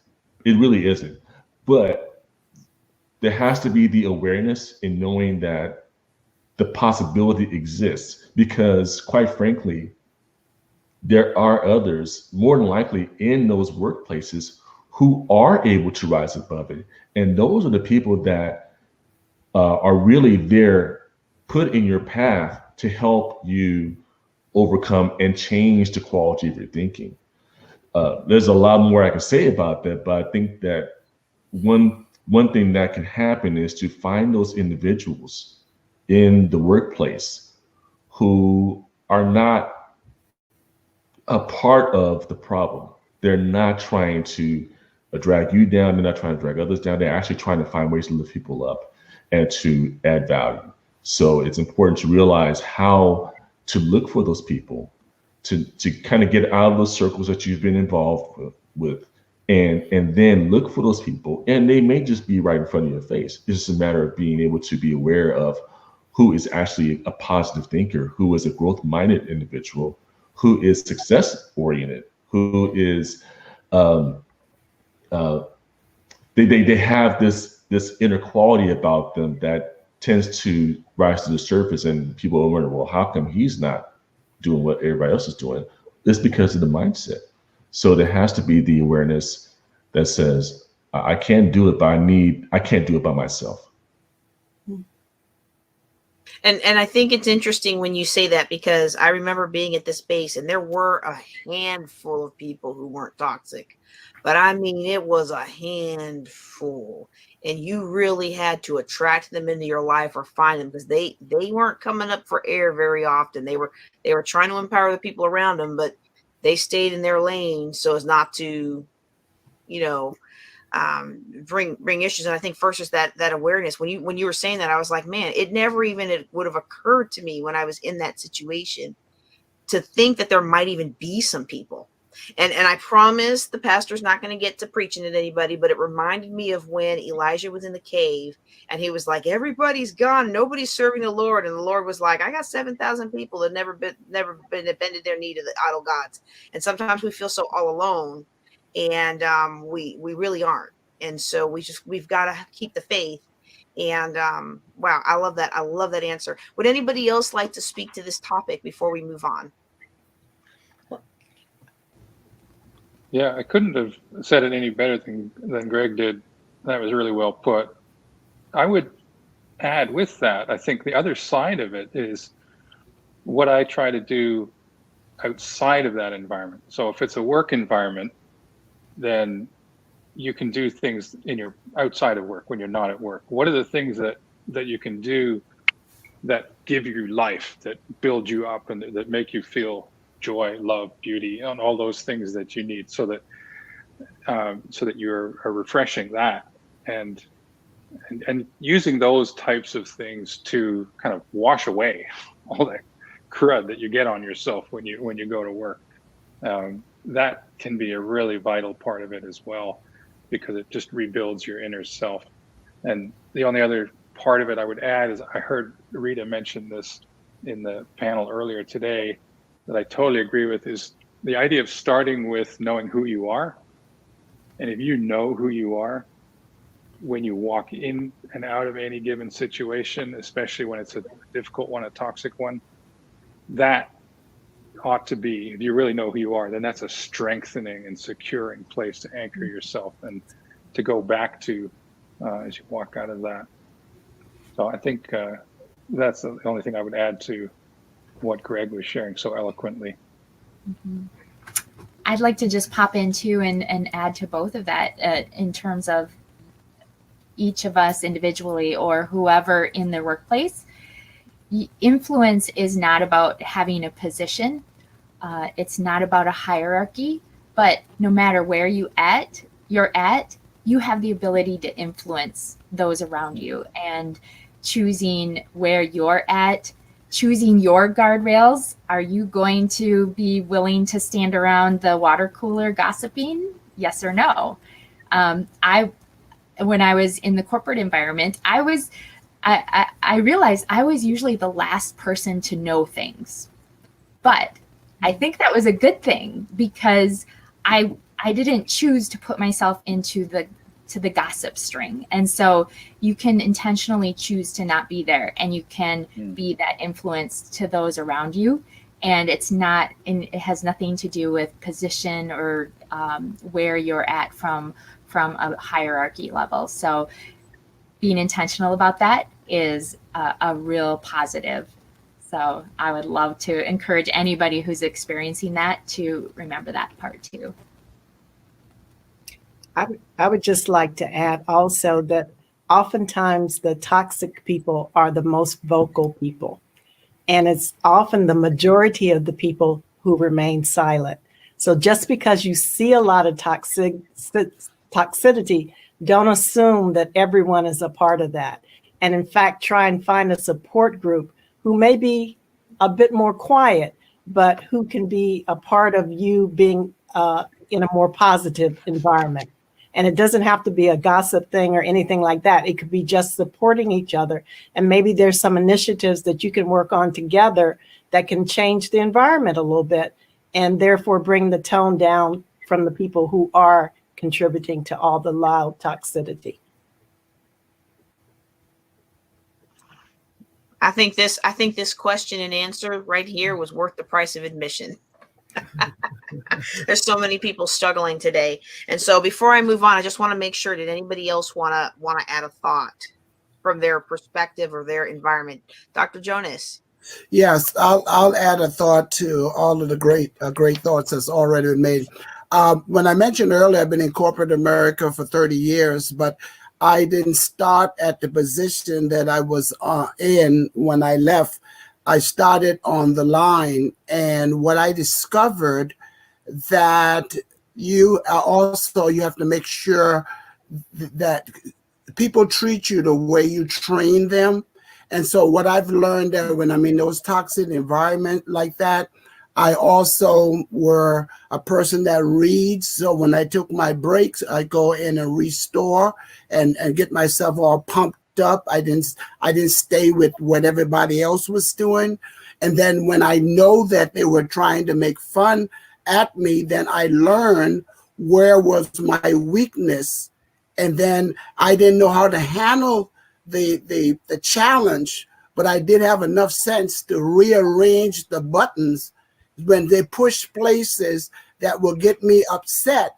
Then I knew they need to move away until I got the skills, and then it didn't matter. And as one of the panelists said, it got to a point that they respected me so much until they would tell people, don't go to Jonas about that, because I'm telling you, you might go in there with it, but you're going to come back limping. So I didn't even have to tell them because I built a reputation that I don't go for that gossip. I wasn't doing the things that everybody else was doing. And because I did things differently, later on, I set such a powerful example. For example, I used to sing a lot on the assembly line and had everybody singing great songs as we build the cameras and stuff.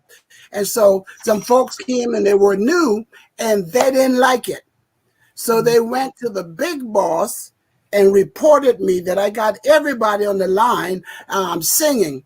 So the big boss called me in, but the rating was so powerful on the line. She said to me, whatever you're doing, keep doing it. So we kept singing and we were productive at the same time. So we just got to, Clint Eastwood said something a number of years ago, and when I was younger, I used to go around saying, and he just said, he went in a movie, he said, come on and make my day.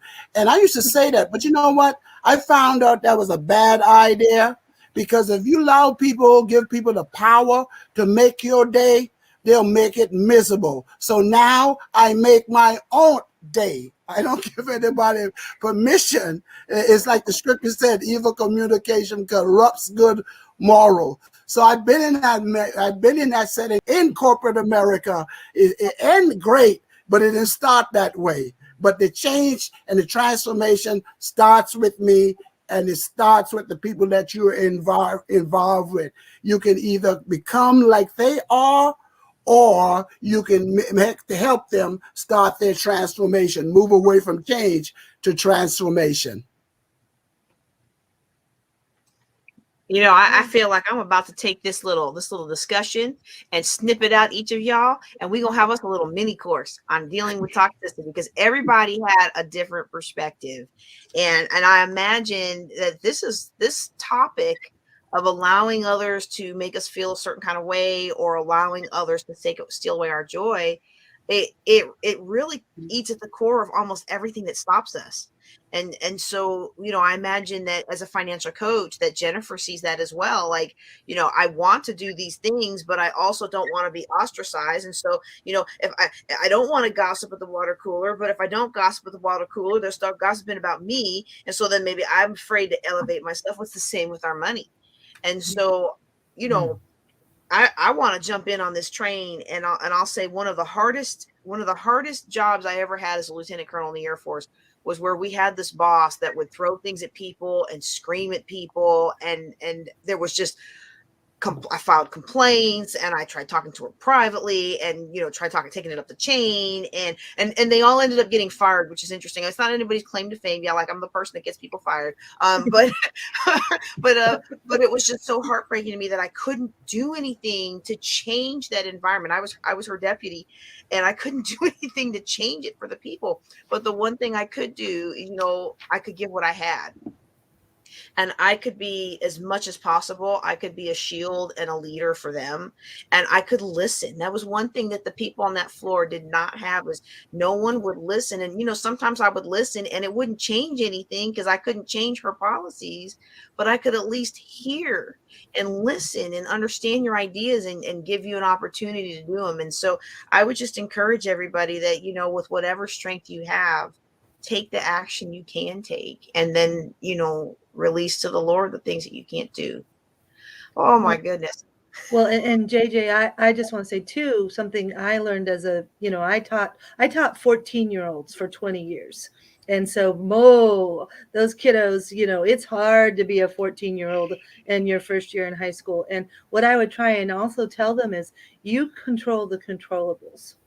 And you let go of the things that aren't in your control, because that's not what you have you can't make that change there, and I would also back that up with what, like you just said, I also would tell them, but my classroom is a safe space. And so I will be here in the morning, and you can come have lunch with me, and you can come in the afternoon if you need just that safe space to be in. And I tried to really tell my students that I was there for them. So I always had a lot of students eating lunch in my room. I had hot cocoa in the morning. It was just like, it's just the hardest age. But if we can teach that to all of our clients and the people that we influence, that you control the controllables and try and let the other stuff go, because you will beat yourself up as you try and control other people's behavior. That's not what you can do. Wow, that's so powerful. That's so powerful.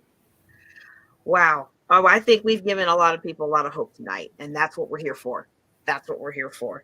And I'm going to move on to the next question, but it's with hesitation, because I'm just like, man.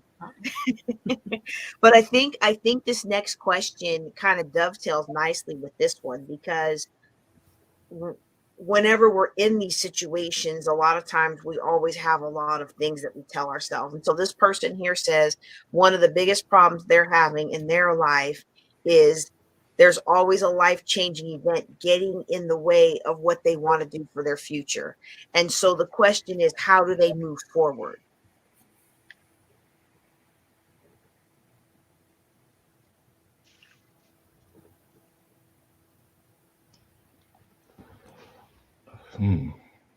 I'll take a shot at it. I think that I guess I'll just testify a little bit. I'm originally from Oakland, California. I was raised in the Bay Area. It's all I knew, and through different circumstances, we moved to the Austin, Texas area. And the past 3 years were it was almost a perfect storm of earthquakes in my life. I had upwards of 35 people, 40 people pass away in my life in the span of 2 years. The job I was on was not fulfilling. Going through my own personal issues, and it seemed as though there was always something. And it made me reflect on the metaphor of an earthquake, and I actually hope to get this book out at some point in time, dealing with how we retrofit our life through faith. When we have these moments where the earthquake hits, we're unprepared to deal with it, and all we're dealing with is the fallout afterwards. So I know the one thing that helped me was to understand that regardless of what I was going through, I still had purpose, that I was here for some reason. And the fact that I'm still standing, the fact that I'm still here, is evidence that God is not through with me yet. And I owed it to myself, I owed it to my family, I owed it to my circle of influence to humble myself and recognize that, as my mentor Christian Simpson would like to say, I am the I brought all this on me.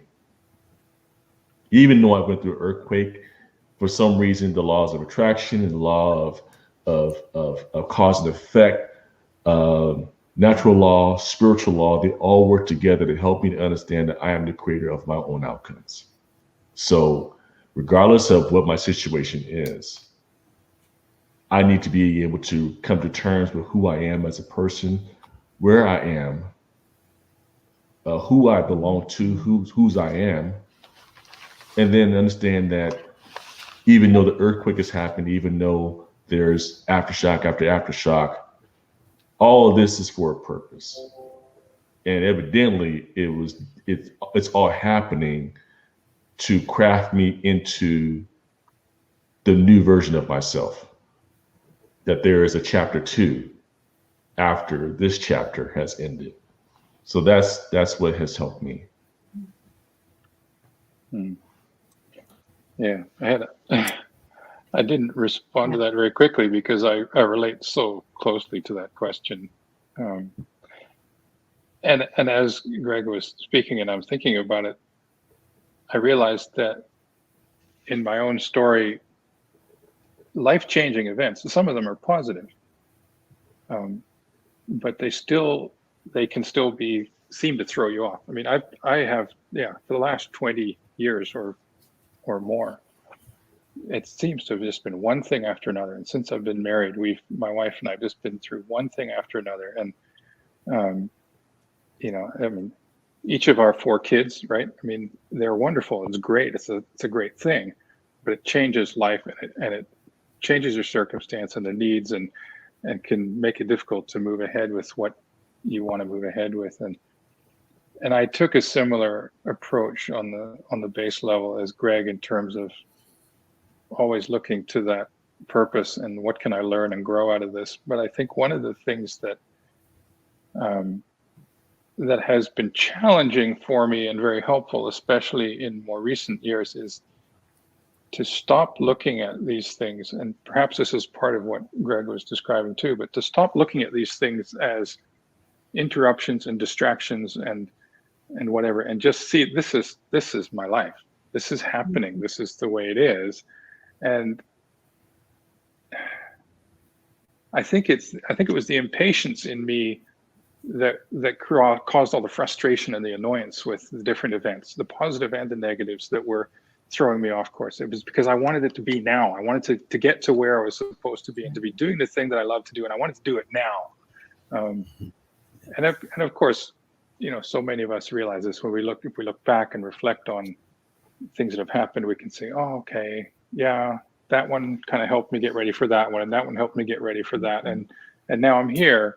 And I mean, my life, not like I've arrived anywhere, but I'm at a point where I'm so much further ahead than I was 20, 25 years ago, and much more able to roll with it, surf the waves instead of getting tumbled by them, which is interesting because when, very briefly, I'll say this, when my family moved down to South Africa when I was 12 years old, and it was, as we were driving around the coast, it was my first exposure to ocean.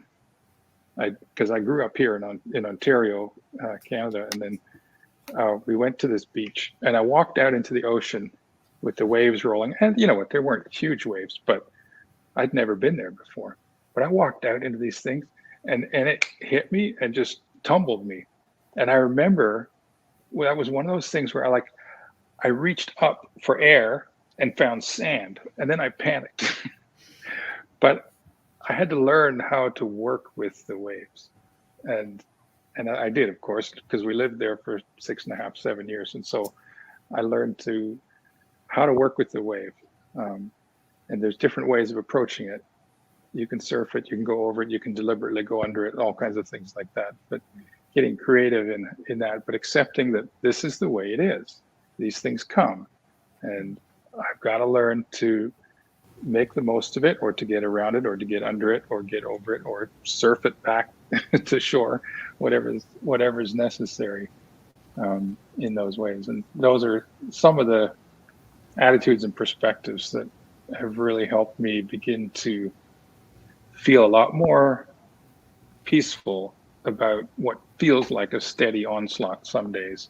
And now it's more of it becomes more of a dance and a cooperation and a process, as opposed to an assault.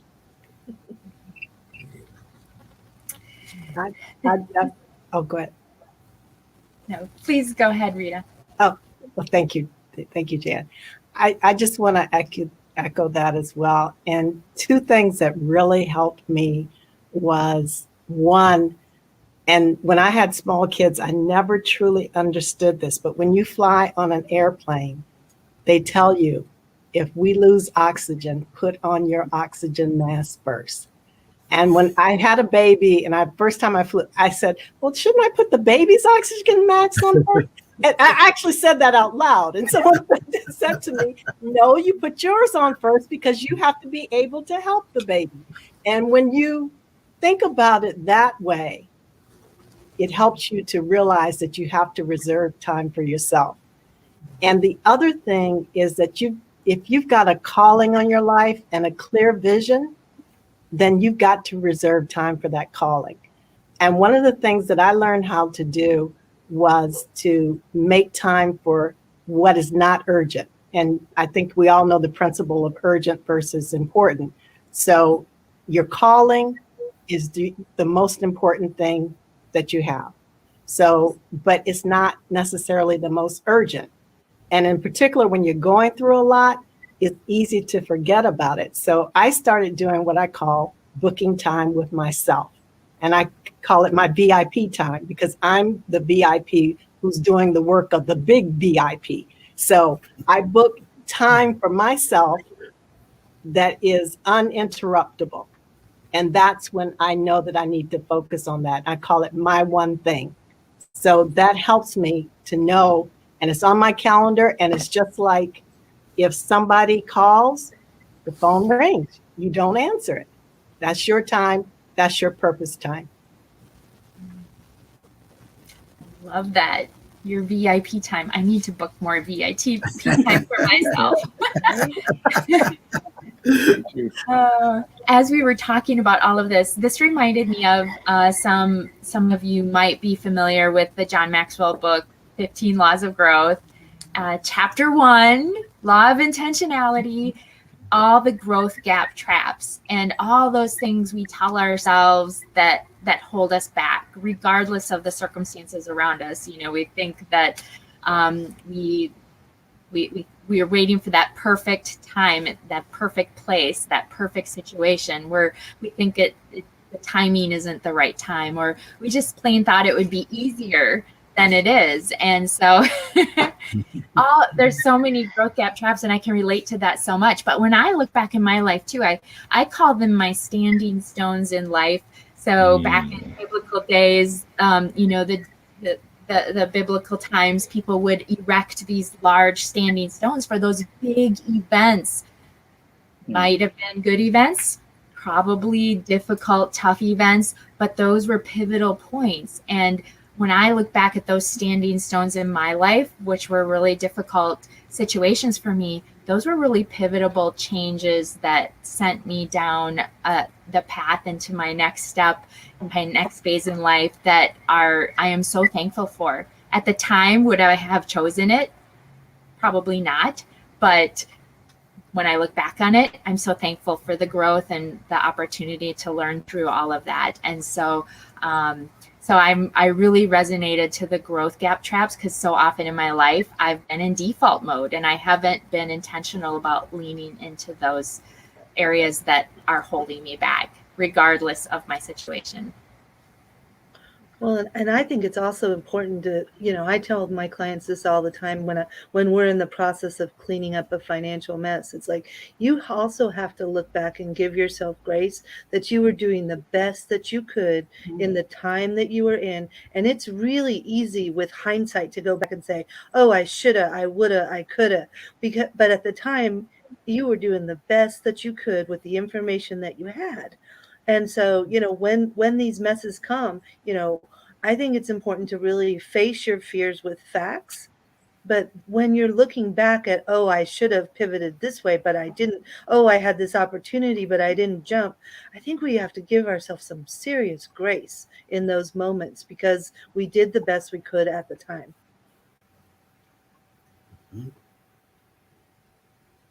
There she is. She's back. Oh, good. My apologies, y'all. I was trying to be more slick with that. I noticed she was in as an attendee instead of a speaker, and I was trying to fix it without y'all noticing, and I ended up kicking her out. I'm so sorry. Well, adversities that we're glad for, right? Because now she's listed as a speaker. Yay! Right.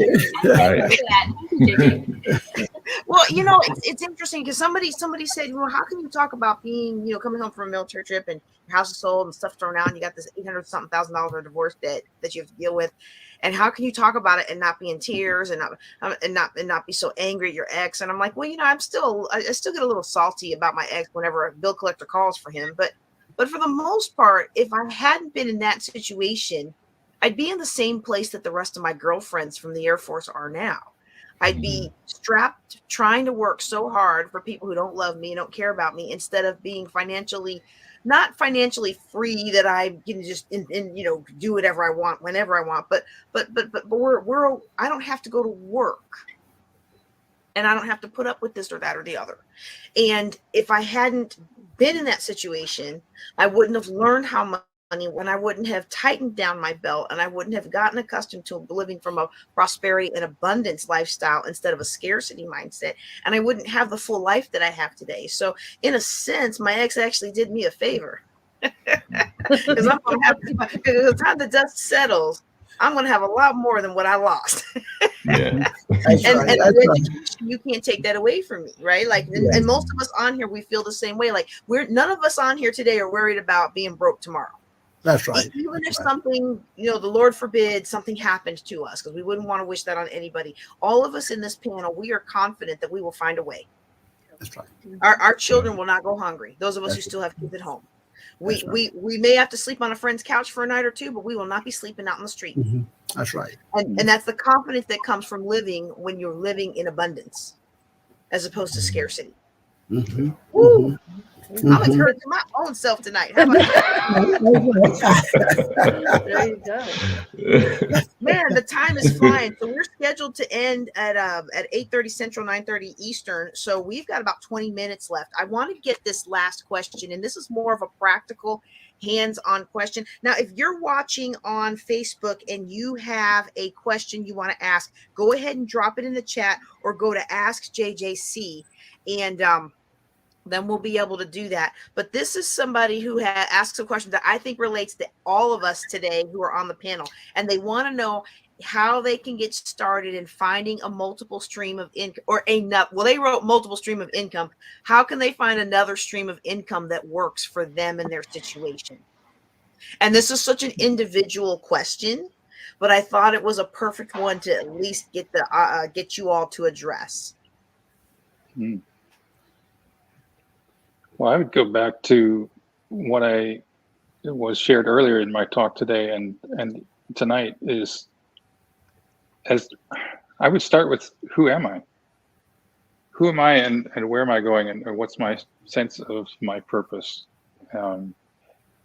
Particularly, I think that's particularly important when you're in a situation where, which most of us I think are, if you're trying to add new streams of income, you probably have limited time resources and other resources maybe in terms of moving ahead. So you want to be really, I think for me, I would want to know that what I'm doing next is really in line with who I am, so that it is something that is going to move me in the direction of my purpose.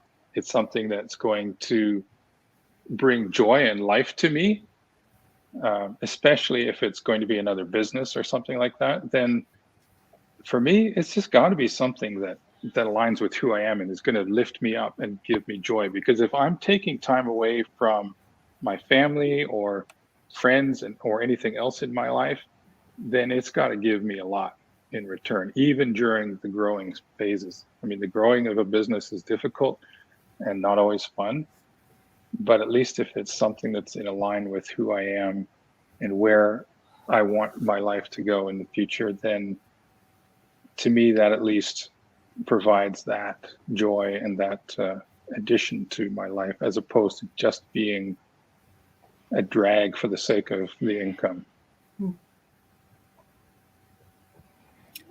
One thing that I would add, and I'm less of a financial person than everybody here, I think, but I would add that it's important to have both active and passive income.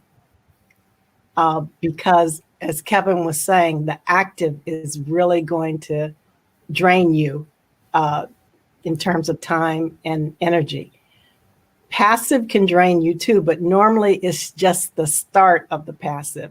And then once it's in place, it continues. So make sure you've got both active and passive income. And I'm sure the rest of you could say a lot more about that than I could. Yes. I'll chime in. One of the things I would say is that find out what is your calling and what you're good at, and then develop that one particular thing. And when you do develop that thing, don't let it be just for money. It has to be bigger than that. Not only help you and help your family, but is that helping anybody else? And the other thing that to keep in mind, too, that once you find out what that one thing is, and sometimes people say, well, I just don't have the time. So what I share with them is that we all are given the same amount of time. We have 168 hours in a week. Okay, so you work 40 and you sleep 40. What are you doing with the other 88? You will always find time to do what you want to do, but it's going to require investment, to invest in yourself. There's a quote that I like, that if you want to go fast, go alone. But if you want to go far, get you a coach. It's going to require some investment. One of the things I've learned, and I've invested over $100,000 in my personal and professional development. And sometimes people say, well, I just don't have the money. I can't afford it. Well, actually, you can't afford not. There's some things you're going to have to give up so you can go up. Sometimes if we're not careful, I know this is going to offend somebody that's listening, but sometimes we spend too much money on what we put on ourselves, but we're not putting enough right things in ourselves. It's like the scripture said, be not conformed. Don't let the world squeeze you into its mold, but ye be transformed by renewing of your mind. You need a transformation. It starts from the neck up. And sometimes a lot of people talk about change. Change is temporary. Move away from change to transformation, because I don't care how many legs a caterpillar has. I don't care how fast he can run. He can never fly until he's transformed into a butterfly. How bad do you want it? What is your calling? And I always emphasize too, as long as you still have a pulse, you still have a purpose. So get up and get going and make it happen. That, All I right. meant to write that down. Sorry. I'm playing with fire by trying to follow Dr. Jonas, but I'm going to try it anyway. What he said was very. I mean, you were so on the money with that, and I just want to add to that the why has to be clear. The why has to be clear. I think kind of what Dr. Jones was saying, that your passion needs to be set. What is it that drives you to want to do this? In any pursuit, there has to be a why, and it has to be a clear why, and that why has to get you up in the morning when you don't want to get up in the morning. That's right. Now I don't know what this person's situation is in terms of getting different streams of income, but if it's entrepreneurship, then what Dr. Jonas said was also true about getting some help. You cannot. There's no such thing as a solopreneur. That's right. No such thing. You cannot be successful in business or in anything related to finance or real estate or coaching. That you're not going to be able to be successful on your own. You have to have a team around you that can help pour into you what you don't have starting out in the business. You're not going to get it from osmosis through osmosis. It's not going to. You can wish upon a star, but I'm sorry, Walt Disney was lying. You will not get what you wish for. That's right. That's right. No offense, Walt Disney. Get their money. Right. He got his wish, but the thing is, we have to understand that there has to be the clarity behind what it is that you want to do. If it's entrepreneurship, okay, who do you want to serve? And in a lot of ways, that helps craft what it is that you are going to do to serve them. Your products come out of that passion. Your services come out of that. Your ability to expand, your ability to self-remove, all of that is contained within the idea of being able to say, this is who I want to focus my attention on.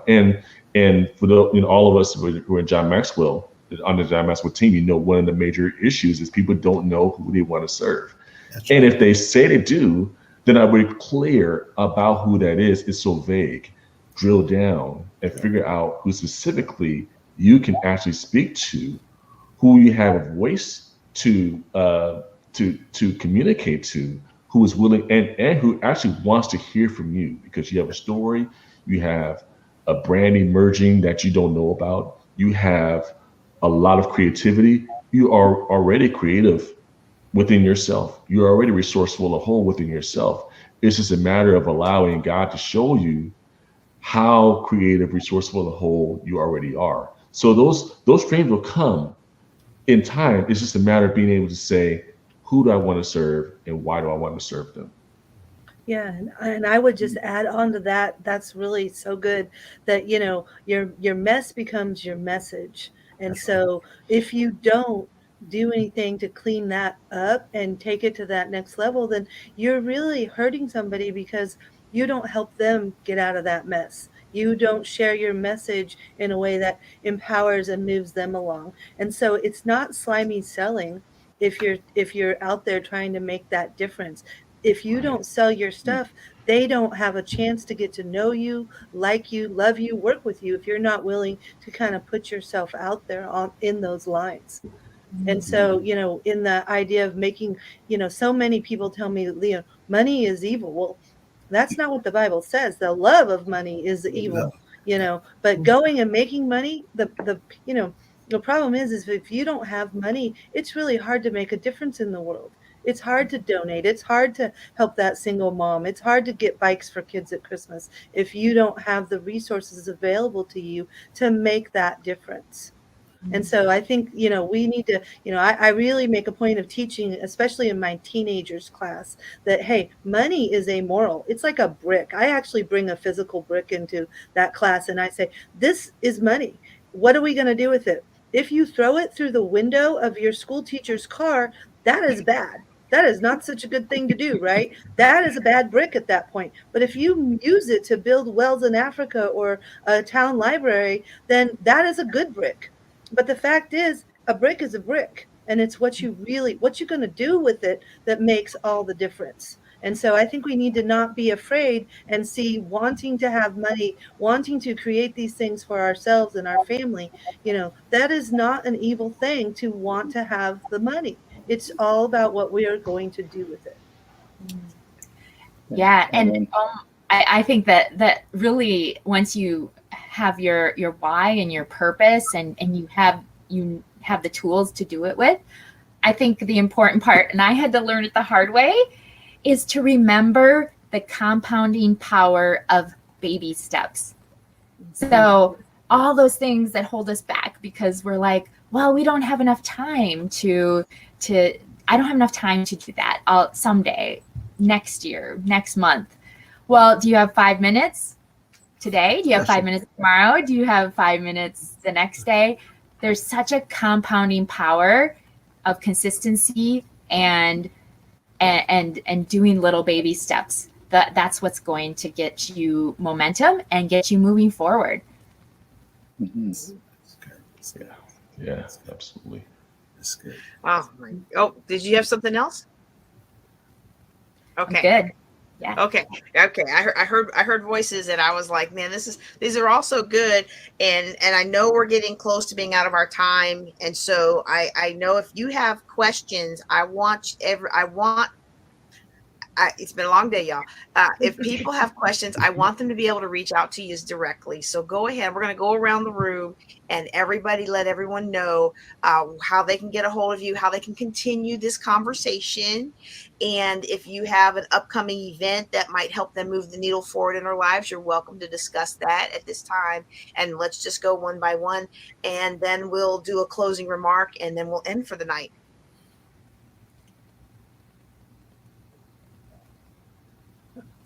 Okay, well, we can start with Rita because she's next on my block. Okay. Please keep in touch with me. You can connect with me on LinkedIn. Also, I will be having a series of workshops that will help people to set goals for 2022 and also to finish the year strong. And if you want to get on my list for tips and tools and sign up for the workshop, you can text Infinite to 866-792-0533. And my last name is spelled Pilate, Pilate, not pilot like the airplane. Okay.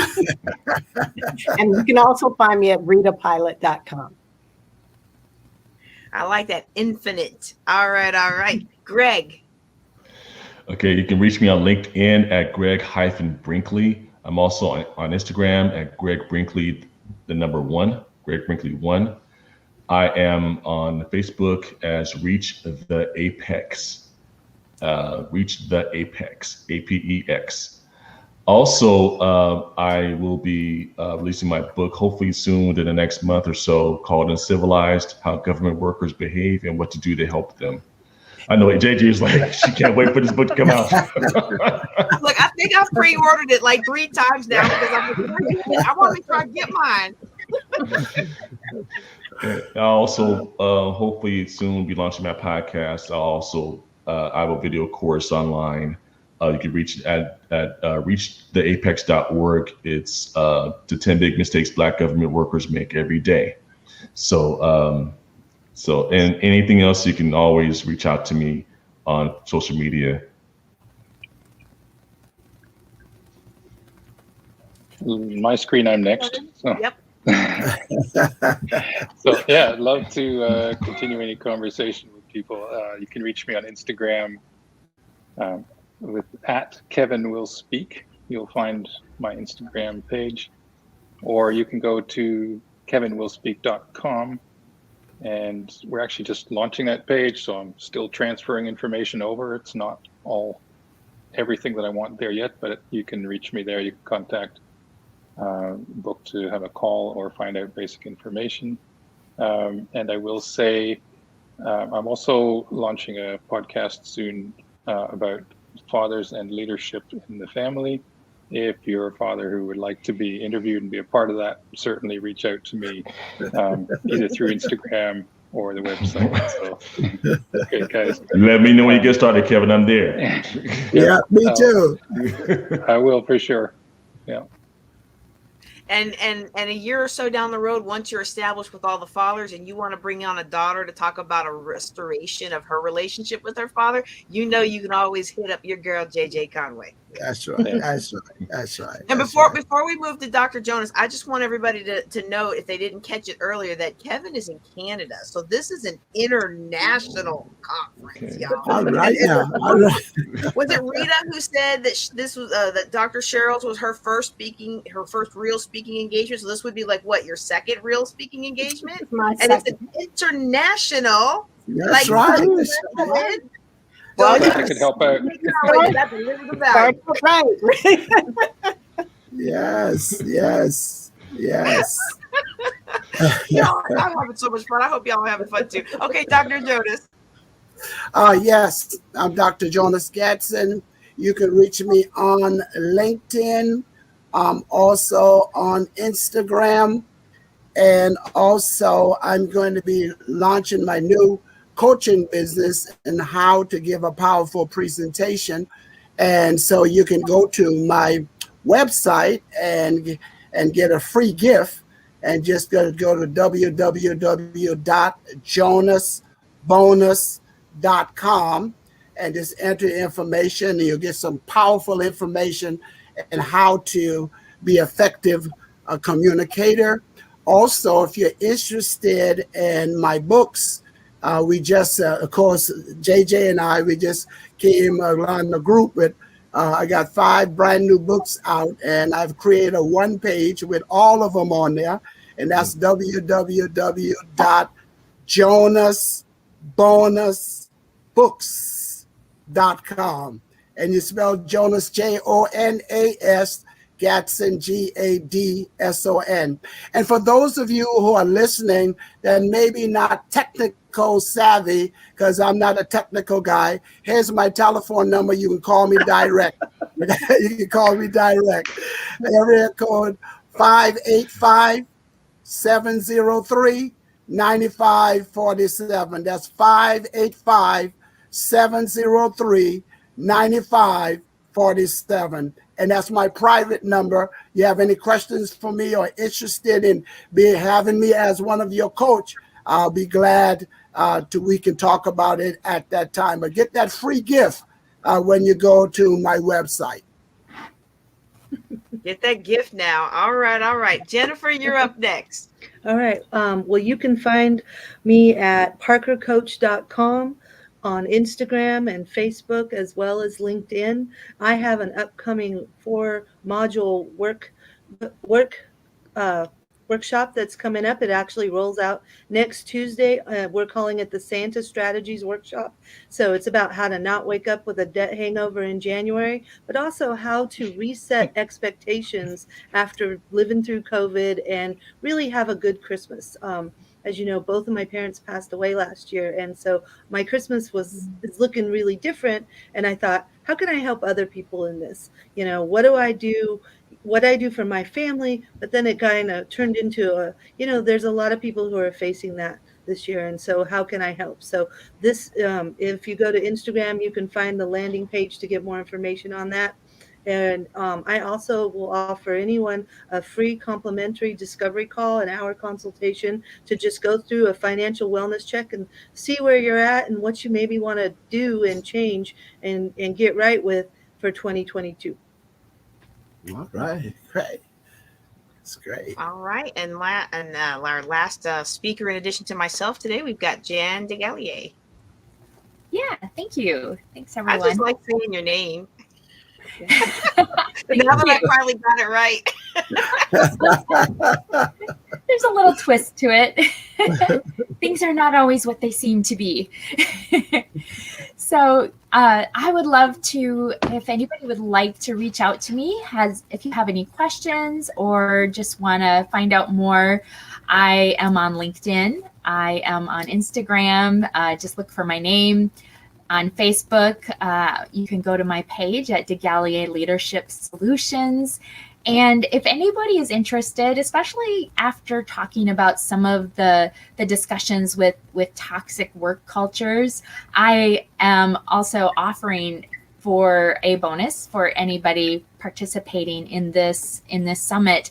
I have what I call my 4 cornerstones assessments. It's a culture assessment, and I like to quantify things. I'm a finance person, so you can actually go in and answer some questions about your environment, and it will score your culture in your environment, and you can find out where you're at.